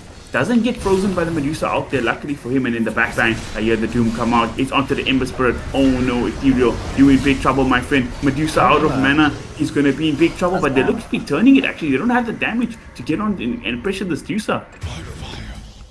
Thankfully, Yuri does get the Ethereal double goes down in the there. end. Yeah, that was really close to being a disaster actually for the side of Tidebound there. Again, the net worth lead's still 7k, but Woe is having a great time on this Dusa, just about even with everyone else. So it's definitely closer than it looks. Very much Tidebound favored continuing, but this Medusa is going to have a good game. Level 15 as well with the Diffusal. So the only difficult thing for Kalmychata here is turning this Dusa into much around the map is difficult. Dusa obviously not the best hero for kills, not the best hero at taking objectives either for this early portion of the game. So they're still limited to their side of the map. They're going to lose the Tormentor to Tidebound, and maybe eventually they'll lose a Roche as well, but they're going to smoke on some of their heroes. Oh, if Shiro shows here, this could be huge. He's got the haste rune, but they have the lockdown for him. No, the chains misses. That's unfortunate. No BKB, no Manta. If they get any lockdown on him, that body's going to get fried up. Yeah, they have to definitely be careful out here at Shiro. They do get the shard. Goes over to Innocence as if he needed any more net worth on this Enchantress. And now has the Sprite. No points in Impetus, so not necessarily the strongest shard to get for the moment, but still quite nice. A little bit of extra mobility goes pretty far. But it's, I mean, now it's 9k after the Tormentor, but granted, the Tormentor does inflate the gold a little bit. Still much closer than the net worth would lead on as Anku. He's even small, like slowly recovering. Still even about with Innocence, but starting to get They levels. did showcase in the last fight. When the Dusa joins them, they do have the ability to take a team fight. No matter the net worth lead it was at that point, but the Dusa are there to sort of even things out. They have a fighting chance. Yeah. Woe is definitely very key here. As they kind of knew that this is how the draft would pan out. I just think that Tidebound has been, they've been executing the way that I think they need to throughout this game. Some very clean map movements. I think Y has been really integral with these really extremely deep wards. Pushing out lanes constantly. He's silenced up on the Ember. Does have a remnant out back to safety. That was close actually. I think if Shiro hit another mark there, that could have been a death. Maybe he was just a little cleaner on the buttons. I am curious to see what Shiro goes for next, as this isn't necessarily the Manta obviously makes a ton of sense this game. Very good to have, but usually you're not quite ready to fight sometimes when your hero goes. But they're gonna jump over on Ethereal. They smoke up, they get the chains down on him. Again, is it enough? Yes, it's more than enough. Oh man. Very clean. Planet and Echoes, they've been playing together quite nicely. Seems like they at least have built up a little bit of synergy between the two of them. Planet being a little bit quiet in this game on the Ringmaster, but definitely accomplishing a lot. Now they're just going to go straight into the Roshan, get that pick off onto Ethereal and try to turn it into something. They might have some concept that this could be happening on the side of Kalmychata, but there's not really a lot they can do about it. Nothing at all. It doesn't look like they're too interested in coming to contest this. There should be a free Aegis to Shiro, but not me. He's in the area. I don't know if he's got the guts to dive to try steal this. Throws in the slows, but not going to commit on anything. Anku, meanwhile, gets doomed up in the backline. He's going to pop the DP now. He is. Oh no, he got whooped again. Tamed the beast. That beast is tamed. He's dead. 2 heroes fall. And now Ethereal might be in trouble as well. That Remnant is so damn slow. Can they continue the chase? Shiro jumping forward. They have the damage to kill the Ember. He's got no Remnants left. But in the backline, Shiro taking so much damage. He's going to lose his Aegis, but they get the Ember Spirit. Now buyback comes out of the Phoenix. Is he going to do anything? They dive forward again. Rare cards. No armor still. He's destroyed. Shiro just going crazy right now. And now, he gets full stuff in. He's hypnotized. They got all these heroes surrounding him. He's taking so much damage. Can he heal up in time? The egg protecting him for the moment, so Woe will be okay. But no return kills. Yes, they get really tanky. But I mean, that was a really nice attempt though by Y to force staff to do so, and that was incredibly quick thinking. Obviously didn't amount in the kill, but they got pretty much everything else they would want. Here is, I mean, they don't end up killing Woe. Obviously, that would be the grand prize, but they do get a buyback from Not Me. setting this Phoenix even further back and killing pretty much everybody else. Yeah, Wo's trying to like min-max the damage now. I see he got the Maelstrom, going to go for the Ags. Even the Diffusal was quite a heads-up bolt from him to like have that impact in the earlier fight, but I just don't think his team is there with him to be able to enable him in these fights, unfortunately. Not at this point, at least. Yeah, it's. I mean, Down still, I bottom? think. Oof. Okay, that's a decent, kill? that's actually a pretty decent kill, yeah, to pick up. As I mean, there is a reason they picked the Skywrath Ember combo. It's quite nice into the likes of Y for the time being, but regardless, I still think this game is. I still think a little bit closer than it seems initially, just because Woe is. I mean, he's level almost 19, and that Deuce gets significantly tankier every level. You get extra damage per mana, and of course the int and the extra stats that go alongside it. So Woe is. I mean, he still is a very significant threat, but it's gonna become pretty difficult into this this ball here soon to deal with. It's crazy to think Shiro is 7-0 and Wo's still higher level than him. That's how hard this guy's been farming. Yeah, it's definitely been well played by Wo. He knows his role on this Dusa. He's played it, I think, quite nicely. 0-0-1, pretty much the perfect scoreline for a Dusa. Now has that Mjolnir finished as well, as you said. Definitely trying to get the most damage. Just supplement for the lack of damage on the rest of the team. Uh-oh. I think this is Innocence probably can be getting caught on the again, kill. and there's the combo once again. Silence plus the chains plus the ulti, more than enough to bring down the Enchantress. Yeah, this Why do we this wait Lotus stick is around annoying too for long? you, but punishing Y is honestly, this is probably one of the better heroes that they could actually kill. Is this Enchantress? I think taking Y off the map has definitely hurt their vision that they were getting, has hurt their general pressure. Maybe starting to feel a little bit bad that he ended up going for the Solar Crest on Y instead of going for that Glimmer. As that could have definitely helped him out a little bit there. So slowly clawing back their map state I'll take it. on the side of Kalmychata, but Ags as well finish on Shiro. Definitely need to. I mean, he can do some really, really crazy things with this Ags on Kez again. It opens up you to use all of your spells in conjunction. A lot of times, the most simple combo is kind of the Falcon Rush plus the alternate Q, the slash there, the Echo Slash.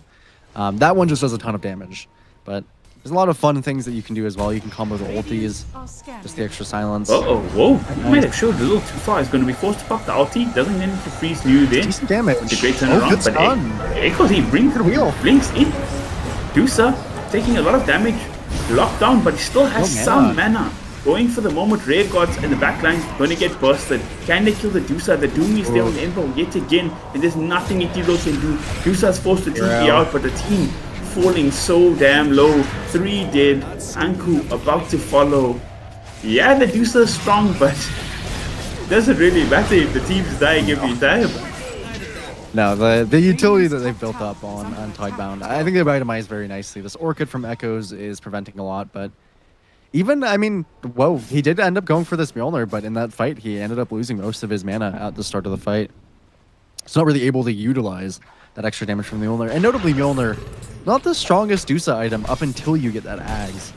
And now I'm starting to wonder if you'll have that survivability to sit there with the Radiant's Ags. middle tower is under attack. As I mean, that fight was also just very well played by Tidebound. Very coordinated. Echoes got that last second stun through the Stone Gaze, Radiant's top tower which was is incredibly under attack. crucial, and New getting that Doom onto Ethereal. Of course, they did pick the Dusa to counter this kind of Radiant's Doom, top tower has fallen. but New, he hasn't doomed the Medusa. He has no reason to. Every time it's been onto Yeah, I mean- Anku or it's been onto Ethereal, and this Ember's been struggling because of it. I mean, they just got so much for the Ember. They got an Orchid on the Dragon Knight. The Dragon Tail stun has been super good against him. The Ringmaster throwing, he's happy to throw his combo on him. And of course, every single fight, New just getting a Doom onto the Ember Spirit. I'm not sure if he had a Blink and sold it or he just never bought a Blink, but getting so many Dooms onto the Ember Spirit without a Blink is even more impressive, honestly. Yeah, it certainly is. It's a very fast Doom, as he's kept this speed aura for quite some time. Definitely very helpful for the whole team. And now even has a Crimson on you. This itemization, again, I really like. It's going to look for Anku, but won't be able to catch him. So might force his ulti. Not quite. The damage is ridiculous. Ember, though? Ethereal. He's showing no Doom available for the moment. They're going to run and try to he's chase back. Dooms back up in 10. There's another charge on Remnant though, so Ethereal should be okay. Glimmer. But actually, in the back lines, Ringmaster going to They're going find to keep him. running. is so fast on He's you, so and here's the fast. dragon. Who needs a Oh. blink? He goes into the pit. Oh, what a Oh, they juke. found their gods. Good juke, but they still got something they were looking for. And now Echoes, he's even finishing a Satanic on this Dragonite. So, I mean, maybe a little bit of an interesting choice from him. You can't lifesteal much into the Dusa, but it's great Anku. into the rest of the team. And yeah, they are looking at Anku. They've been so aggressive on Tidebound. I mean, they picked this draft to play that way, and yeah, it's a very nice it's a nice neutral to have. I mean, 13 extra % for your whole team with that drums. Obviously, has Sonjin Yasha as well, extra movement speed as well from the Race face boot. card. So yeah, this is one of my favorite ways I think that people have been playing Doom recently. And whoa, man against the wall right now. 3 heroes Has wrapped eyes. around him. Do they see? Oh, they did A see lot of him. damage. Echo's killing somebody somewhere else. Now Dusa forced to pop the ulti. He gets the stun onto 3, but his team is just not there to capitalize. They're just gonna try their luck on the high ground instead.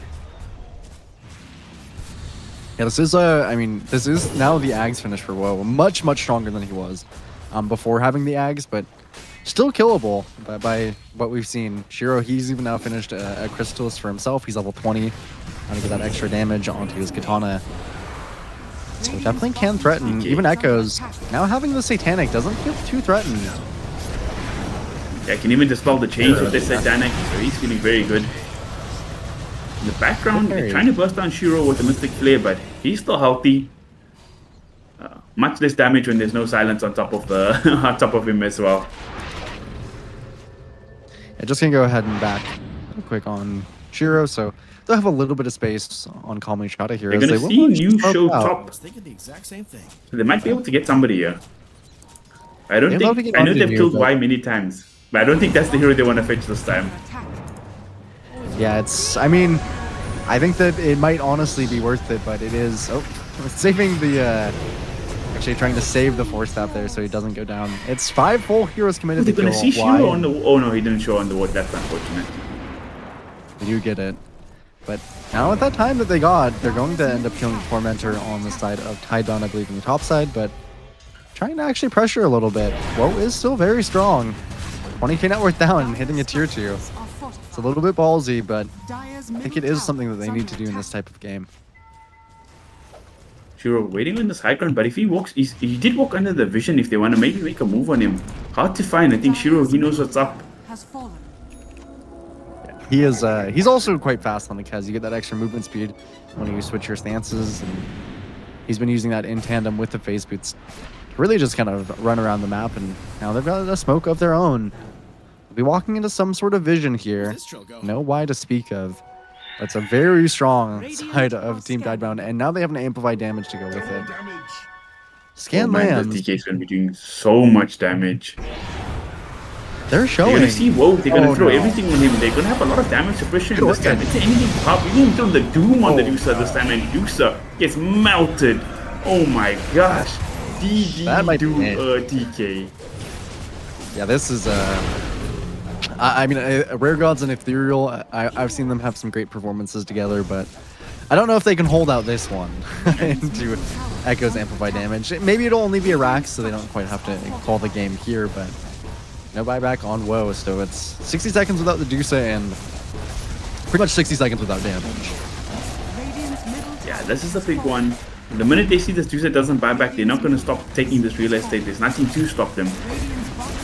And just look at how easy they eat through these towers. The DD's freaking worn out in this DK, but it doesn't matter. He just munches through these buildings. Looks like it's Lanes of Megas. racks. Ace. Probably They might- 3, or they're gonna show some extra respect on the back. side of Tidebound. Yep, they're backing. I mean, I don't hate this. I think this is maybe the slightly safer play, but what we know is that there's no buyback on Woe. They don't know that, of course. I suppose you did kind of buy out for that shard. Had a lot of net worth as well on Woe, so didn't have that buyback. But for Tidebound, it's a little bit more disciplined. The Roshan's going to be up here, so they can go ahead and play for that. They already got the Tormentor for themselves. It's a 27k net worth lead, so they don't need to be too antsy, I would say, overall. Kalmychata, though, last chance fight here. Anku has finished his One last Octarine hurrah. 4. Maybe not the best team fighting, and I like this a lot. By the side of Tidebound, you make the Roshan roar to force the enemies to you. Can you smoke up? 20 seconds left on Doom. The rest of their spells are readily available. Medusa gonna go down to the low ground to try to pick up that haste. Here goes Blinksy, but he has the BKB, so he just countered the whole combo. And oh my god, the backline just gets incinerated by Shiro plus Nu. Anku has the ulti keeping him alive for a bit, but it's woe against the world once again. And I think this time, like every other time, the world's gonna win. Bye bye, Birdie. Medusa's dead. Everybody's dead. Ethereal gonna get caught. He tried to get one, but even that wasn't possible, and that's a full 5-man wipe. Dominant game from Team Tidebound this time round. Yeah, I was wondering if Shiro would, how he would deliver on the Kez. I had no doubt. I had no doubt that he could be a very, very good, a very strong Kez player, but that game, that was different than a strong Kez player. That was, I think, very on par with some of the best Kez performances that we've seen. Really, really well done by Shiro. Of course, everyone, I think, in Tidebound played their role perfectly, and as far as the Medusa Gambit went this game, Chick, it didn't quite pay off for Kalmychata. Funny enough, I don't think the Medusa was the problem. I just feel like in the next game, they really need to give Anku a lane and a hero that can do something. I feel like you cannot win a game of Dota without an off-lane hero who can contribute to the team. You know? It was not a good Abaddon game at the end because it didn't really synergize with the team, and I feel like if you play offlane Abba, you have like Enchantress in your lane, you get like a 8-minute half of Dom, then it's a great hero, you know? But if you have such a bad laning phase, it's almost like GG. I don't know really what you can do in that kind of game. Yeah, it was really, really difficult for Anku. By the end of the game, 35 minutes, he had a Midas and an Octarine in his inventory. So he really, really struggled, but that was the entirety of this lineup as... Again, they went full in on that last pick for the Dusa, switching the Abaddon to the offlane. I almost liked the concept, but then they ended up with Phoenix, Skywrath, Abaddon, just really no way to make plays between those heroes. So rather unfortunate for Kalmychata, but very, happy to see the Kez see it perform in some of the ways that we've wanted to. But we are going to, of course, head into a quick 10-minute break before we get into this game 2 of Kalmychata versus Team Tidebound.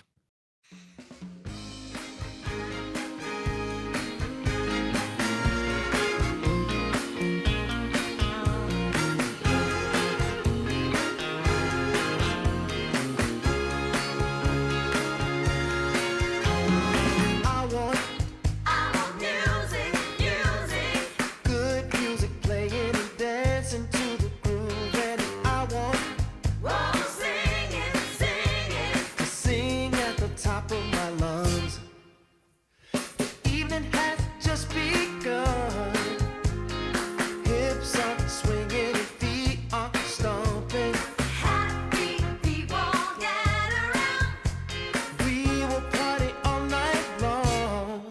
This will be Oh, magic, magic. magic night to remember. A joyful celebration for a whole new generation. This will be Oh, magic, magic. magic night to have together. No more limitation. We united as one nation. I want Keep on moving, moving. keep on moving. The sweat is dripping. I want Oh, shake it, shake it. to shake it to the beat of the drum. No need for hesitation.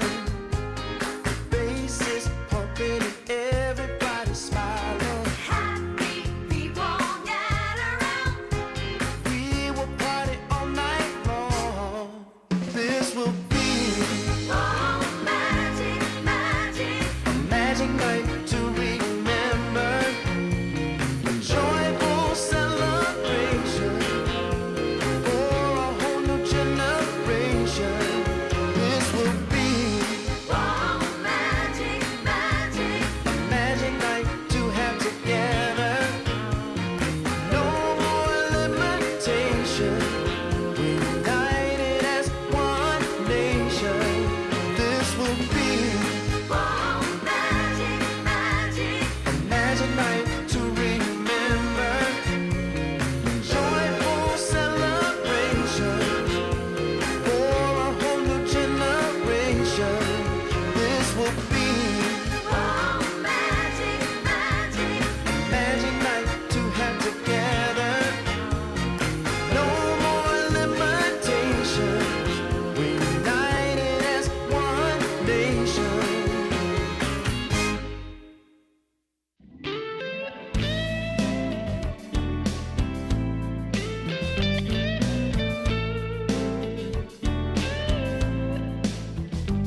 take away the pain.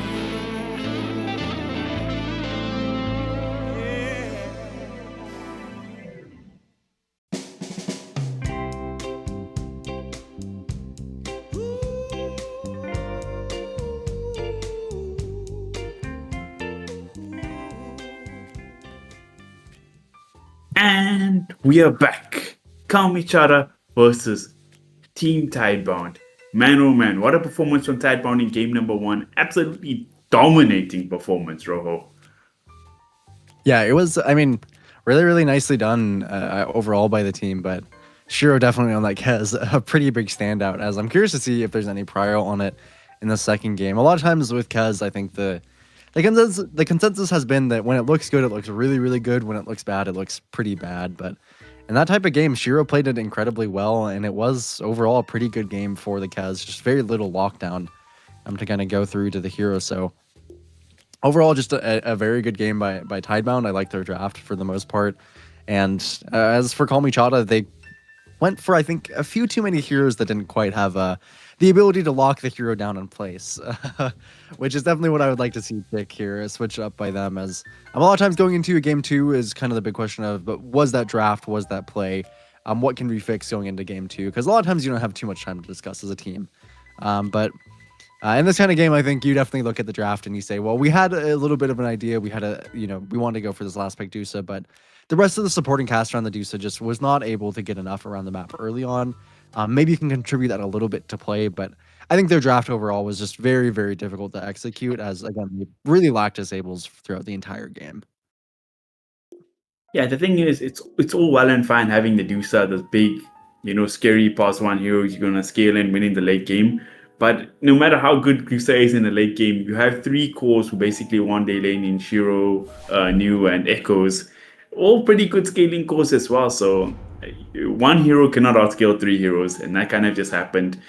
And the supporting cast for the side of Kalmychata just really had a rough game. Anku in particular didn't have a game at all.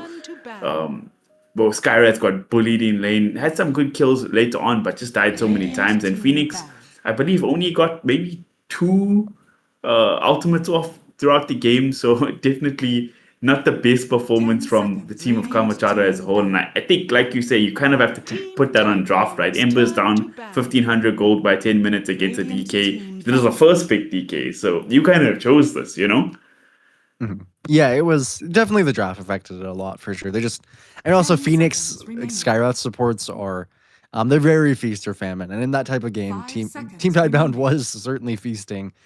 So playing as Phoenix or Skyrath into a really farmed Kez is super miserable. That is just the reality of it. Regardless of what you think of Kez or how balanced you think the hero is, a farmed Kez is probably one of the biggest terrors in the game right now to any form of supports, especially those who are low on net worth or especially low armor supports, like Phoenix and Skyrath. So really just had an incredible time on Team Tidebound. But again, I do think a lot of it calls back to draft. Even I think getting that Abaddon and then you getting that Doom. That Doom performance, I think, was very, very good by New. I think he did, as you said, in China, it's a lot of Doom that we see in general, even when the hero maybe isn't as popular. But New just showcased why that hero is so, so potent. If you can get it off to a decent start and get it running, as he was just speeding around the whole map. I think he had really good impact with his itemization. And a little bit of a switch up here. I mean, not from Team Tidebound, as they went straight back to the DK here, Chick, but Dawnbreaker to come out from Kalmychata. Well, I mean, a lot of the focus was on Shiro. The guy did go 15-0 on the Kiss, but Echoes had himself quite a game in the DK as well. I believe he was 13-3 in the previous game as well, and dominated his lane. So it's kind of a challenge from Tidebound. You had no answer to this Dragon Knight first pick before. Can you do it now in game number 2? Let's see how it goes. Well, I hope Kalmychata can put up a bit of a fight against it, Yeah, the Dawnbreaker is one that is quite interesting. Again, if we go back towards like TI, a little bit before TI, a little bit post TI, Dawnbreaker was definitely like kind of the go-to hero. Is very, very often heavily prioritized in that first phase, but nowadays maybe not as much. A lot of teams I think have gone away from it. There are certainly a lot of ways to deal with the Dawnbreaker.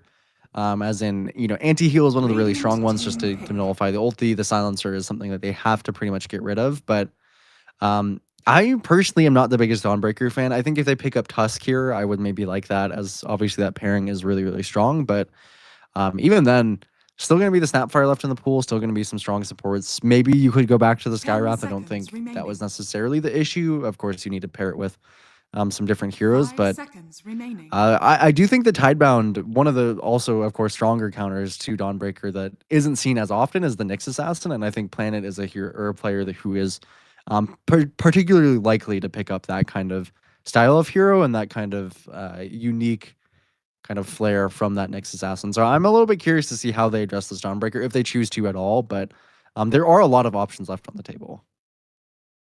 That's for sure. Nyx Assassin can also play up with Dawnbreaker, but then again, it's just a very difficult hero to play in lane. I do feel like I get your vibe on a Dawnbreaker because like prior to TI or at the beginning of TI, everybody was like, "Oh, Dawnbreaker is so broken. You just rush the eggs and go refresher. It's infinite healing, yada yada yada." But as the tournament progressed, you just saw less and less of 10 Dawnbreaker. seconds Felt like remaining. it's very predictable playstyle and is very strong in the lane, but also 5 if seconds it doesn't have a remaining. good lane, similar to like your Doom, it can have quite a difficult game. Impact Yeah. not as good as it would as like when it snowballs, and also when it does snowball, it's not a hero that can like sort of carry from the offlane. Like if you are Lycan, for example, you like smash your lane, you can just 1v9 the game, where Dawnbreaker kind of just sits like a weird middle ground.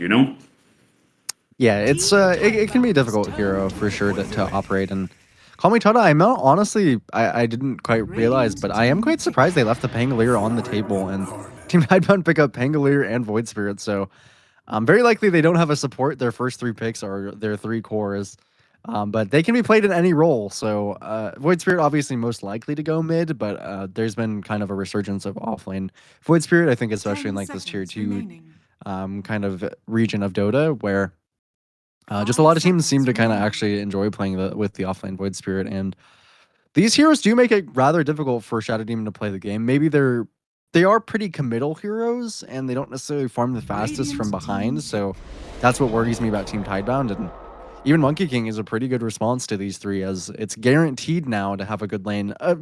Presuming that we don't get some crazy support Void Spirit, which I'm not necessarily expecting. But though getting the remaining. Pangolier, I think Team Tidebound is probably very happy about, as Kalmychata in their last series, they got 5 Pango all 3 seconds games. remaining. This time around, not so fortunate, or at least not opting to do so. And this Pangolier hero definitely, I think, has a pretty strong place in the meta.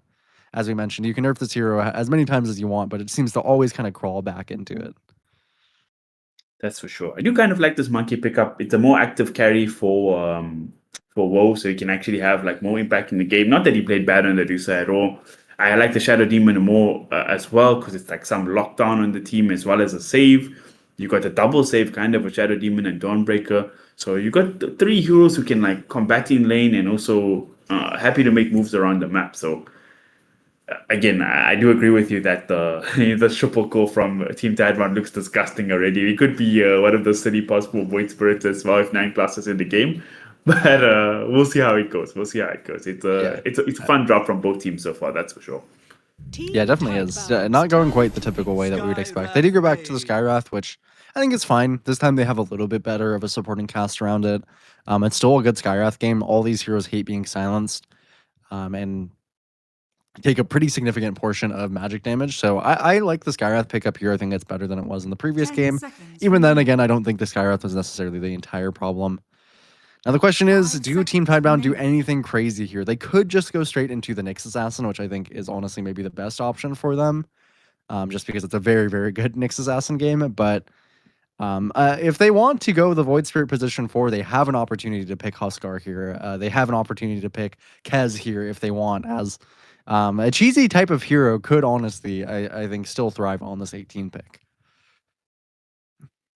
We'll see. They did ban out the Phoenix on the side of Tidebound, so despite it not having the best game last time, they're still respecting the hero. Jakiro banned out again. So obviously that's it for the support bans, because I already got their 2 support bans. We'll see what the final hero is going to be. It could be a mid monkey. It could be a carry monkey. How we even see pause 3 monkey as well, but that's very unlikely with the Dawnbreaker. There's still a lot of mystery left in the draft with the final pick. I do hope they prioritize the mid lane for the final pick because I feel like Ethereal had a really hard lane against the DK last time round, and this time, want to give him a chance to have more impact in the game as well.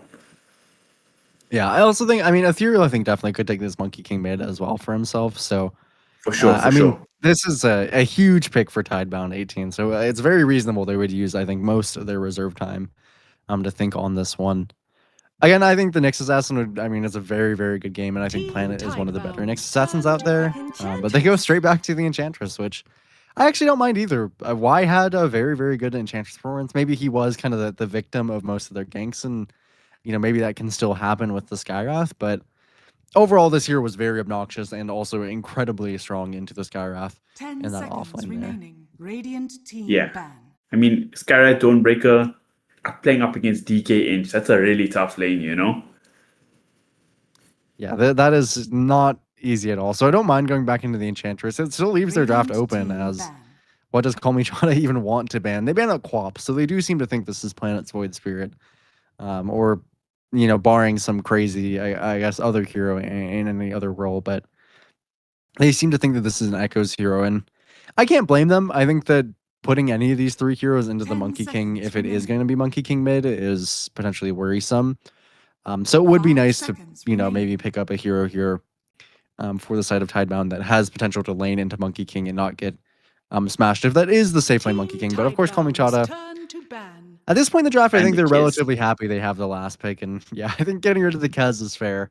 Still Huskar left in the pool. That is a hero I think really, really heavily to watch out for, but it might be too hard, I think, with Kalmychata having that 24 pick. We'll have to see, of course, what they do kind of end up with. As again, 10 they might just pick seconds something for remaining. Planet, something along the lines of his Nyx Assassin, something like his Rubik. 5 seconds I think that would be remaining. reasonable, but I think that banning out these heroes, the Kezes, the Quaps, is maybe honestly a good idea from Kalmychata, just to avoid, again, getting cheesed in any sort of way. On the topic of Husker, is it not possible for Kalmychata to go for it themselves? They could. Yeah, no, I mean, it certainly is possible. I think it does add a little bit of awkwardness to their draft, but they would obviously be so aggressive that I think it's certainly Tidebound's worth it. turn So to pick. Team Tidebound, they do ban it. Okay, so they're not going to pick it for themselves. They've got about 30 seconds here to pick up anything for themselves. I am really, really curious what they're cooking up here for the Same. side of Echoes. Radiant Or, I mean, for team anyone here. And they go for Puck. So it is an Echoes hero. And it's Puck. It's, I mean, going to be pretty decent against the Monkey King. Maybe not, honestly, the best matchup ever for the Puck, but still pretty serviceable. But Puck is pretty hard in the Skywrath sometimes. So I'm almost a little bit surprised that this was the hero 10 that they landed seconds on. remaining. Yeah, especially nowadays because pucks don't really like to 5 go seconds defensive remaining. items anymore. Like pucks don't really buy Yule Scepters and stuff. They just go for the Witchblade and Blink and stuff. Even into like silencers and things. So the instant silence of Skywrath, if you ever get it on him, he can really punish that. Monkey King can get the shard, he can jump on a couple of it really, really quickly to combo up with the Skywrath. So it's a interesting proposition, yeah. Now the last It is- pick, what's going to it's tie it very all together? Yeah, I'm not exactly sure for Kalmychata. I mean, probably I would just go for a safe laner here. I think having the Monkey King, I think, is a perfectly fine matchup into Puck. You're not a ranged hero, so you don't really care about that extra kind of regen coming through. So what is the safe laner for Woe?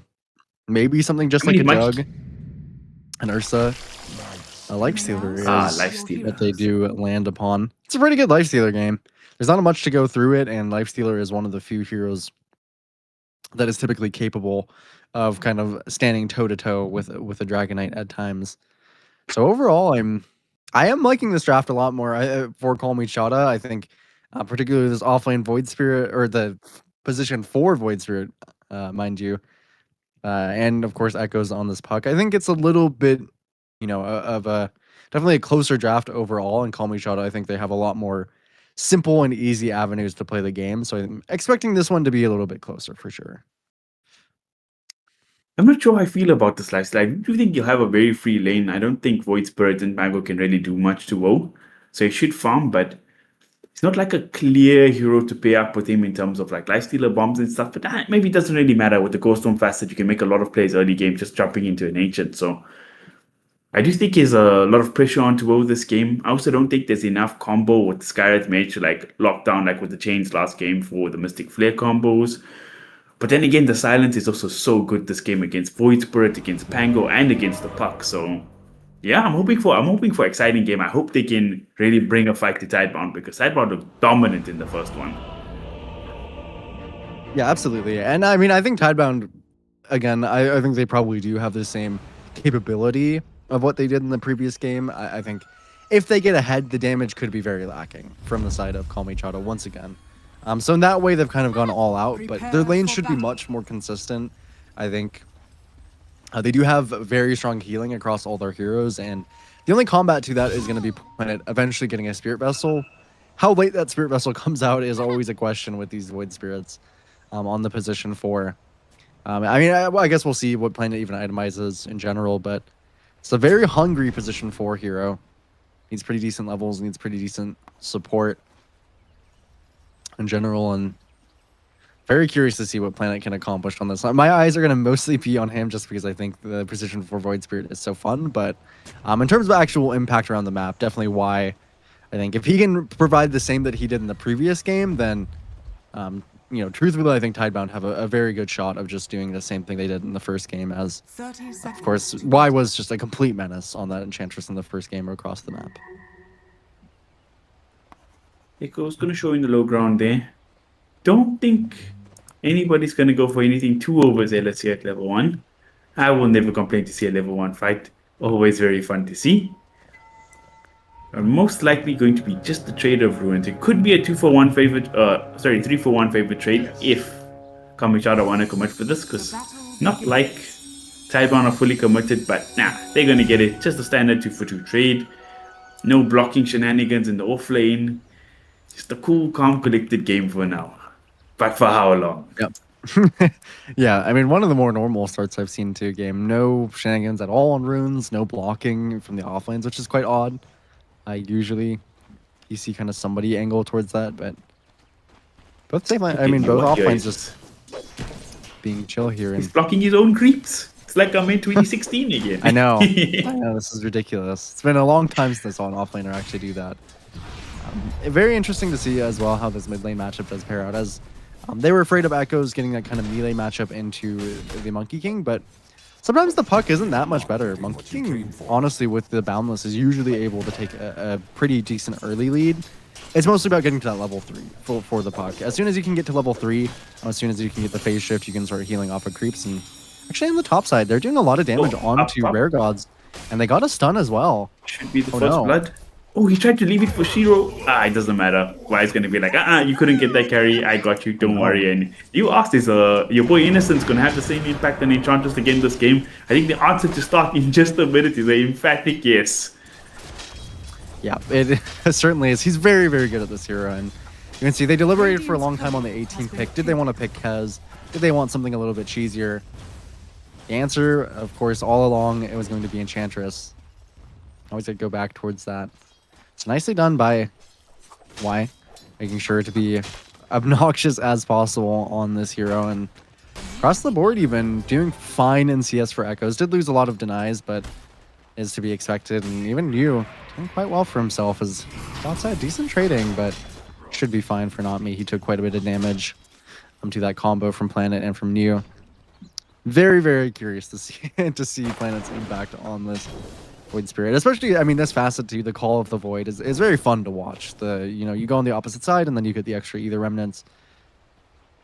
Is in general just kind of a silly. I was a hater of Pause for Void Spirit initially, but I think I've come around now. It just seems like such good vibes, okay, Paravision do a lot of funny things with it, with the way they're always just playing the map, but like you say, in the game with this facet, it can do a lot of quirky things.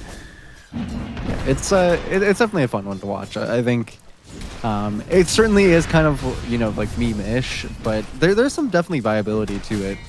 As this hero can create a lot of chaos in the fights, and you're very, very kind of you can itemize in a lot of ways for this hero. If you hit your levels, you can honestly do a lot of damage. In some ways, it makes a pretty decent amount of sense for it to be the what position you play the hero in. I think offlane is maybe my favorite for the Void Spirit right now, but position 4 is definitely creeping up there. at least in terms of fun, I agree. You know, very good vibes here. There's no way to really play position 4 Void Spirit and have a bad time. Just gonna press your buttons and jump away. But another one of those games here, Chick, where it's the early game is relatively Radiant's quiet. courier has been killed. About to be pretty All much right, to be expected. I'm feeling nostalgic for my man Knoxville. You want to hear a stat, Rojo? I would love to. Just Lay it to on give me. you a perspective of just how hard Anku got dumped in the last game stream. He had less last hits. He got 11 last hits at 2 minutes 59 seconds this game. He had 11 last hits 7 minutes in the last game. That's how bad it was. So off to a much better start for the side of the Radiant this time around. Anku, he's ready to play. He's like, I have a game, boys. Keeping up with the Dragon Knight handedly well in farm here, actually. Yeah, it is definitely nice for Anku. He's got a much better game ahead of him. And he's actually going on to Y. I think they have the damage. Oh, the huge main one the from Lotus. Y. Oh no, Regards, I don't think he's not fast enough. He will get vision soon, so maybe that concussive shot will give it to him, but it's actually boots from Y, so I think he's fine. Oh. They got his It's chasing, very though. slow They got chase. the one. Yeah. Wow, that Lotus was really, I really think clutch Enchantress from with the Shiro. boots. Yeah, nicely One of done the by few Shiro. heroes Like that can outrun Scarrath Mage. Yeah, no boots yet either, as well from the side of Rare Gods. Not really the first item you want to go on Skyrath typically, so not able to catch Y. Does mean that things remain relatively calm, cool, and collected here in this game. Mid lane is probably the most difficult lane for the side of Tidebound right now, but Echoes is actually up in net worth from Ethereal, just not really having to spend much regen on this hero as Puck again with this Puck-ish innate. I'm sorry, is you just have so much regen that sometimes it's difficult, even as something like a Monkey King that doesn't proc it as much, to push this hero out of lane. So Echoes, I mean, still doing quite well for himself despite maybe a couple of deny difference. And honestly, Woe and Anku are struggling, maybe not as much as they were in the previous game. I mean, definitely Woe had a good game last time, but struggling overall as News ended up top of the CS on this Pangolier, and we've talked about it. Pangolier, not a hero that you want to give a super free game over to. Yeah, this is one of new signatures. I feel like the minute he burst onto the scene as an offlane player, this is one of his core heroes. He's always played like a very team-oriented build, going for the auras and stuff, and it looks a bit better than last game. Before we get to that, they're going to make a move onto Shiro top. This would be a big killer thing. He brings down the DK. He's kind of caught in no man's land. They should get him, but Shiro duking for the moment, making so much space, but eventually he'll get brought down. But even with that, Rojo, they're down 2k net worth in 6 minutes. All 3 cores is all for the side of Tidebound. Yeah, I mean, Tidebound is just playing the laning phase very, very nicely. I was watching his CS a little bit for bottom there, and he's just kind of out CSing Woe here, just slightly more damage because of that universal one for these early stat items. And so he's just been doing very, very well for himself. Even this new age kind of Pangolier is more plays towards shield crash, which means you're very sustainable in lane. You have pretty good wave clear here at level 5, and very good trading and harass potential as well onto Woas. They're actually looking bot side. Have the Rolling Thunder. Woe's going to use the Rage. New kind of faked out the Rolling Thunder, and it might be enough to get him. Not Me gets kind of a save here, but I don't know if it's going to be good enough to save. Oh, New, no fear with the shield. He's just going to dive the tower. He brings on Lifestealer, and Not Me. He's about to follow Planet. Remnant? He's got the ability. The Remnant comes out, and that's a 2-for-1, or 2-for-0 rather. 3 kills across the map.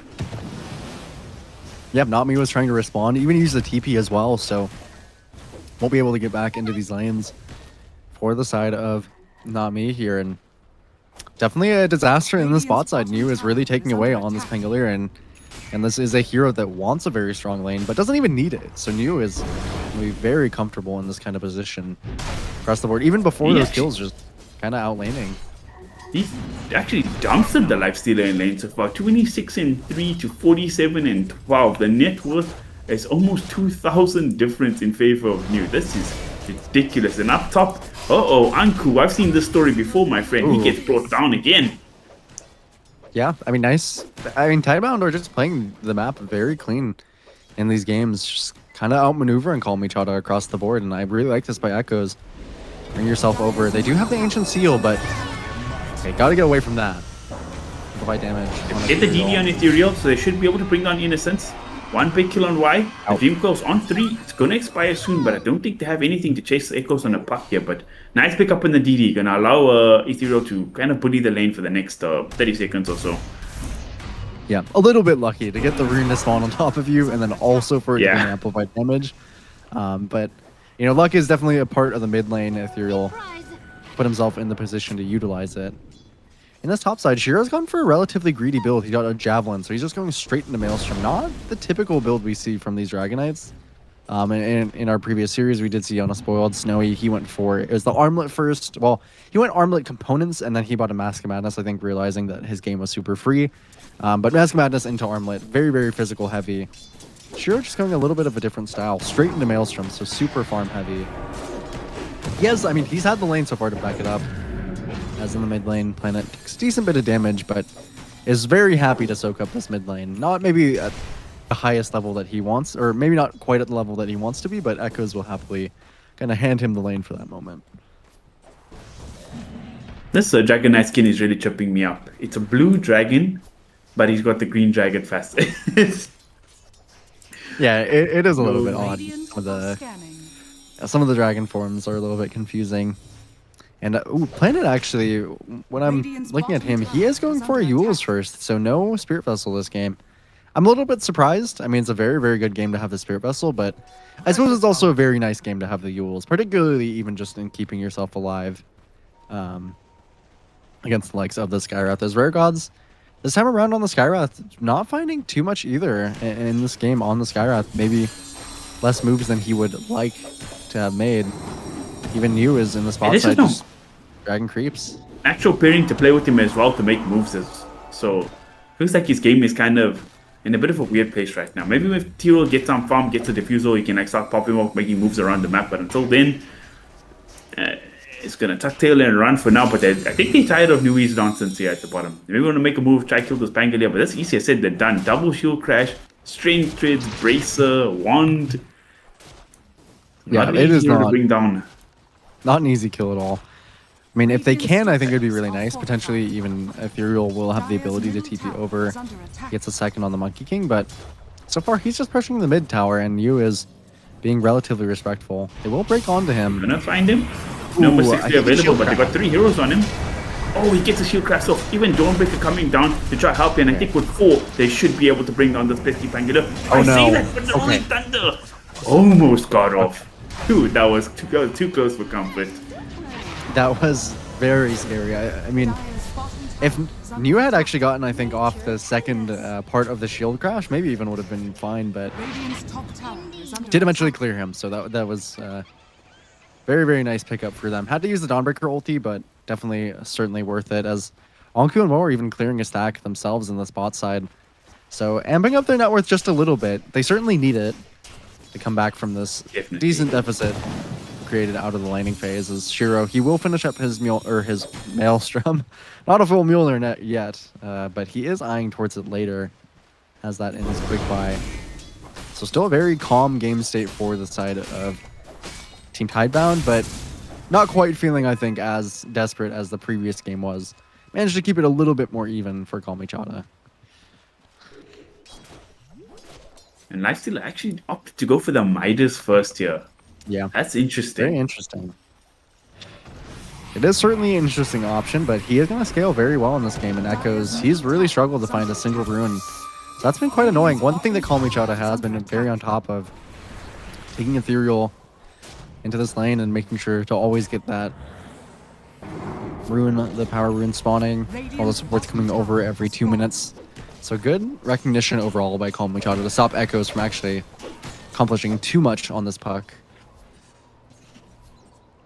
Yeah, Ethereal Echoes- having a much more stable game this time around, not feeling forced to make any move, just standing in this mid lane farming, and it's actually pushing the tower. Planet is wrapping around the TP from Pango as well, but the Dream Coil, it whoops! What a nice shot from Ethereal, and now he's trying to get his ulti off, but the silence is there from the puck. Ethereal in a weird place now, but he gets off his Jinku stacks, but he can't get a stun off to heal up at all. He's caught in a bit of nervousness now, And hiding really guard. between his soldiers, and in the backlines, New That's locking down the awkward. supports. Good But silence. he's actually dropping super low. The silence, so much damage coming out in return. Kalmychata turning this around. They bring down Pango, looking for Shiro. He's got no Dragon Form anymore. Can they chase him? Getting Ethereal, Jingu. he's making the moves. The Hypnotize, really good from Planet, throwing things down. There is the Remnant, but they get got it. Shiro in the end as well. Huge kills. And the Ghost Storm. Right, they're running through. Couldn't get the leash on anybody, but it doesn't matter. They bring down 2 huge cores as well as the mid lane tower. Kalmychata came to play here in game number 2. Has fallen. It was really awkward from Tidebound. Just didn't quite land all of their spells. That Dream Coil at the beginning. Echoes no Witchblade yet, so kind of low on the damage. Just overall, a lot of value from Air Gods. He didn't get gone on, so he didn't die. Honku providing a lot of healing as well. Just playing their draft quite nicely, and Tidebound maybe fumbling kind of a few things that maybe they wouldn't normally. So ends up in a pretty good fight, and now they've set the net worth back just about to even, as well as with all their scaling items as well. Whoa. Meanwhile, he did come over with the Gore Storm. He collected the tower, he collected a wave, but now he's comfortably back in the jungle with this Midas of his. Yeah, it's kind of weird that he went for Midas. I mean, as an old school lifestealer player, this is a very normal, but the Radiance is kind of your farming item as well. So it's a bit weird, but maybe he just feels like he was getting pressured a lot. So maybe when you have a tough laning phase, you get into that sort of mentality that you're behind and you need to catch up. But I feel he was like halfway there. You had 2,200 gold when he bought the Midas. Like he put it cash. Yeah, it's I mean, I guess he just had the golden felt like he would do it, but honestly, I think the weirder build is probably Shiro's just full Maelstrom. I'm not quite sure what made him not want to go for this Mask of Madness Armlet type of build, as I mean, maybe it's just because they have the Shadow Demon, and I guess he feels that he can't use the Mask of Madness buff there, as it will get purged, but I don't know, I'm not sure that I quite buy it, as I think the physical damage just coming out from those would be kind of overwhelming for the side of their draft, but this will farm faster eventually. It's a little bit surprising to me. Still a pretty good game state for the side of Team Tidebound, especially New is still having a very good Pango game, but unfortunately for him, there's a pretty decent while before he can actually deal with this Ancient Seal from Skyback. Hero making the move up top here. He's got his Diffusal Blade. He's sitting at 11 level. He's very strong with this Monkey King, and he's played a phenomenal game so far. Can he find a victim here? Or he's just going to casually walk into the tower. He's going to show himself. Now he backs away. Did finish the shard, so this is a very big point in the game for the position for Void Spirit. Now, I mean, it becomes much easier to use your Ether Remnant, but it also becomes an incredible farming tool. It just kind of sits there, it doesn't draw creep aggro, so you can end up getting you can just kind of slowly farm creep camps. You get a lot of net worth actually off this Void Spirit shard, but for the time being, still not the most effective fighter, as Ethereal, as you said, a lot less pressured in this game to actually accomplish things, so he's just been playing a little bit more comfortably for himself. Has managed to get this tier 1 tower as well. Kalmychata now officially the ones getting some pressure around the map, and even in this game kind of slowing down the presence of Y on this Enchantress. So a little bit of a quieter performance from him. Yeah, that's a big thing. It's like if Snake King is S tier, Enchantress Y is like A+ tier. So it's a very big deal. And they're gonna smoke down bottom. They take the Twin Gates, and now they're gonna go into the mid lane. Not willing to go up the high ground, but they might still find stragglers coming through mid. Not easy Not kill. catching anything. Down, So but a little. Yeah, this time Y did get the best of them. A little bit of pressure over from the Wild Wing means that they have to break the smoke. So for the time being, I mean, Tidebound, they're perfectly happy to just farm. But, I mean, Kalmychata, they're kind of calling their bluff and saying we are also perfectly happy to farm. Ethereal working towards that BKB, working towards that Radiance on Woe. And he's going to get to it at a pretty good time. Even Shiro, he finished up. They do see Echoes. Oh, that's a simile, but... he does have illusion. He does have illusion hero in case he gets silenced. Oh, got the silence. Oh, yeah. He did the spell. Even has Dream Coil. Meanwhile, Oh, it's on the silence is Air there Gods. onto the Monkey King, and he's taking a lot of damage. But now he's gonna finally throw out the ulti. Anku coming in clutch, but not enough to save the Shadow Demon. He tried to save Air Gods instead. Knew he's still surviving it in the background. Uh-oh, they find this Scarlet Knight. He gets mounted. They do bring down Innocence, but is it worth it? 3 heroes are probably gonna fall here. And Ethereal, he doesn't want any more of that smoke, but the Illusion Orbit sees him. Monkey King. Ooh, that was close, my friend. That was Oh, and they awfully didn't deny close, the but tower. Feels bad. That is... I mean, that was a really awkward timing. Woe was not there to help at all. Maybe, I mean, obviously he can't very much with his item build, but that fight just broke out in an awkward way, and Echoes Uh-oh. are going on to him, but Hero's in a Ethereal. weird place. He doesn't have stun for another 2 seconds. He's getting kited up so heavy, but now the stun comes out. He smashes down the puck. So even if he dies, it's a 1-for-1 trade at the very least. And now Shadow Demon gets to back him up, kiting up Shiro for a moment, but that Dragon Knight damage to the full Mjolnir is there. He brings down Monkey in the end.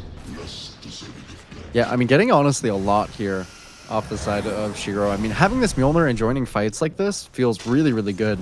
I wouldn't expect Shiro to be so strong in these fights, but he's been completely unchecked. So just, I mean, very nice from Tidebound recognizing that they can fight this, and from Kalmychata, a little bit of awkwardness. Not really any item they had to fight around then. They were a bunch of components, so going for that pick-off. Maybe with the Ags from the Dawn, it felt like the reasonable thing to do, but didn't get the most value out of the Solar Guardian. It kind of saved Rare Gods for a moment, and then from there wasn't able to get anything else, and Mew straight on to Not Me. Uh-oh, Mr. Shadow Demon. Gonna try for a bit, but just delaying the inevitable. Even with the new, bro, even with this DK who's been hard farming Mjolnir first, and with the minus Radiance Lifestealer, New is the most farmed hero on this Pango. That is a monster performance. Yeah, I mean, this is a great hero as well to have this extra net worth. You do farm fast with those kind of flash farm spells, but having that extra little padding means that he could go for the shard, gives him some extra kind of safety in these fights. Once he gets into that Ags, these are, again, low armor heroes. I mean, Rare Gods, he's sitting at 1 armor on the Skywrath. If he ever gets caught by this Pangolier, especially once the Ags is done, it is going to be wraps for him, but does this mean that, whoa, he's been given time? He didn't join those fights earlier, even the awkward fight. So he has his Radiance, and they see Planet. Oh, they get a silence onto the Void Spirit. This could be a big pick-off. They find Planet. Planet surviving for a moment, but he does get brought down in the end. So now they have the numbers advantage here for the Tormentor. This is a well-timed pick-off. And they were the ones getting smoked into their Roho, so this is huge. Dire Ward gets dewarded as well. Planet, I mean, played that one a little bit odd. Didn't quite want to Yules right away. Ends up giving the shard to Rare Gods, and he's extremely happy to get that one for free. It's all about getting out, and it looks like they will get out scot-free for the moment. Echoes is going to look. They're a little bit low from doing the Tormentor. Does have the blink, but not able to actually commit. And yeah, this is a very, very nice shard to get onto the Skywrath for free. Now he's going to have the Kaya plus the shard. We'll be able to farm very efficiently on the Skywrath, maybe get into some actual items here that we didn't see coming out in this previous game. Getting this Ghost Scepter, getting anything else to kind of kite out New will certainly be helpful. As now, I mean, off the back of that Tormentor, set the game right back to even. Just about a 1k lead for Tidebound, and it's not too impressive when you compare it to their last game. No, for sure. Last game was straight up domination. At this point, they were over 10k up. This time around, Lifestealer, he's come back into the game. The Midas starting to pay off. He's now top net worth K. He is tied basically with like just 20 gold separating him and DK. But they're in a good position right now. He's got that Yasha with the Radiance. He's level 14. Not an easy hero to bring down anymore. 4 points in Rage.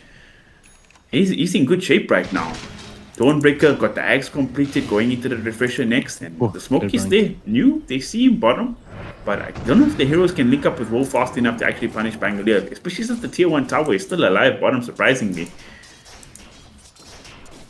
Yeah, the smoke missing would feel a little bit sad, but either way, they should get an objective off of it. Yeah, I do think Lifestealer can just go hit this tower. I don't think there's much to punish him, especially with the Dawnbreaker with Axe and the Shadow Demon behind him. He's a very, very difficult hero to bring down.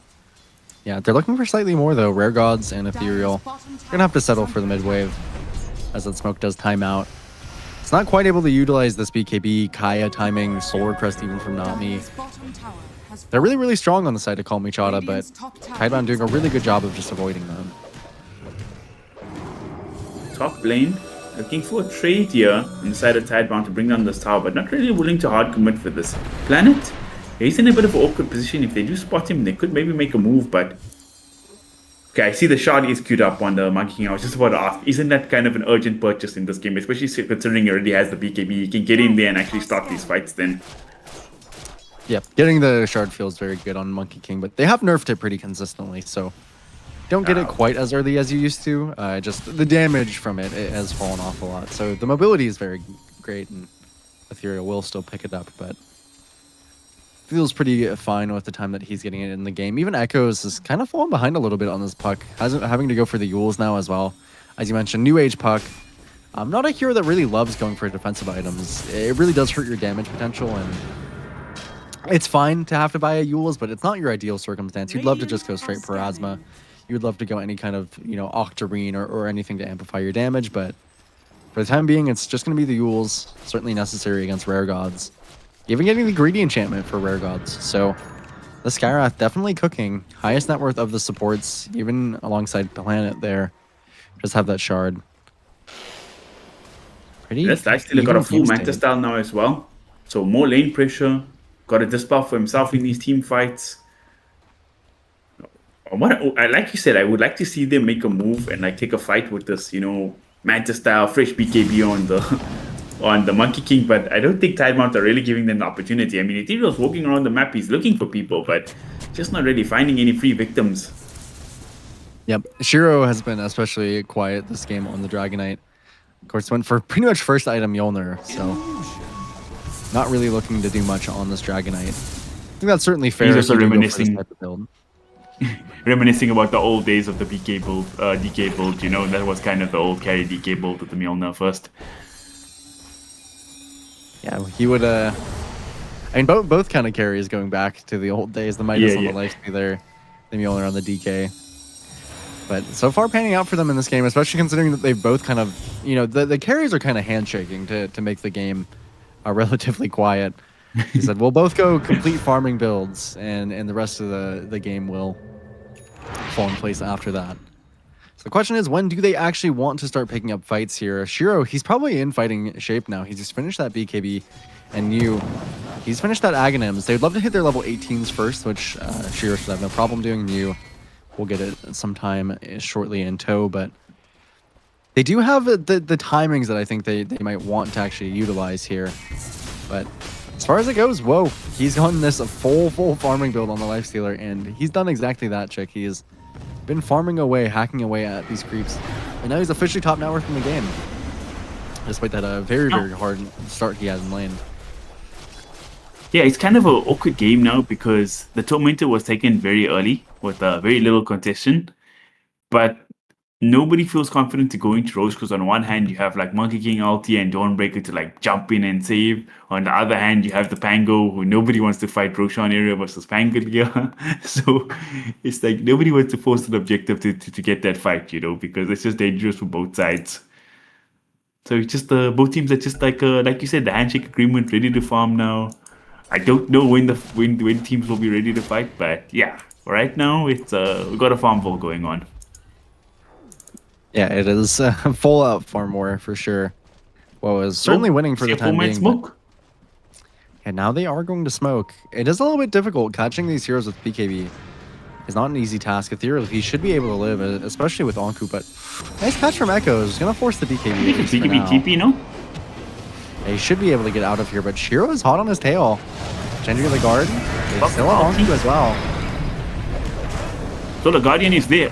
The Dawnbreaker's in. A lot of They damage. kind of trying to bait them in, but there's just not enough response in time from Kalmychata. But now they get the silence onto the voice spray. He does have the use to keep him going. The ulti, Mystic Flare is there. He dodges it completely, and now Skyrat in a weird place. He might be the first to fall. No buyback available to TP in, and again they're not really fully willing to commit to this fight. Like, yeah, they Dawnbreaker ulti in. Monkey King didn't TP out to try bait a fight, and now actually they're gonna go. They're gonna smoke. It's a fake back. Alright, let's see if they catch anybody. Eul Scepter gonna be off cooldown now in a second, but they have the stun, they have the damage, the bash is there. So it's a 1-for-1 trade on the past fours here. And actually, they're pinging out the Roche. They're feeling comfortable to do this. And I tend to agree, Shiro's bottom. Does he even have a TP? No, he does not. This is a free Aegis here for Kalmychata. Oh man, I was doubting. We complained there was no fighting, and they responded in emphatic fashion. Taking this Roshan very fast as well. A nice little trick there from Not Me. Disrupts himself.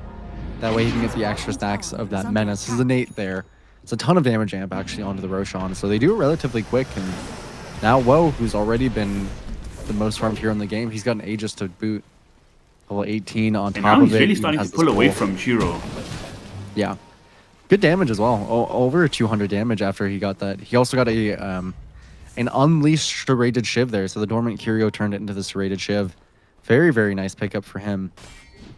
Will have incredible damage on this lifestealer, but it is another smoke up. Bro. They've been using these very freely. He does have BKB. They're Shiro. gonna spot him here. I think Shiro's gonna jump in first, and he gets the insane jump Got on the crit. Skyrat. That's 3 hits. He's dead, but now he's in a weird place. Yes, he gets the BKB off, but the physical damage is immense coming out here. He's gonna survive on a slither of HP. Chasing on Lifestealer a not Ethereal. close enough to his team. They lost 2 supports here. Lifestealer, whoa, he's nowhere to be found. That's the Aegis Yeah. carrier now. Oh, BKB is no. gone on Monkey. It's a disaster, Rojo. It was looking so They're- good for them. What happened? I mean, they're just not on the same page as well. I mean, yeah, this has really been a struggle for them. Actually getting Woe to show up and commit to fights has been a struggle, and Echoes Can he get a wanted bash to get on this Echoes? wanted to get this with them shred so bad. No bash. Echoes got lucky there. If there's a bash, that could have been really scary. It was close. I think Echo was calculating in his head if he could be greedy there or not, but really no point, as he didn't get the Wisdom Shrine. But they have managed to kind of find these fights, and again, Woe just not being able to connect over, or choosing not to, in these fights. Kalmychata not on that same page, and really nice recognition as well by Tidebound just to kind of fight into it. As now they're going to finish some really key items for themselves. It's going to be soon an Assault Cuirass for Neo. Interesting item on the Pango, but certainly one that fits into their playstyle. And full Daedalus at level 20 as well on Shiro. So this timing, he's about the same net worth after that fight that they won as Woe, and he has really good items to kind of fight into Woe. There had to be a miscommunication or something, right? Like, he told his team, yo, I'm going to farm bottom, I got no TP. And they're like, go, go, go, go, go. Otherwise, I see no reason to take that fight. If you put the Aegis on the Monkey King, maybe then he could have stalled, dove in, and then Woe could have like linked up after. But the way things went, I mean, you have all your net worth basically on the team. Not there. And now New just going to do the Rolling Thunder TP out. He's fine. No Bane Grip or anything like that. Looks like they still want to kind of make a move now that the Lifesteal is actually with the team, pushing the tier 2 to force heroes back. But look at bottom, they're shoving in bot lane, they're shoving in mid lane. On the side of Tidebound, it's not an easy time to threaten for Kalmychata now. Yeah, they haven't found very much off of this Aegis. Full Abyssal Blade for Woe. He's still incredibly strong, granted, but Tidebound as a whole are feeling very, very good about the place they are in this game. Even Planet, he's eyeing, by the way, an Octarine on this Void Spirit support. Did get his extra either Remnant damage, which feels really, really strong onto the support Void Spirit. So kind of starting to cook up on both these position fours. I suppose Rare Gods, he's also rather happy to be playing with Skywrath in a slow game. Finally might clear up a tier 2 as well here. Check onto Lifestealer with his Aegis, but that's all they get is one tier 2. I don't think Tidebound is going to feel too upset about it. Buckshot bottom. Huge creep wave coming in bottom with the Siege Wagon. Does it feel like Kalmychata is confident to TP there? Oh, they're just going to go for the Tormentor. Maybe willing to give up their Rosh. Actually, creeps are gone. Okay, that's fine. That's a free Torm for them. Shadow Demon. Tormentor was very nice, and Shadow Demon, very, very, very good shard. Especially to the likes of this team. There's a lot of things to purge, actually, across the board. Particularly, could be quite annoying for Planet. Could be rather annoying for Echoes as well, not being able to silence the heroes that he wants to. Well, he's running deep. I mean, he's not really with his team this time either. So needs to be a little bit careful. Does have the backup of Anku whenever he wants it as Anku. He's only about 400 gold from the refresher. Maybe not the most farmed on this Dawnbreaker, but in a much, much better state than he was in the previous game. It's only Almost 2k about net level worth 20 difference as well. between him and the Pango this time round, so it's not too bad considering 30 minutes in. Yeah, definitely a up lot there. easier. But This would be a This huge is a find really on good Saturday Tidebound. If they find Anku, there's no save for him. He's the save. yeah, they do Oh, see DK. him. Well, pops it early, but they know exactly where Anku's going to go to. Uh-oh. And He's going to get fouled and Damn he's it. going to get busted the hell down. That's just crazy. This DK is hitting so hard with the Pango behind him. yeah, that's a little bit of a difficult play to read, but Anku just maybe need to be slightly more respectful around that timing. This He's looking And he towards was the on the pressure. No defensive furthest item. camp in the map. Like closest Yeah. to the base he could have been. I feel like he was like, guys, I'm farming the safest place on the map. It's fine. Yeah, and a good move by Tidebound. I mean, that's the best hero that you can possibly sure. catch. Is the Dawnbreaker, as you mentioned. That is the save. So now it means that they'll clear up that tier 2. So the tier 2 they lost during their Aegis timing now have recovered it. They might even look for a second one in the mid lane. Buyback is available for Anku, but he really doesn't want to use it, so they're likely to just give this up. And still Kalmychata not really engaging in many fights here. 9 kills at 33 minutes here, Chick. They have really not opted to fight very much, and does mean that Woe is incredibly farmed on this lifestealer, but the rest of the team is suffering a little bit by proxy. On one hand, I want to give, Tidebound a lot of credit for like playing the map well, dodging fights, etc. But I don't feel like Kalmychata were really that desperate for fights. You know what I'm saying? Especially the lifestealer. Like he went the Radiance first. He gets there. He's just like not very eager to join the fight, and we haven't really seen a full 5v5 fight since he's really come online this game. So kind of disappointing on that front. It's not like the game is over any stretch of the mean. It's only 4k network difference at this time of the game. It's just, there could have been more that happened. I don't know. It's fine. Maybe we're going to go to 60 minutes and we'll see some Ham of the Undying fights or something like that. Yeah, I mean, I can definitely understand kind of where Woe is coming from, but I agree that I think he could have definitely joined a lot of earlier fights. And in this game, he's really allowed them to scale up very significantly on Tidebound as well. So now they're getting, I mean, they already got some of their best timings, but Echo's now finishing an Aghanims on the puck. That's going to make the life really difficult for the supports. He did finish up that AC for himself. He's eyeing a Nullifier just to make life even worse for Rare Gods if he ever does find him. Chiro finished a Satanic for himself with a lot of items coming through for the side of Tidebound. And really the biggest one that they got on the side of Kalmychata was the Refresher for Anku, but the Refresher is not necessarily guaranteed in this kind of game. If you use the Solar Guardian early and you get gone on the second time, sometimes it can be hard to utilize that second ulti.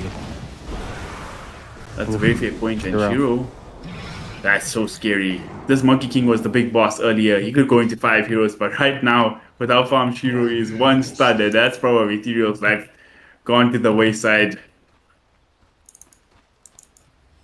Yeah, just Tidebound, as you mentioned, playing the map overall quite nice. They are making it difficult for Kalmychata to find what they want to, and off the back of that AC finishing, they will smoke on the side of Rare Gods, bring Ethereal into it as well. Abyssal Blade even finished for Ethereal. The burst potential is extremely high. Because has an ace and they burst him in the time. How to get on top of this puck is the question, though. Yeah, I mean, they don't really I think they will be able hero. to. Ooh, good blink. Monkey King just short. So clean. Wow, that was really dicey for Echoes. I mean, if he didn't make that exact set of moves, he would have been caught by 1 stun and he definitely would have gone down.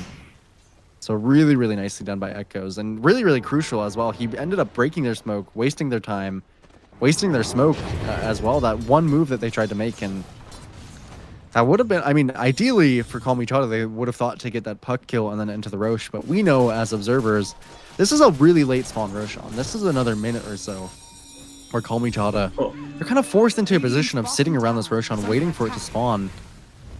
And they're actually under vision now. He did infest inside of the Monkey King. There is a smoke from 5 minutes smoke. This vision is so good from Y. This fight is going to be so easy. Rare Gods, he's going to get bursted to start, but this could be a good way for them to initiate the fight. Shiro has a DD, but can they burst him down in time? This would be huge. Can they kill the dragon? I guess they can. No BKB, no Satanic. That's a dead DK. We're going to get a buyback onto the Shadow Demon now. Now in the background, Yui just trying to kite up the Dawnbreaker. That's not really worth it. Yes, you kill the supports, but they buy back on both. And now they're going to try for the Spangler. Do they have the damage to burst it down? 1 bash should do the trick. They get the bash. 2 bashes. In fact, and they kill the Pango as well.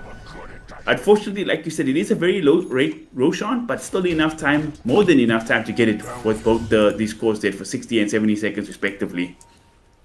Yeah, Shiro not that strong when he doesn't have the Elder Dragon form popped. He doesn't have that extra armor. And they should be able to get the Rosh during this time that Shiro is down. No BKB coming out, no Satanic. So all these items... One planet up top. Do they have the vision to see him though? Nice. Not he spots him. He's just wasting time there. Relatively annoying. Just have the Abyssal. They do get him eventually. They do get him. It was close, but they do end up getting him. Definitely worth it. And now that He's dead for a Roshan long will time spawn, now. Level 18 So on the they Void though. should be able to secure this Rosh once they see it. That'll be a very nice pickup for them. Now evening this lead, and as we've seen Shiro, this is why they picked this late game lifestealer. This is why Woe has been farming for most of the game. He is capable of going straight into this 1v1, and for the time being, I mean, for pretty much this whole game, they have no response to Anku's Dawnbreaker. That is one thing they opted for in the draft, is that this Solar Guardian has gone relatively untouched. They have no anti-heal coming out, and they have no way to cancel the Dawnbreaker ulti. So for Anku, he is perfectly happy with how things are going. He's going to finish his BKB soon as well. Giant Roshan walking across the map with the lifestealer inside. That is terrifying. Yeah, that is not a sight for sore eyes. It is, shows. Very Okay. Alright. He's not taking any No chances. rush. Just using his spells and getting the hell out with the blink. Yeah, this is I mean, now a 1k lead here. Woe with the Aegis in hand as well. So despite how long he spends in the Roshan, he is at a very significant lead for himself. How Shiro actually survives through these kind of jumps is going to be a little bit difficult, as there's so many BKB piercing stuns. I almost wonder if he just wants something like a Sanjin Yasha to replace his treads. Extra status res from his neutral item will help a little bit. They could find Ethereal. Oh, this would be huge. Monkey King. Jumps? He's in a weird position. They catch him with the Void Spirit to start. Can he get the PKB off? So much damage coming on. He does get the PKB. Gonna negate a lot of that impetus damage, and there's no real follow-up on top of that. Maybe they need an Abyssal on this DK for some PKB pressing disabled this time. Or on the puck. Seems to be getting much more in their face. But Echoes, he has actually finished his refresher, and one time the Tidebound can really play for is that soon they're going to have they're gonna 25 force. Echoes. They get a tier 3 faster than the side of Yeah, Kalmychata, their pushing power is definitely a lot faster. But so far they need to play a little bit reserved, wondering when they will actually show up here. Both teams playing a they just game make of them chicken. Who's pushing. gonna blink first? It should be faster here for Tidebound. They're actually going to start backing Shiro's now. just going crazy, but now they're gonna throw all their spells in. Can they burst down the Dragonite? They're gonna try once again. Shiro, he's tanky, Satanic. he's not tanky enough. He gets brought down, but the puck damage is very considerable here with the Dream Quill, with the Ags. They catch one here in the Banish. Innocence, he's gonna get punished. He does get an Orchid off before he goes down. Look at the damage actually to the Monkey King. And oh my god, why being so the damn pressure. annoying. It's in the back lines, they Q Ethereal. he's on the high ground. He can Q there. And Innocence, he's back up to full HP. This Enchantress foiling all the plans right now. Yeah, it's so And annoying. uh-oh, Why? And they might just get Planet. off. He's Looks still like they will get wide. going. They But still Echoes. cannot kill him, and it's gonna cost Shadow Demon. Yes, he doesn't have buyback. He used it earlier. That's a huge kill. Finally, they bring down Innocent, but at what cost? Oh man, Planet is being so annoying on this Void Spirit. I mean, that fight for all intents and purposes should be just about impossible to win. Your carry gets instantly bursted, but this is I mean, the rest of the Tidebound is very considerably strong. Even Echoes, he's eclipsed this Dragonite in terms of net worth, and now he's 25, which is a huge deal here. Chick, as I mean, having that Dream Coil pierces debuff immunity, that's going to be a complete game changer, as Echoes, even with that refresher, now eyeing towards some real damage. Looking at a Daedalus for himself. New as well. I mean, all these heroes are becoming very strong onto Tidebound, and it feels like it's not the same for the side of Kalmychata. Even though the game is very even in net worth, it feels like really most of the responsibility is on Woe, and the rest of the team is not able to accomplish very much in these fights. And I mean, granted, Woe is doing so much on the lifestealer, but for the time being, he can only keep onto the targets for so long. I do think Ethereal has the right idea here, queuing up the refresher orb, because I feel like you say, this Planet is so annoying with this Void Spirit. I think that double BKB might just be the thing, because if he can stand there and hit, very effective. But if he gets kited up, he's not as survivable as something like a Lifestealer. I'm not going to say the DK, because they've managed to kill the DK every time now. But he needs to just be able to get his spells off, double refresher, double Abyssal Blade, double BKB. Could be a big help. I understand why he's going for the Nullifier, and which might be clutch, but the refresher definitely needs to be something he keeps in his sights for sure. Yeah, I mean, eventually he will need this refresher. Even if, I mean, I think he's debating right now which one he wants to finish the nullifier or go straight into refresher. But refreshers are becoming very key at this point in the game. As he's going to be eyeing for his own refresher, which will be really massive on this Pangolier, but doesn't mean that he's opted for no nullifier. So Rare Gods, for the time being, is relatively safe on this Skyrath. It does have the Ghost Scepter whenever he needs it, and very close to a Scythe as well. I think the Scythe might actually be a big game changer as well as. So far, it's been Ethereal on the initiations. I think he's been doing a really, really great job with it. But now they're going to have a Blink Scythe Skyrath Mage, and that is certainly a hero that can actually enter For fights sure. and get a quick pick off. Doesn't mean that for Shiro, he's opted not to go for something like the Lincolns. He's not opted to go for something else. He did go for the Sanjin Yasha. So once he hits 25, Shiro, he will be significantly tankier. I'm just worried that it isn't tanky enough, especially for the Scythe coming out. Kalmychata, they're going to smoke on the 2 supports and immediately bring some heroes over.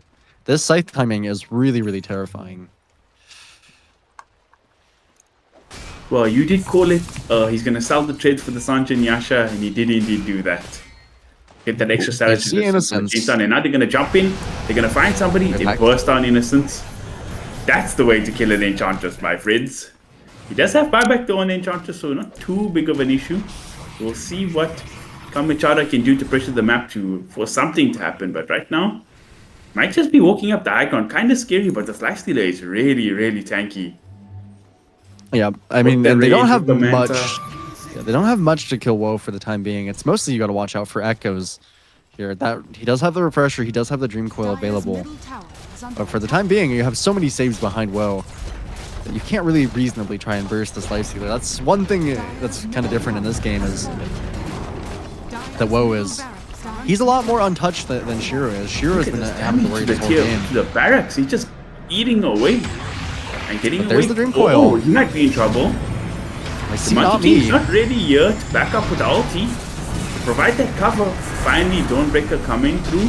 He was for that heal. refreshed. But now, they're willing to jump in. You jumping in with the Rolling Thunder, kiting up. Dawnbreaker, he gets dead. They got He Anku. got the buyback. Does he have a refresher available? He does if he needs to come in. And in the back end, look at the chaos Planet is creating. It's actually just, how do you play against this? Just so many damn revenants. Wow. And now, Puck willing to go back in. They find this character Planet back going in. He's again. dead for 100 seconds. No buyback. Oh. Planet! Who's going to fight? Ethereal has to jump away. PKBTP is trying for the Nightfall. It does work out. So they managed to get the 2 big cores away. But it does cost them a support and Dawnbreaker as well. Almost got that mini racks, but it didn't hardline for it quick enough. He went for the range racks first that he was forced to back away without getting the important real estate there. Yeah, it was a very hectic fight, but New, he was creating so much chaos on this Pangolier. Did use that refresher to get the 2 Rolling Thunders. So just a very, very nice kind of set of him. Oh, And they couldn't find Planet Echoes as well.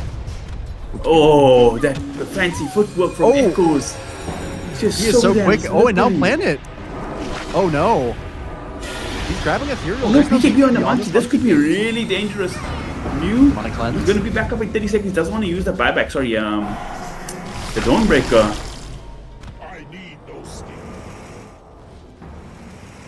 Looking to pressure the high ground, but there's no dragon form, and New, he jumps in with right the onto thunder, them. gets a stun. Can he get not me? Going in as well. Oh, they Got the blow Shadow up the Shadow Demon. Doesn't have buyback, and buyback immediately Shiro. Trying to Shiro. fight, but even though the Good force PKB tap. does physical damage, just too much. Oof, that was very scary, but why Oh, there? I yes, mean, I getting know. his carry out of dodge. I mean, Shiro is definitely dead there if there wasn't that Hurricane Pike, so. She ends up forcing the 2 buybacks, and those are 2 very important buybacks. Those are their 2 save heroes. Check, so the Shadow Demon and Anku buying back on this Dawnbreaker, it's... Did that's Dawnbreaker buy pretty back with scary. like 5 seconds left, or did she ulti, die, and buy back again? I think she did buy back with just a couple seconds left, which really hurts. This means that if you go in on the Dawnbreaker, you have to survive. Otherwise, you're not coming back. Might not be able to utilize that refresher straight away. And so far, I mean, Planet, we were talking about the how is the Void Spirit going to do? How is the Void Spirit going to itemize? All this. But Planet, he's gone far and above my expectations. He's been playing this, I mean, I think near perfectly for this position for Void Spirit. I think it's kind of looking like, I don't know if you remember the days of position 4 Monkey King with the Basher, where it's like, hey, this is a carry hero, and then you're like, whoa, it actually does so much as a support. And once he gets to this critical mass on the void spread, I mean, there's just remnants everywhere all the time. Like, how do you really play into that? You just get caught once and you're like finished. There's nowhere to go. It's a minefield. Yeah, he is. I mean, he is doing so much in this game, and we did see the win probability graph there for just a second, and it's been very up and down so far in the favor of Tidebound, especially after that most recent fight. Gaben says about 60% in the favor of Tidebound, but it's been going very consistently up and down so far, though. Tidebound actually managing to secure probably the most significant net worth lead of the game, about 9,000. Doesn't mean that much at this point in the game, granted, Chick, but does feel like they're ahead by about that much. These refreshers are doing so much for them, especially Echoes and News here. Just really, really making these two heroes a significant threat. New is just doing so much. I mean, the DK, he's more like, he goes in, everybody jumps on him, they burst him down or kind of get forced out. Can't really do anything, but the backline's just getting absolutely terrorized by this Pangolier. It's not even that he's just stunning. Like, the damage out of him is really considerable. You got the Diffusal, you got the Ags, you got the Basher. Like, he's wreaking havoc on this Pangolier. 8-3 and 8. So, New living up to his reputation here so far. Yeah, definitely a Pangolier player and definitely very good at it. Even the Dazoon Bloodright can be quite nice for Pango. That extra AoE bonus applies to pretty much all of your spells. Makes it that much easier to play these fights. And it's so far has been quite easy for New. He's even eyeing this this Nullifier for himself, which will be really a significant terror once he gets it. Rare Gods, again, cannot live the moment that you get Nullified from this Pangolier. Of course, it's going to be a little bit before you can actually finish that onto New. Has to probably eat the Ags. A lot of times I think as Pango, it gets very tempting to sell your Diffusal and buy up another item as you kind of think it falls off at this point, but speaking from personal experience, a lot of your damage comes from Diffusal, so do not sell that item if you're New. They're gonna go for the smoke more reserved. Oh, they didn't see with the Ether Remnant that it broke. Planet, he's being so cheeky. They have Nullifiers to get through his Eon Disc. Oh my god. He actually jumps in. Wow. This guy's crazy. They're gonna have a Whistle Blade. They might be able to kill him here. Oh, he has Simulate again. Good, but doesn't really matter against the Nullifier. He gets brought down. So a little too cheeky. And once again, Aegis looking like it's gonna go in the hands of Woe and the boys. But bottom lane, Puff standing siege up for Rax here with the Enchantress. Looks like Dawnbreaker's gonna go back and try to react to that. Yeah, Anku definitely the best hero to be down here as they actually TP with Ethereal with the Monkey King side. And they do TP in the last play as well, so they're kind of giving up the Roche. Enchantress did for 120, but now they can just go in on the side of Tidebound. Shiro, they're gonna try very quickly. How quickly can they get back? It does. Oh, it goes very fast with the extra damage from the disarm here. Ooh, but it's not quite fast even enough. If they get the Roche, they might have to be forced to fight it. Oh, who's gonna pop the rage? You're gonna go in. Can he go in a new Shiro, he can't grab this. Who's gonna get the Aegis? They're trying. And Shiro, he snatches it. This is a disaster. No buyback. You don't have buyback friendly now. Whoa, you're in no man's land. Should he have the damage fight? Shiro pops the panicking. This time, he's standing ground. But whoa, he's looking confident, trying to fight backline. The Dream Coil split. His carries are just hitting against each other. No damage either way. Ethereal trying to help out his friend. But remember, this DK still has Aegis. Ethereal, they're looking to catch you, my friend. Can they get this monkey? Yes, they can. Bye-bye. 3 heroes fall. Aegis still on the DK. It's an absolute disaster. Oh, that man. Was, yeah. Just going in like that, but really Anku, he got stuck in the pit, didn't pop his BKB, didn't get usage out of that refresher. We can see how annoying these heroes are to play against. From Tidebound, Echo's accomplishing so much on this puck and being basically unchecked. So no matter how much net worth what they really have for him. Yeah, and I mean, Woe, we're seeing as well, he doesn't have enough damage to actually kill Shiro. Now that he's level 25, if he has that Elder Dragon form, the healing is just slightly too significant. Woe, his damage, or his build isn't the highest amount of damage. He's gone for a lot of like a Silver Age or something is necessary for the DK at this point. And he's trying to kill Woe. Might actually get the puck. Oh, no Scythe. Oh, he's gonna live. Oh no, Echo. Shiro, he's in a bit of a weird position. Now the Monkey King ulti is there. It's a much better fight than it was before. They killed the Dragonite once. Can they kill him again? it's in a decent position for them to capitalize. DreamLeague gonna way out in. Oh, Yeah. the blink is picture perfect. And he's fishing. He has been so good at doing so. He actually did catch an ethereal. For the time being, he'll be fine. Doesn't want to pop his down just too early. So it looks like for the time being, they will survive on Kalmychata, but another very significant hit to their buyback status. Ethereal having to pick up his there. But in some ways, at least they'll be able to get back towards around Not Me's on that Shadow Demon. Getting that buyback soon will be back on for him. Similar for Anku. Another 3 minutes or so is all they have to do. Should be perfectly reasonable. But now it's starting to become apparent, this net worth gap, as New he did end up selling his diffusal. Maybe not my favorite choice, but I mean, for the Opt of the Nullifier, it's a lot of extra damage from that ability, or from that item as well. As of course attack damage on Pango now translates to actual damage during your Rolling Thunder.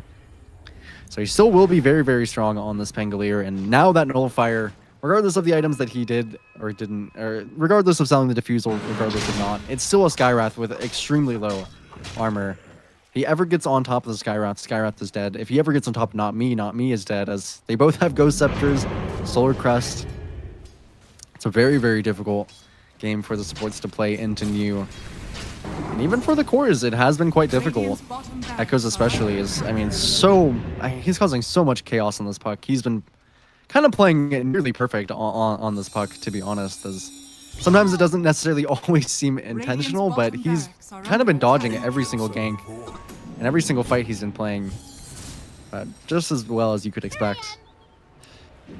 Yeah, and it's kind of like, besides the blink Hex, they don't really have much for him. Yeah, you got its abyssals, but it's not the easiest to just blink an abyssal a puck. Like, it's just too much time and buttons to get through this puck. He's got phase shift, he's got Yules, he's got the blink, the curveball. It's just really a lot to deal with. And now they're gonna smoke up. It's kind of a killing blow, but easier said than done on the backhands. Who does he finding? I see two abyssals coming out. Monkey pops the ulti, but it's in a very awkward position in the backhand. Spyrax is eaten. And now, Dornbrook is trying to save here, but not really doing much. And look at Ethereal, he's getting melted. The Enchantress and Puck just melt him down. He's got no buybacks, 2 heroes, there's no buybacks. Make that 3. It's all comes crumbling down. It was a valiant effort, but Tidebound just too damn strong. Shiro finally coming in clutch, showing he's the biggest boss in the end.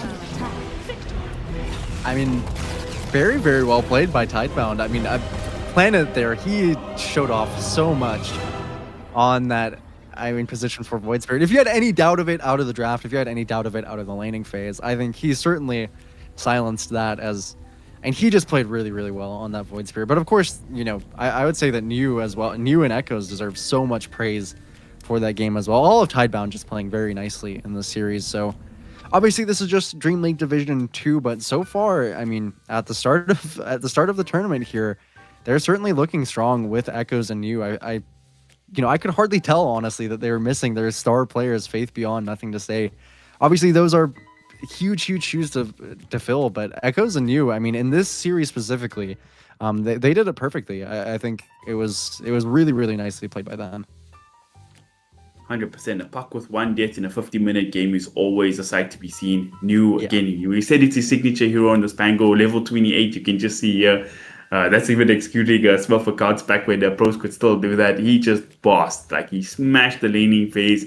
He was one of the most farmed heroes throughout the game. The team fight control was exceptional. And honestly, we were talking about his damage and his control so much in the game, but it felt like after a certain point in the game, he was also unkillable. Like, they never even threatened him, not even once, I don't think, as the game progressed. So really just a standout performance from him. And the whole team, like you said, was just sensational.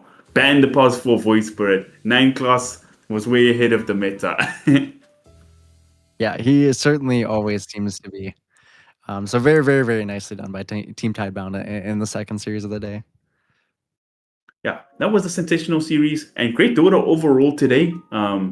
Kalmychata, everybody came into the series as the underdogs. Nobody expected them to do anything, but they had a great laning phase. They had a good mid game. They were the first team to take Roshan. They were the second team to take Roshan. They were almost the third team to take Roshan. They showed some prowess, but at the end of the day, Team Tidebound, they came into the favorites of this event, and they've they've done it now. They've beaten Puppy. They've won the second win in a row, and very scary. They're the team to beat so far as this tournament progresses for sure.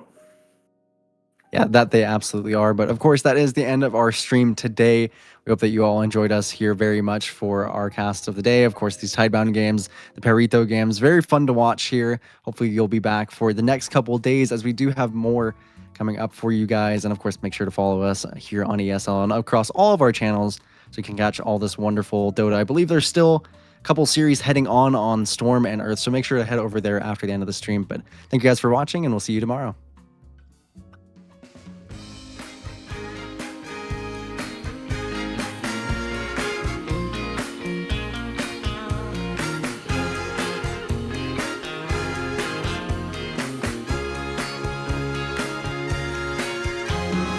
I want music, good music playing and dancing to the groove, and I want to sing at the top of my lungs. The evening has just begun.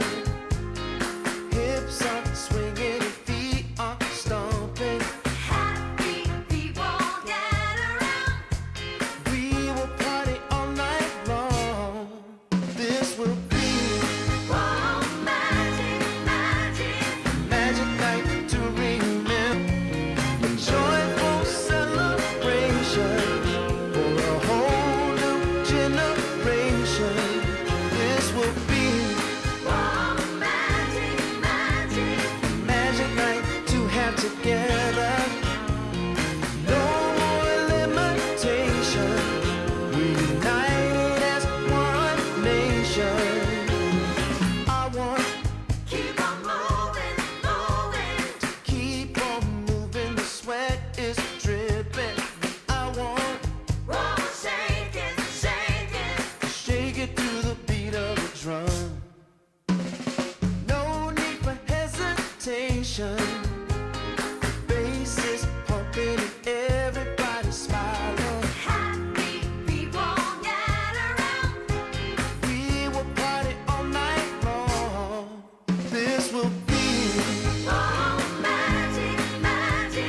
magic night to remember. A joyful celebration for a whole new generation. This will be a magic night to have together. No more limitation.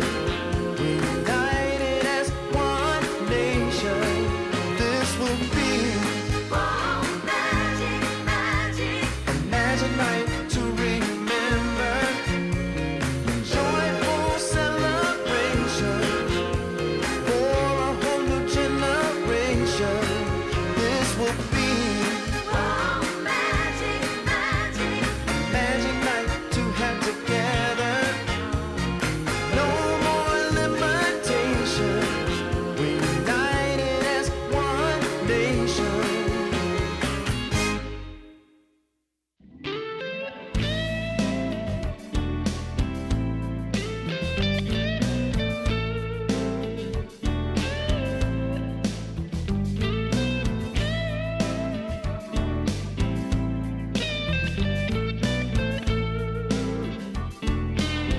I've been running from a dark cloud. It's hanging over me. I've been running from a dark cloud. It's hanging over me. I gotta find me an angel to come and set me free. I need to find me a little sunshine to wash away the rain. I need to find me a little sunshine to wash away the rain. It's the only thing I know that will take away the pain.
just longing for a glance from you. Yeah. A chance to look in those big brown eyes. No telling what my heart would do. Hey, when we met, I sure knew it felt as good as it could be. In that moment, though it felt so good, I wondered why you noticed me. If you gave me just a little time, it would sure ease my troubled mind. Don't tell me that you don't feel the same inside. Don't tell me, these are feelings that I ought to hide. I don't care where you came from, just tell me where you wanna go.